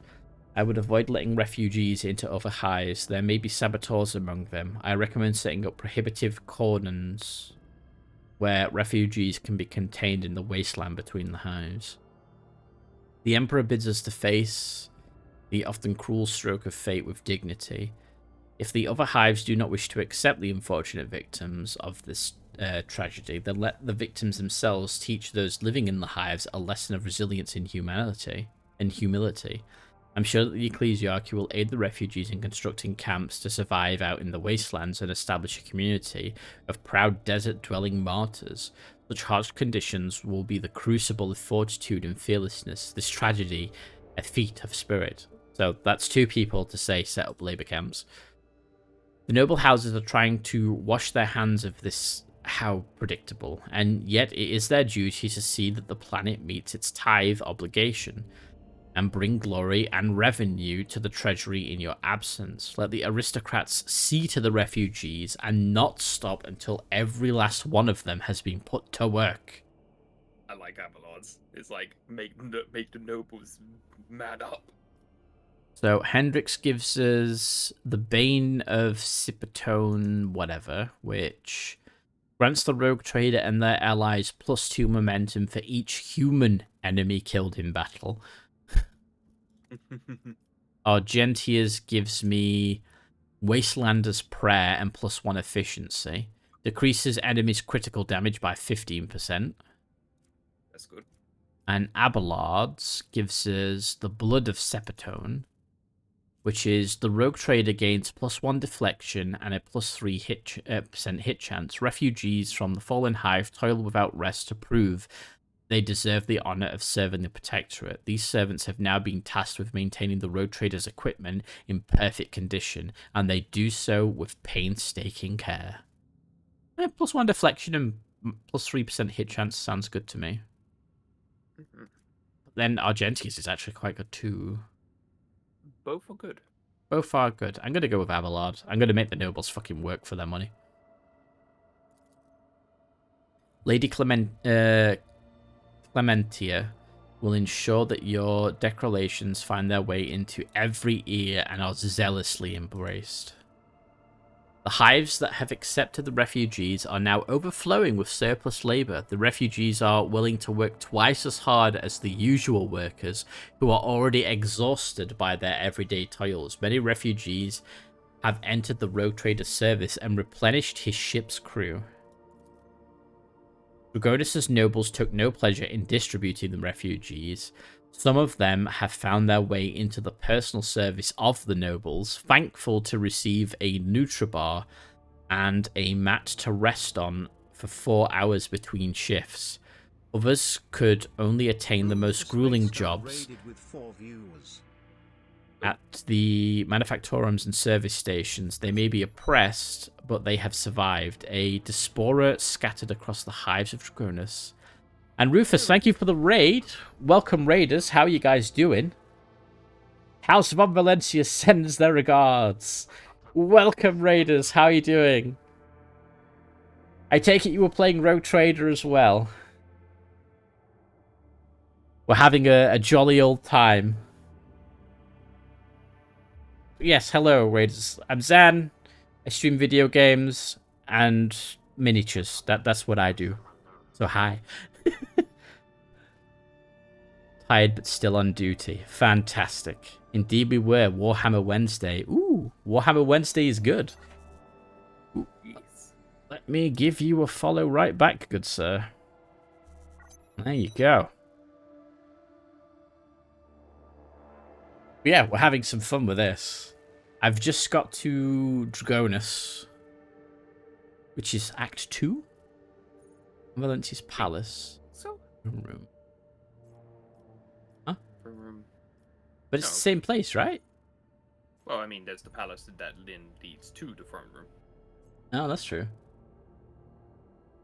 Ah, well, I will try not to spoil things too much then. Oh yes, the chibi one is Saru. He's there next to me. Hello. He's the one that that is helping me with the death and destruction and liberation of humanity. I am the designated blading a heat-seeking missile. You are. Ooh. Okay. Yes, he's also the art goblin. Yes. Oh wow, you get so much stuff with this. Surviving spines will be rebuilt into a space elevator. Will be capped by an emporium, except in those ships that are too heavy to land on the surface. What? I've never heard of a space elevator in 40k before. Oh, yeah, I mean, a few of them exist. It's like the Mars. You know, that sort of like orbital ring. Yeah. Yeah, I believe like it has multiple points where it goes down to surface. So. Oh, really? Okay. Yeah. Those two projects. What's this one do then? That looks like trees. Trees. Be constructed on top of the ruins for the aristocracy. The dead and the dying will fertilize the gardens that will ring these pleasure chambers. What? Why would I do that? That's horrible. But I do get a +5 bonus to all my skills. Or I can rebuild a hive city on top of the ruins. Mmm. Hey, fertilizer is fertilizer. I mean, that is true. Soylent Green is people at the end of the day. Security for all colonies. Efficiency for all colonies. Complacency for all colonies. But -1 profit factor times 3 people. So I could build a new hive city. Or I could build a space elevator. I actually like that, because that's +1 to all my colonies. Yeah. Let's do restoration. I mean, you know about corpse starch, right? Oh, I very much know about corpse starch. It's quite the delicacy, shall we say? It's you could say it's an acquired taste. Yes, an acquired taste. It varies from person to person.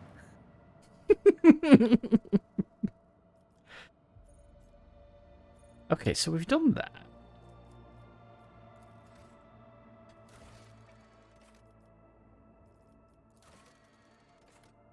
I guess we need to go to that planet they were mentioning then? That we can... I mean, yeah, maybe. I don't know. I mean, I'm assuming that's what it wants us to do.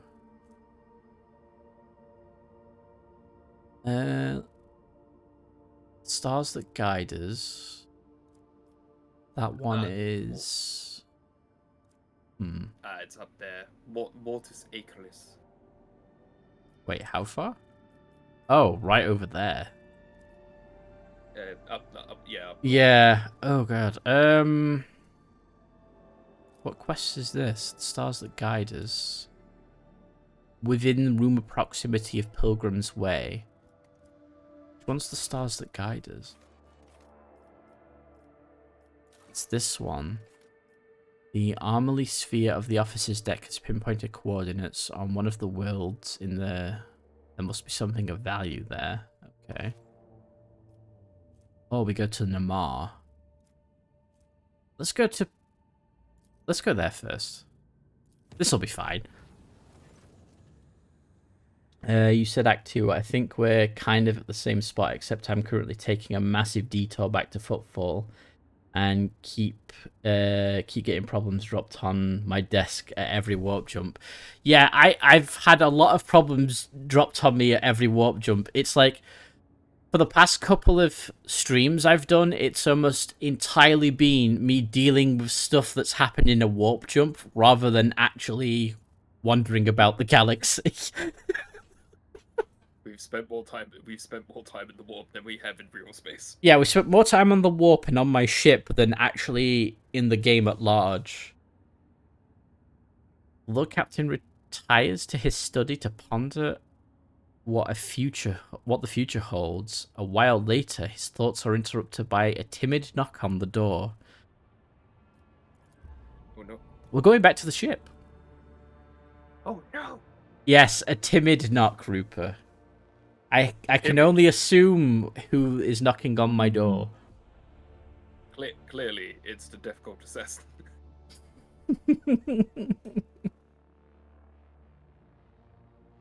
But yeah, I've done Kiva, Gamma, and Janus. I've got to Dragonus just now, and I'm going somewhere else. I do need to go back to Footfall though. Oh, who are you? You've put something on my desk. Oh, it's Uve. It's Cassia's servant. The young servant, in fine livery, quickly bows to you and places a peculiar object on your desk, a transparent dome with a living flower inside. The servant gestures at the flower, and the Voxcaster built into his respiratory system lets out a crackle of static. I was instructed to deliver this gift to the Lord Captain only. It's the Beauty and the Beast flower. It is? Oh, you remember you took a flower from Keeper Gamma? Oh, I did, didn't I? Let's see. I went to Janus, and from there I started going back towards Footfall, dealing with whatever on board Death Cult keeps dropping at my feet. Yeah, it's been the Death Cult we've been dealing with. I don't know if you've dealt with it all, but oh my... It takes an interesting twist, I'll say that. But yeah, there's Omicron... What is it? Omicron-22. I need to go talk to him, and I need to wait for the Shadow Quarter to resolve itself, so honestly, I should head back to Footfall soon. Yeah. It's just ever distracting me further north now. It's the magic flower which was held inside the... Yeah. Avoid accidentally spoiling anything. We've just dealt with another cult on board of a much less friendly disposition. Yes, that other cult. The other cult. Yes. Because I think I've finished the Death Cult storyline now, so yeah, it's a doozy. I didn't succeed. Before you was a fragile branch of Lavandulum. Quadis? Lavandulum Quadis. A most rare specimen native to the world of Quadis in the Calixus sector. Oh, okay. Covered in tiny blooms the color of a purple sky, the plant has been carefully sealed inside a dome along with a mineral fertilizer modified by the Magos Biologus, which will sustain it for many years. Damn, this is a well looked after flower.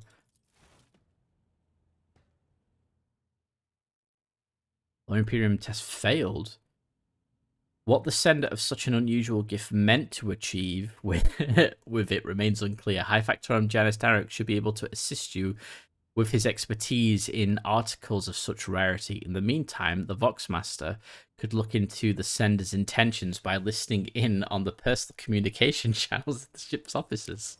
Wow. Okay. So I now have a fancy flower on my desk.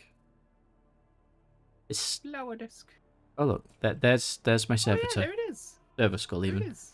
Yeah, It's that's It's cool. a very pretty flower. It is. Do I have any more trophies in here yet? No, I don't. I still love we just have a massive orc skull on the Oh yeah, the orc skull. Yeah. yeah, and it goes like, oh, this is an unknown Xenos. It's like, really? You haven't seen an orc before? You're a member of the guard. I really hope we don't see orcs.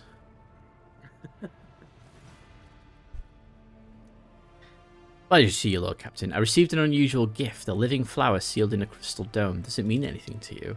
Oh, your lordship. If this is what I think it is.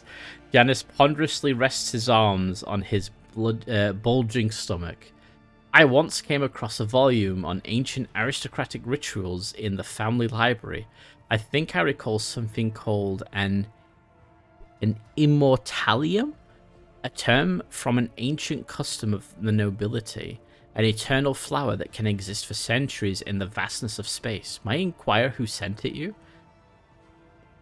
Not fully certain, but I can make an educated guess.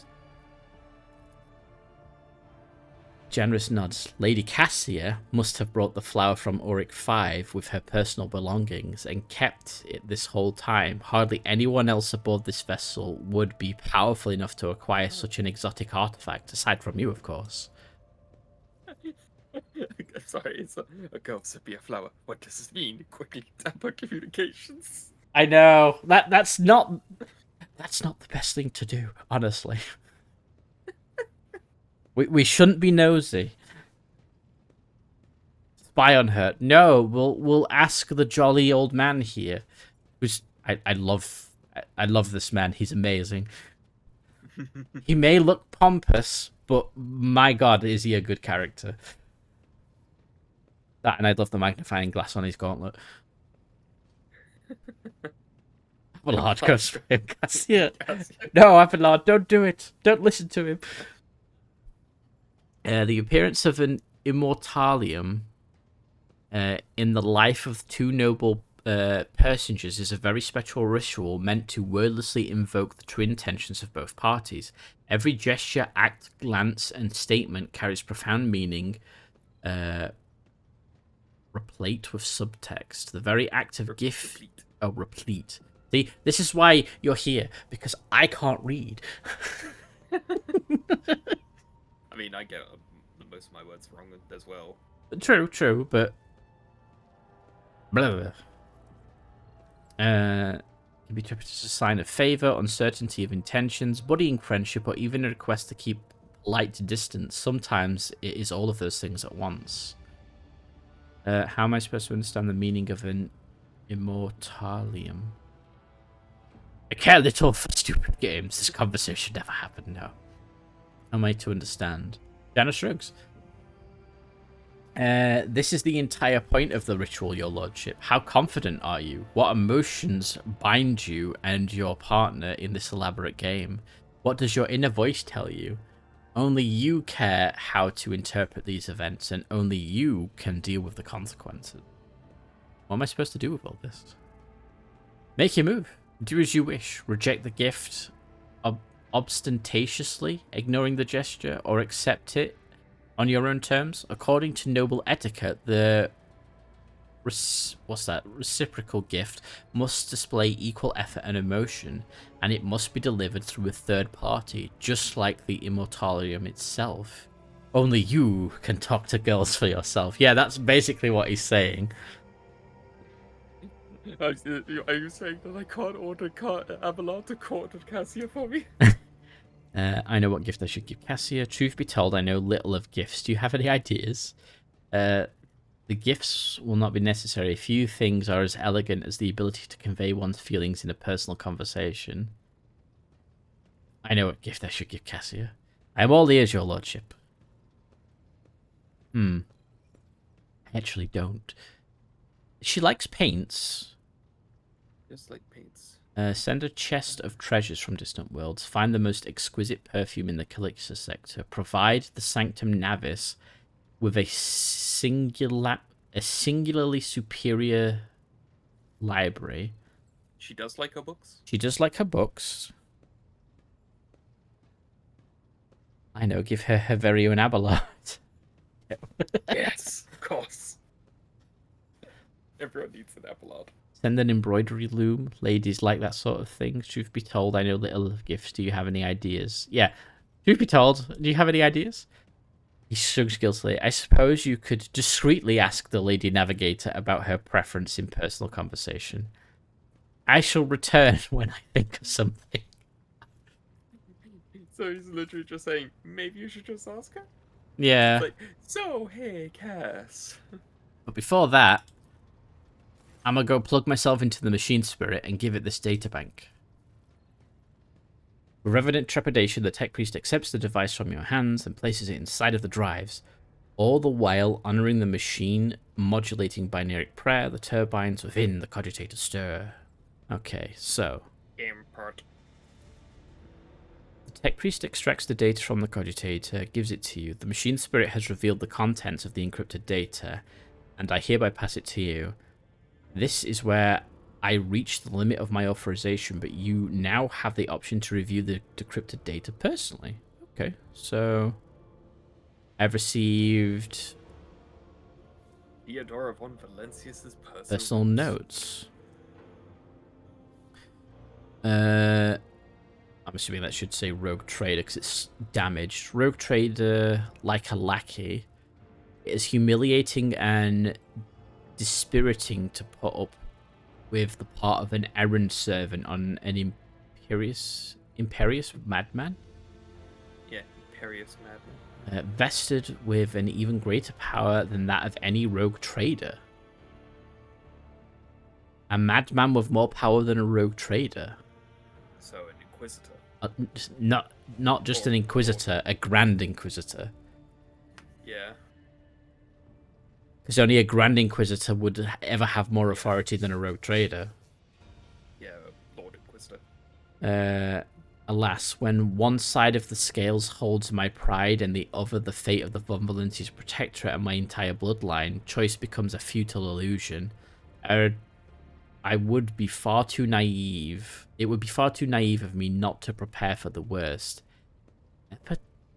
Epitaph? Epitaph Will decide the future of the Expanse as a whole, but I have some time at my disposal until then. Heirs with the Von Valencius blood in them will soon be located and brought to me. I cannot afford to delay the choice of successor any longer. So it sounds like something to do with her and the Lord Inquisitor then. It sounded like she was expecting to die. Yeah. Without complete. The tech priest stops short. The green lights on his visor, fixed on the cogitator's vid screens, flicker nervously. Strings of numerical code begin appearing with frightening speed. This time, the numbers are interspersed with words you can understand, and the words form legible sentences. Import unpack true. Epitaph brought her to the beginning. Analysis status initiated. Epitaph begot the incident, that which destroyed.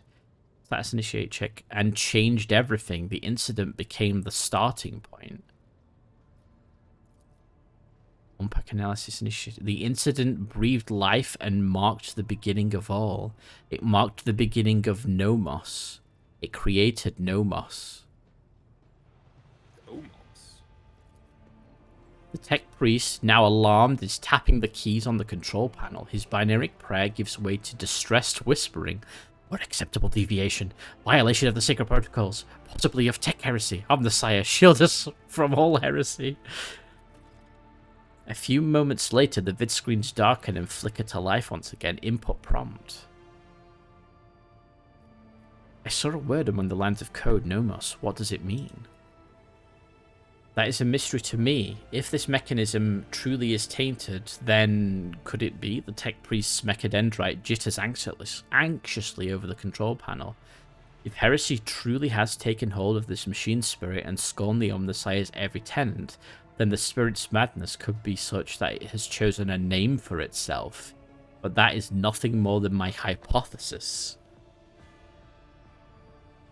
Oh no. So wait. Is my ship's machine spirit given itself a name? Nemos. Considering what your ship has done, that sort of like defies what a ship should be able to do. Yeah, Tainter, put some WD-40 in there. Yeah, WD-40 would do it. What was that just now? The imperfections of Vox transmissions make the tech priest's voice sound even more worried. A catastrophic mistake, a heinous violation of the purity of the hallowed code. The mechanism is touched by heresy. It is branded and tainted by it. Now the machine spirit produces code as before, and yet, Lord Captain, heed my plea. All operations on this machine must be halted until the Engineer Prime has inspected it. Your incompetence is appalling. The road trader's cogitator is rebelling. No, you will report this to Pascal. Tech Priest bows guiltily, and his mechanical voice becomes hollow and dejected. My knowledge is insufficient to cleanse the code of this mechanism. I will inform the esteemed Engineer Prime of this disturbing development. Only he has the power to expel the heresy from this corrupted machine spirit. Interesting. Very interesting. I guess I'll go subtly chat with Cassia. Hello, Oof. Hello, milady. Words cannot describe how boring the bridge is without our stimulating conversations. Why don't we talk about gifts if you're not opposed, of course? Gifts? What do you mean?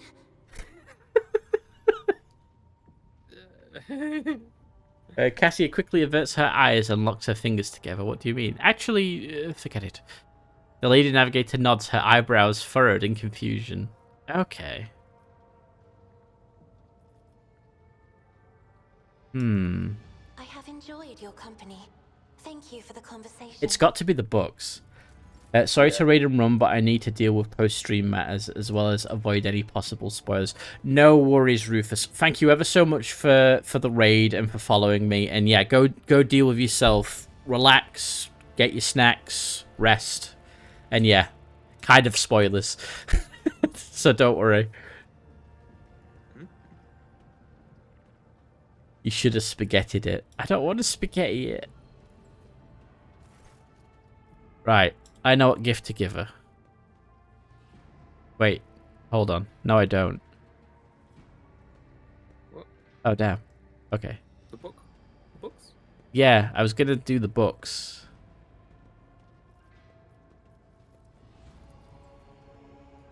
Your will be done, your lordship. Give me some time and I will make sure your order is carried out to the letter. So, only now will we know. Right. Will Pascal say anything to me about the ship? My apologies. 19% of my processing power is engaged in the analysis of my tech comrade's memory. My response time may be longer than usual. Have you found anything out? Oh, are you not surprised that Armamet's words had such an effect on Opticon 22? I was not knowledgeable as to how popular Blessed Ammanat's teaching was in exploratory circles. The Cognizant's fleet is massive. His ideas might have found a larger following on its periphery than in the Mother Squadron. Okay. Have you found anything out? The data is scarce. His identification code is the same as mine, and his memory contains data confirming that the assassination did take place. Unfortunately, some of his memory was damaged by pulses broadcast by his battle harness.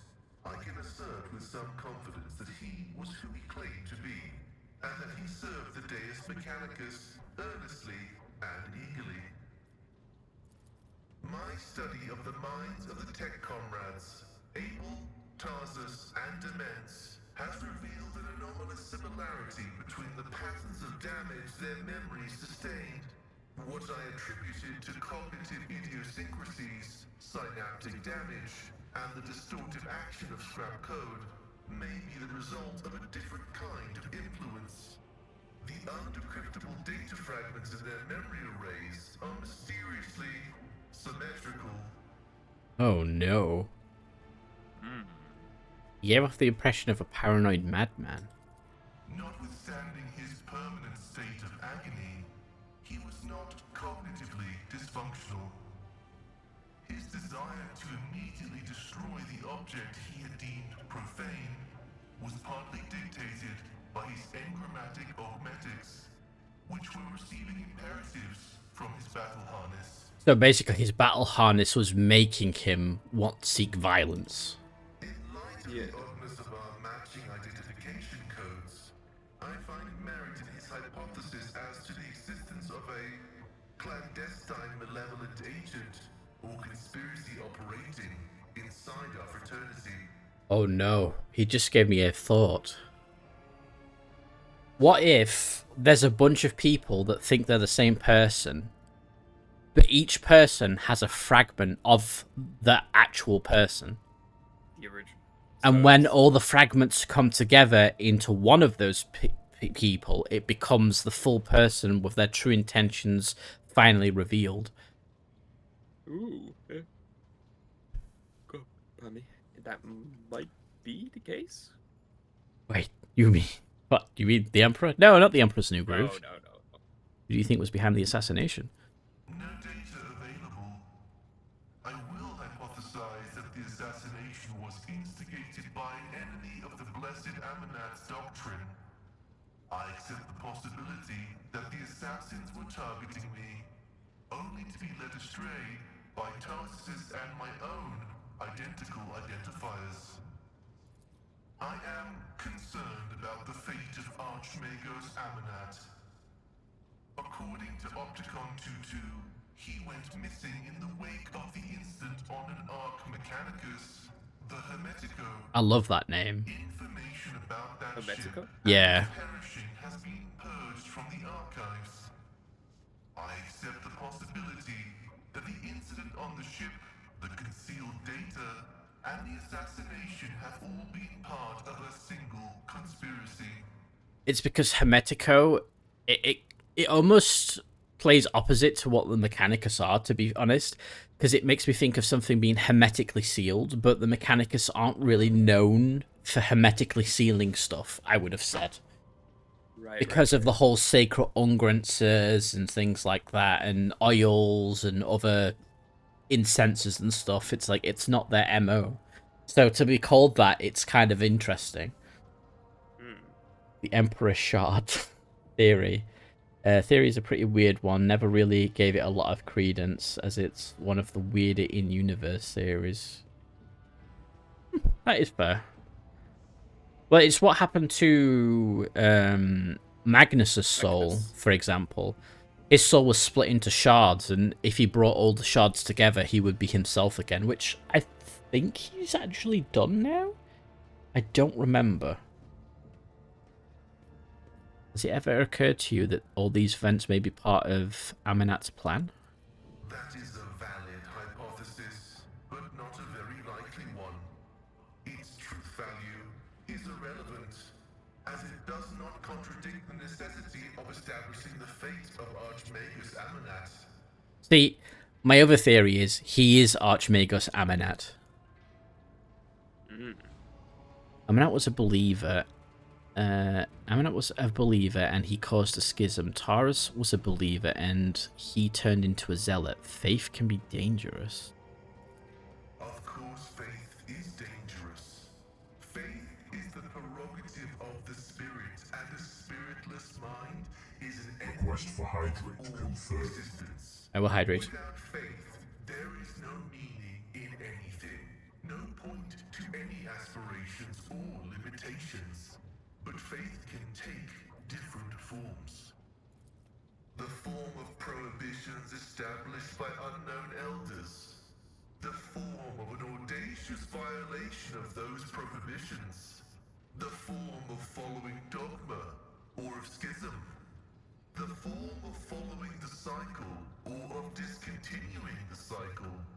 In a system with two courses of action, schism is inevitable, and only one of these paths will be true, as truth is discreetly separate from untruth. Okay. Did he believe the elders to be in error?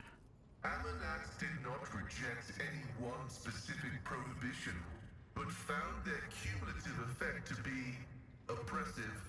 The system of rigid limitations had confined seekers of knowledge to a circular track, spelling doom for the thinking mind.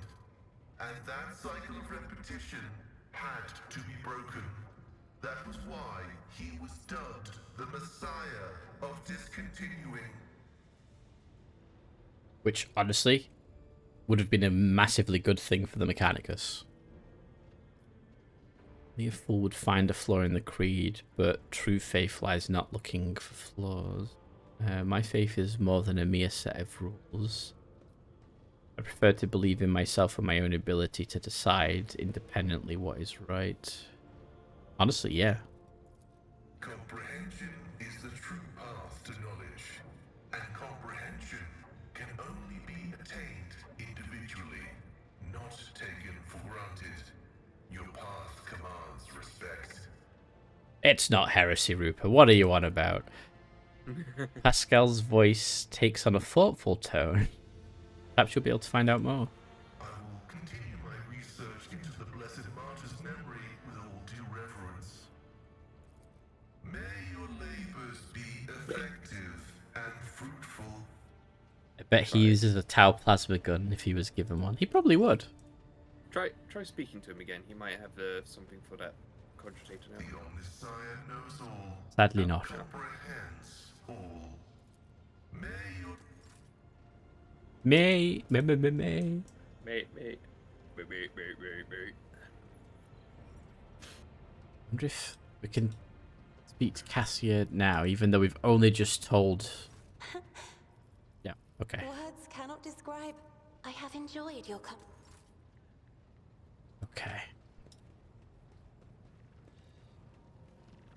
Abelard, hi. Lord Captain. I must take my leave. Captain. Lord Captain? Lord Captain. Lord Captain. Hello, Abelard. Lord Captain. We'll have a wander around this system and then I'll have to finish up just because of the time. Yeah. So it is a tad late, unfortunately, for me. Let's see. Any new routes? It does... Oh, wait. There's a dangerous route between these two systems. Okay. What? Such a short distance, though. I know. It's such a dangerous route.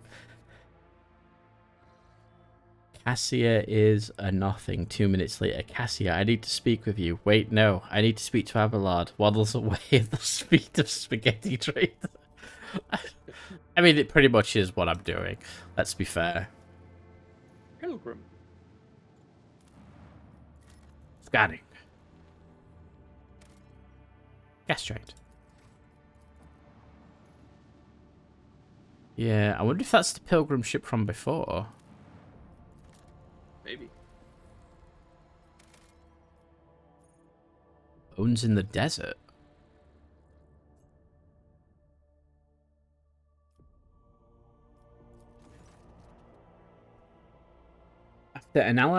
After analyzing the auger data, the officers were surprised to discover that the planet was once covered with oceans. Long ago, an unknown cataclysm caused the seas to dry out and turned the world into a lifeless desert. The most amazing discovery of all was the skeletal remains of a colossal organic organisms, some large enough to be seen from orbit.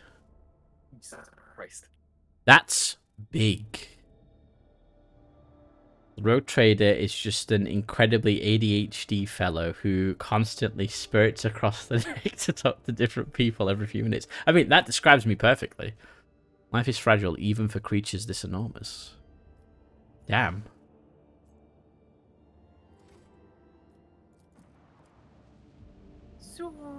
So creatures that were big enough to be seen from orbit. Yeah.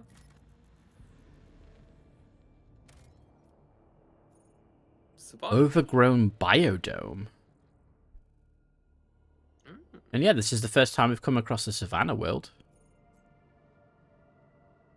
Isn't that just every RPG protagonist? Yeah, I mean, yeah. Yeah. Overgrown trees and ivy-covered roots conceal an ancient biodome nestled in one of the crevices. It would have been impossible to locate this place without the precise coordinates from the Amarly sphere. Explore the biodome. Structure is in a state of gross disrepair. Creepers cover the walls and ceiling. Poignant flowers and berries hang from beams and equipment alike. The center of the structure reveals a sealed chamber where vegetation has yet to break through. Inside is a humble bunk, a decayed body sprawled over it, tables of blueprints, parts, and tools, and a great number of chests containing treasure. Examine the room in the body. Judging by the dead man's clothes, the diary pages, and the monograms on the blueprints, you realize that you have found the final resting place of the legendary Captain Bartholomeus Ort? Is that? Bartholomew's Ort? Bartholomew's Ort. During his long and adventurous life, he traveled the entire expanse, mapping out numerous star systems, and, in his later years, realizing Is that realizing? Realizing His life's work, the Amillary sphere, even. It's a Amillary? Yeah, Amillary sphere. That he imbued with the sum of his knowledge. The device on your ship is undoubtedly his creation. While the Adeptus Mechanicus were still hotly debating whether or not he had committed the crime of invention, Bartholomew's disappeared without a trace, leaving only a single message. I have gathered treasures from hundreds of worlds, but they will not be handed over to the covetous lords of the expanse. Instead, I bequeath my riches to the one who cherishes the shrine of the stars more than any gold or rubies. It seems that you have been this very person. At least the rogue trader doesn't stealth crouch everywhere and hoovers up foodstuffs like Fallout and Elder Scrolls protagonists. That's also true. Take the treasures. I've gotten a Xeno artifact. The shuttle hold is bursting with untold riches. You leave the Forgotten Dome at the mercy of the invading wilderness and its inhabitants. I've got Tamer of the Imperium. If psychic phenomenon or perils of the warp are triggered, the wearer gains +1 Psi rating for the during next turn. A Death Cult Blade. Ooh, that's not bad. And a Stolen Breath. Whenever the wearer's ally dies, their wounds drop to 0. In combat, the wearer immediately gains +5 weapon skill and +5 ballistic skill until combat ends. Additionally, if the wearer has Conviction Heretic, they gain +10 toughness, and it stacks. I got Xeno artifacts and 3 profit factor. Nice. Some decent items there. And what's on this world? It looks hot. It is in fact on fire. Burning world. What did you say? I have seen a planet burn once before. Kasar Maga. Exterminatus was invoked. Incendiary cyclonic torpedoes were deployed. The world burned for several months until there was nothing but ash. Well, damn. Isn't there a thing that auto-revives you if you drop to 0? Wonder if those synergize. Yeah, there is... where is it? There's this backpack, the emergency injector. So when you fall unconscious, it recovers toughness bonus wounds instead, and you just lose all your movement points, but get 30% dodge for 1 round. So you could get that, and then use the stolen breath. Probably. Right, let's quick save and then visit the pilgrim.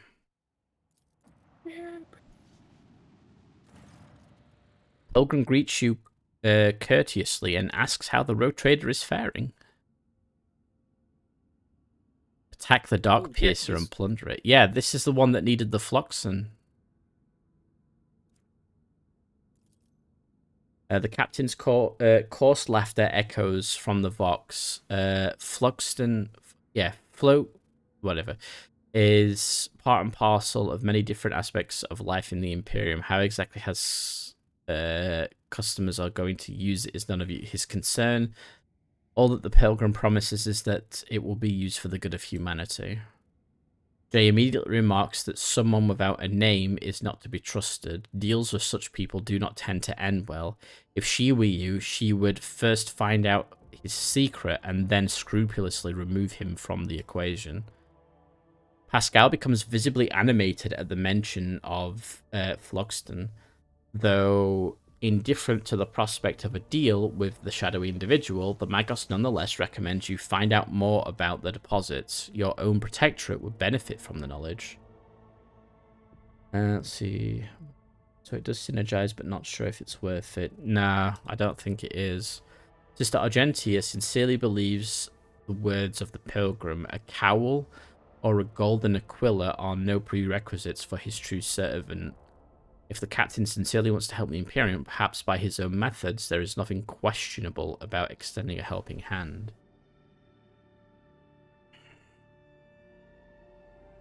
So I can either give him it,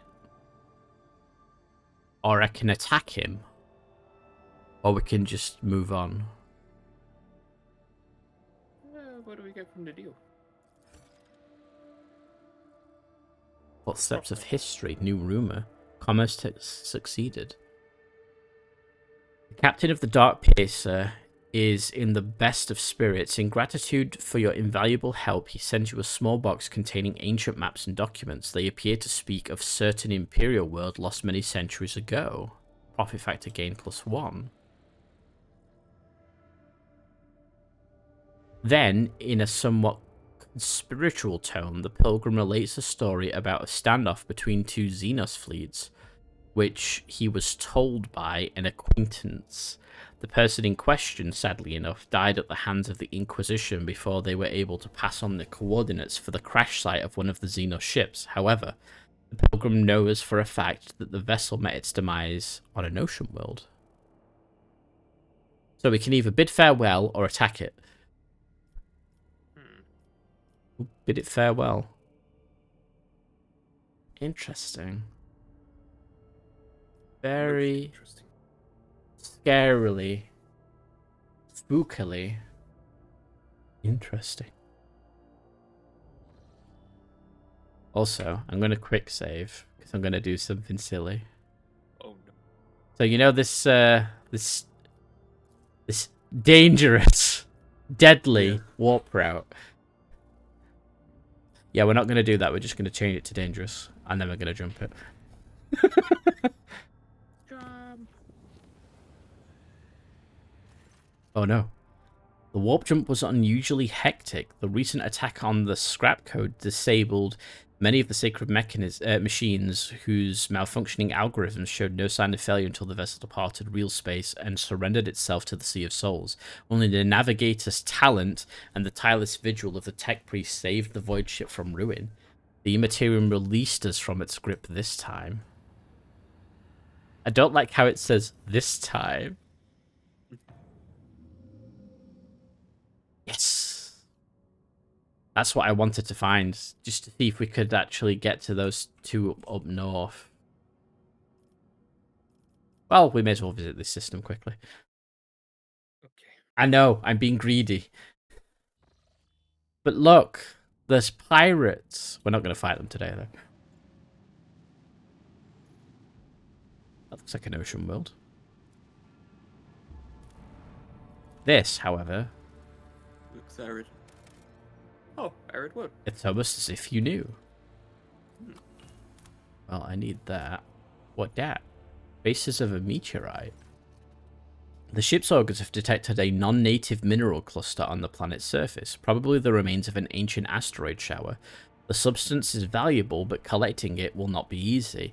The asteroid sits right above numerous underground caverns. The ancient tunnels and vaults are incredibly unstable, and would likely not bear the weight of a large group of humans, let alone a shuttle. Take the risk and land the shuttle. The crew's expertise made it possible to collect the mineral without disturbing the ancient caverns. 5 plasteel. That's a very prosperous world. Is there something else? No. And then the last one we'll visit, because the other world is under the pirates' AoE. Is that an ocean world? It's absolutely an ocean world. Ooh. With provisions. Only one provision. Oh. Archaeotech mechanism fragment. A surviving piece of an Archaeotech mechanism of unknown purpose discovered among the wreckage of an ancient Imperial vessel on one of the planets of Namar 4. Ooh. And sure, we'll take those provisions. Interesting. We'll chill over here. Right, we'll do a quick save, and then we'll do a full save. Got so many quick saves. Which one? Save. There we go. We have saved the game. We'll now go to the main menu, and I shall go to this page over here. There we go. And that, ladies and gentlemen, is the stream. So, hopefully, you guys have enjoyed today. Yes, it was fun. Yeah, it's been pretty good. We're actually getting some interesting things in Rogue Trader now. It's fun. Let's have a quick look and see if anyone I know is alive.